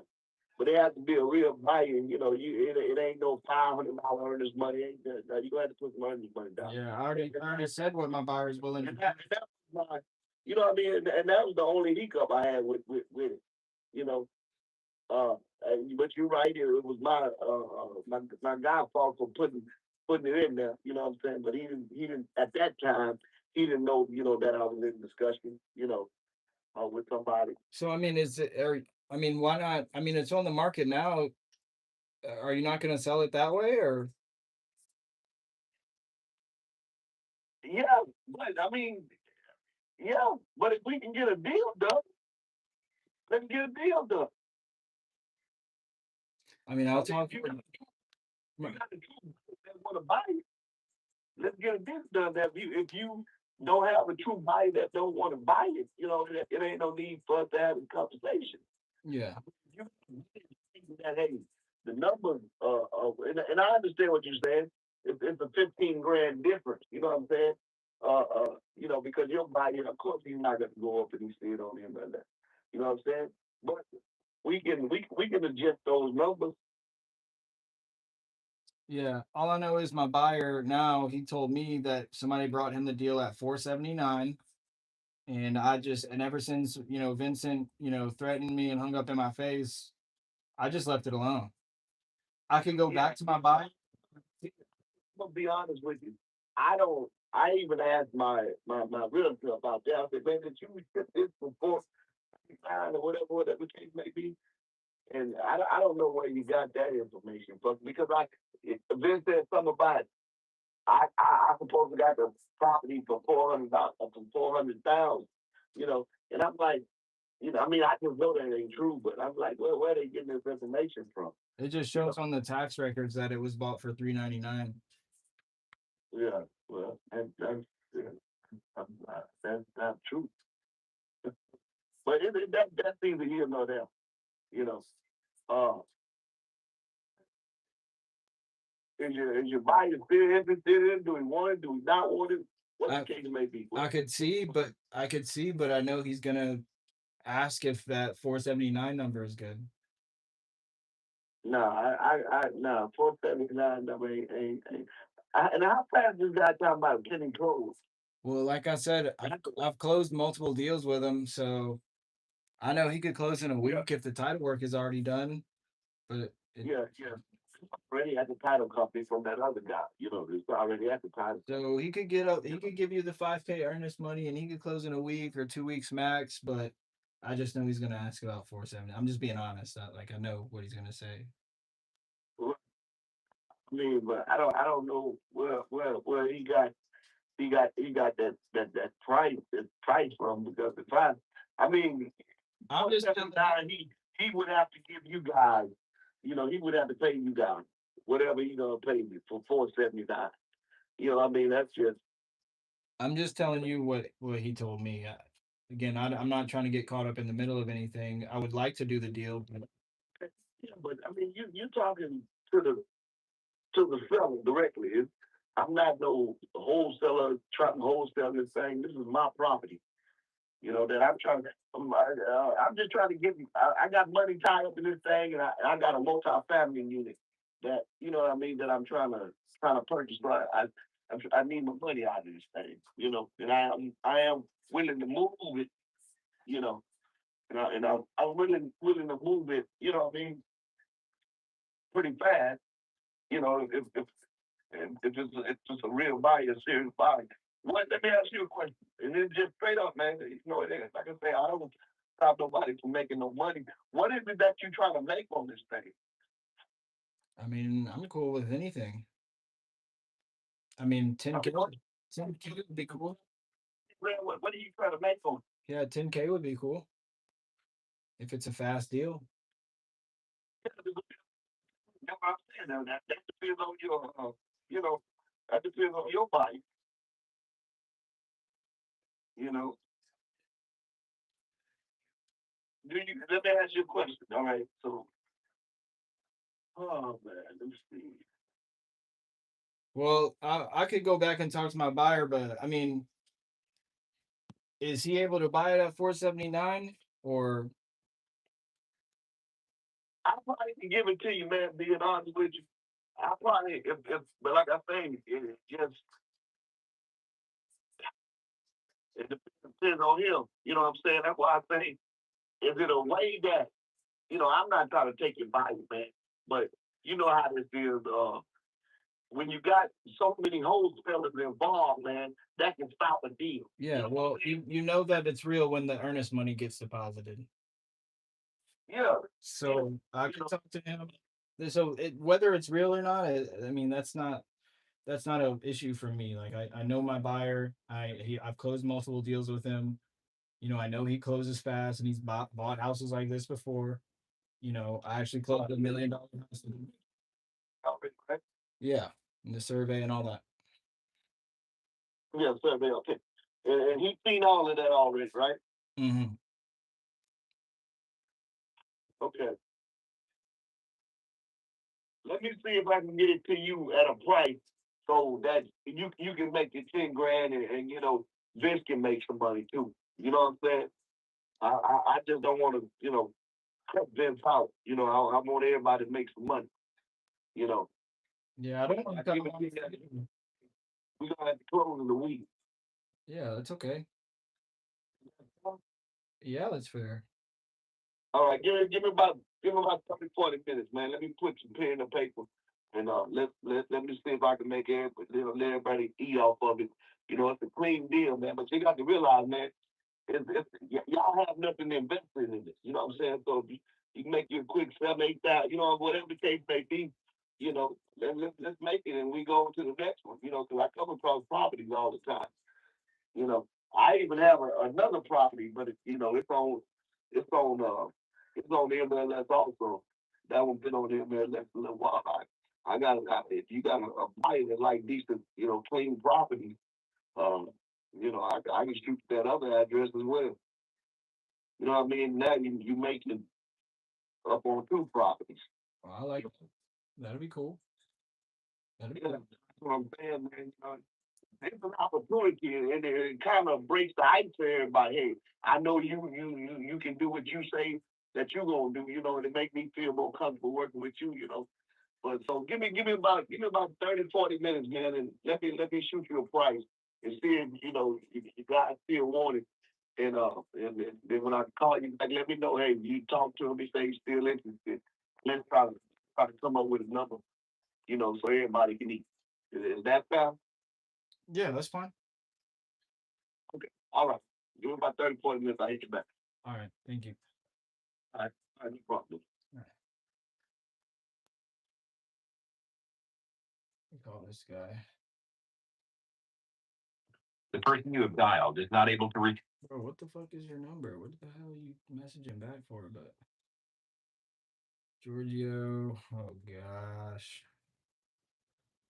Boom, boom, boom, boom, boom. I can tell he real. I love them type of sellers. True Hughes, you guys buy multi units. I have 28 1-bedroom unit in Divine, Texas. Yeah, no. Just in terms of the email of, hey, I'm out of the office. Elijah, I did my assistants provide whatever. Killeen, Johnny, yeah, whatever. We have a new lead in here. Mimi. Looks like Ian never got her on the phone. Let me give her the little magic touch. See if she answers.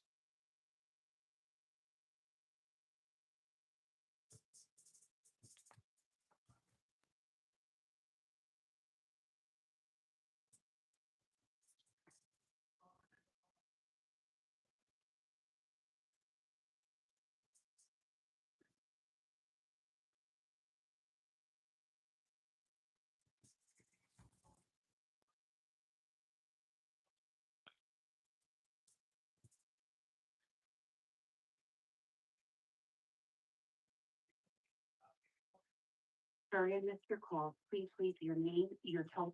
Sorry I missed your call. I'm gonna have to talk to her like, hey Mimi. Hey Mimi. How you doing, girl? Pull away. She's gone. You're on mute. You're still on mute. I think you just call her back tomorrow. Blah, blah, blah. Man, fuck all that, man. Stop messaging me.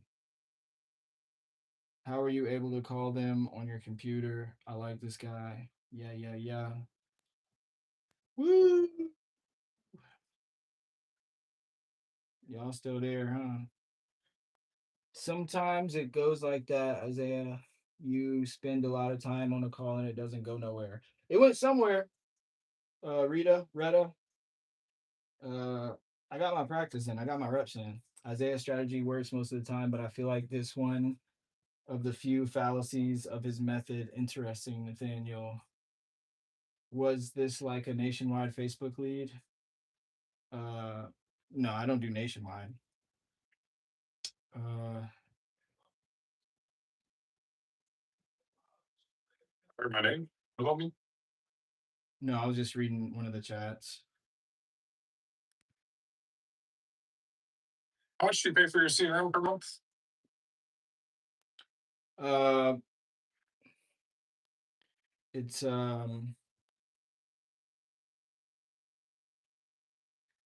CRM for close. All good. Just got off of them. We'll try. Close CRM. I have 4 people in there, so my CRM gets expensive when you have like multiple people on your team. So Sure. Go high level is probably a more cheaper option to do maybe the same thing, but it's super user friendly and like the interface is super user friendly, but it's like 100 with yeah, with my plan, it's like $100 a person and plus the phone bill. So I have 1, 2, 3. So it's like 400 and some change. That's more for like inbound though. It's for anything. The CRM is fucking awesome. I love that. The lead form on my website, Phone call, you can't do a multi-dialer, can you? multi-line dialer. Yeah. No. It could text blast. Specifically for like inbound. I mean, it could text blast, email blast. It has a power dialer to where it automatically dials, but it doesn't do multi-line dialer. Well, actually, I think if I upgrade the plan, it does a multi-line dialer, but not with the plan I have. I'm about to get this coffee. So we can't just have all one. Yeah, facts. Go high level's good for that. Is it a multi-dialer? Actually, I don't know if I go with multi-line dialer.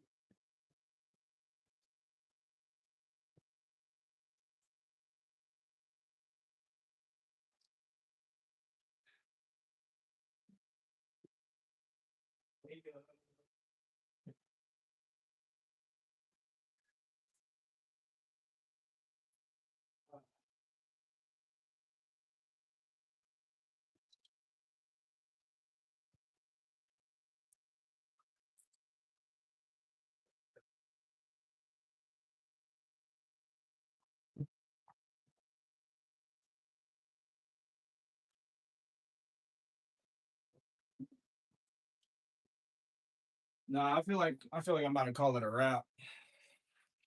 I feel like yeah, I've done some 2 deals. How do you get paid from that? An assignment fee. Yeah, how does that work? They just put it on top. Oh, I see. So do I write it up or do I find someone to write it up for me? Sub 2. Yeah, writes the deal. Is it like an attorney or myself? You could go to an attorney. You could go to another investor who's done it. Maybe they have a contract. I have a contract template, but I sell. I sell all that for $20. So the script, the 2 Well, it's $19 too many. I'm just kidding. yeah, but I have a hybrid contract, a sub 2 contract, a seller finance contract. I'll just use Claude. I just wasn't sure because I'm looking at a fourplex right now as we speak. I'm about 10 minutes away, and he has 0 equity. He just bought it 2 years. just got married and is looking to move out. Yep. Or you could support your boy and get all the contracts. Nice. $20. Mine's more than just 2 pages. Well, the sub two contract is probably going to be a little bit longer. My But wholesale agreement is like 14 pages.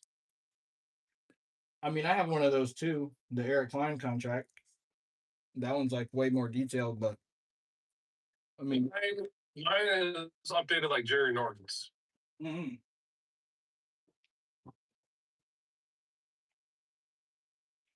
So with a 2-page contract, the reason I use that and then it comes in handy is because it's easy to explain. And it's like for sellers who are like new to the process, it's their first time selling a home. It's easy to walk them through that, and it's third grade English. It's easy for them to understand. But for the people who like don't care and they'll just blah blah blah, or if it's an ovation, then yeah, I'll use the Eric Klein contract, which has some like more protections and some more stipulations in it. But the 2-page contract, it definitely comes in handy. It has everything I need. It has everything I need in there, and it's super simple for the sellers to understand. And that's the thing though, is people think that this is just a $0 start. It's not. It's really not. Well, you can. It's spending something. Well, it just depends. I didn't spend any money to get my first deal. I didn't spend a single dollar to get my first 4 wholesale deals. No. Wow. Or most of the deals after that. I just did it with Zillow for sale by owner and Facebook. The contract I got that I still use to this day was free from King Kong. He was giving it away for free at the time. He doesn't do it anymore, but yeah, I didn't. My guy. Yeah, and I mean, anybody else starting out, you still don't have to spend any money. You could get a free contract somewhere online, learn to read it and understand it, and you just get good at sales. I mean, you don't have to. For so long. There used to be this skating rink, and I did see a construction team bought it, but it's been vacant ever since. All right, I'm gonna get off of here, bro, and edit some videos and then take whatever other phone calls I gotta take. But I'm done with the calls for sure. All right, y'all. Peace. All right, y'all. You know the deal. You know the deal.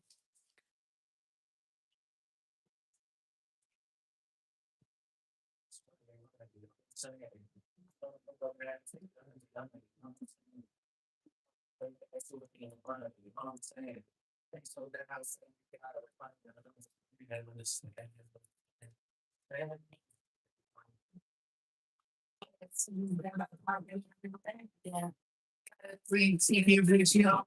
Okay. I went same job that was on the land. I went lawyer stock on my bed. I'm quick to turn it into a fan. Niggas stand a chance on. I'm quick saying they could have been, they would have been, but they can't. Embarrassment, we didn't get in second. It costs a lot for that Mercedes Transit. She said it's not for long because I'm back with Taliban. Come right now, bring the sand for my friend. Come right now, bring the sand for my friend. Know what I'm saying? Outside is back to what it was, you know what I'm saying? Atlanta, tell you about my run, you know what I'm saying? Ask Pluto Banker 21, you know what I'm saying? I done put up half, what's done is done, you know what I'm saying? All right, y'all know the deal. Hit the subscribe button, like, comment. IsaiahMalonson.com. Wholesale, real estate, day 92. On some flash shit. I just fucked a million y'all on some flash shit. From flooding bitches out on some flash shit. All right. Follow me on Instagram.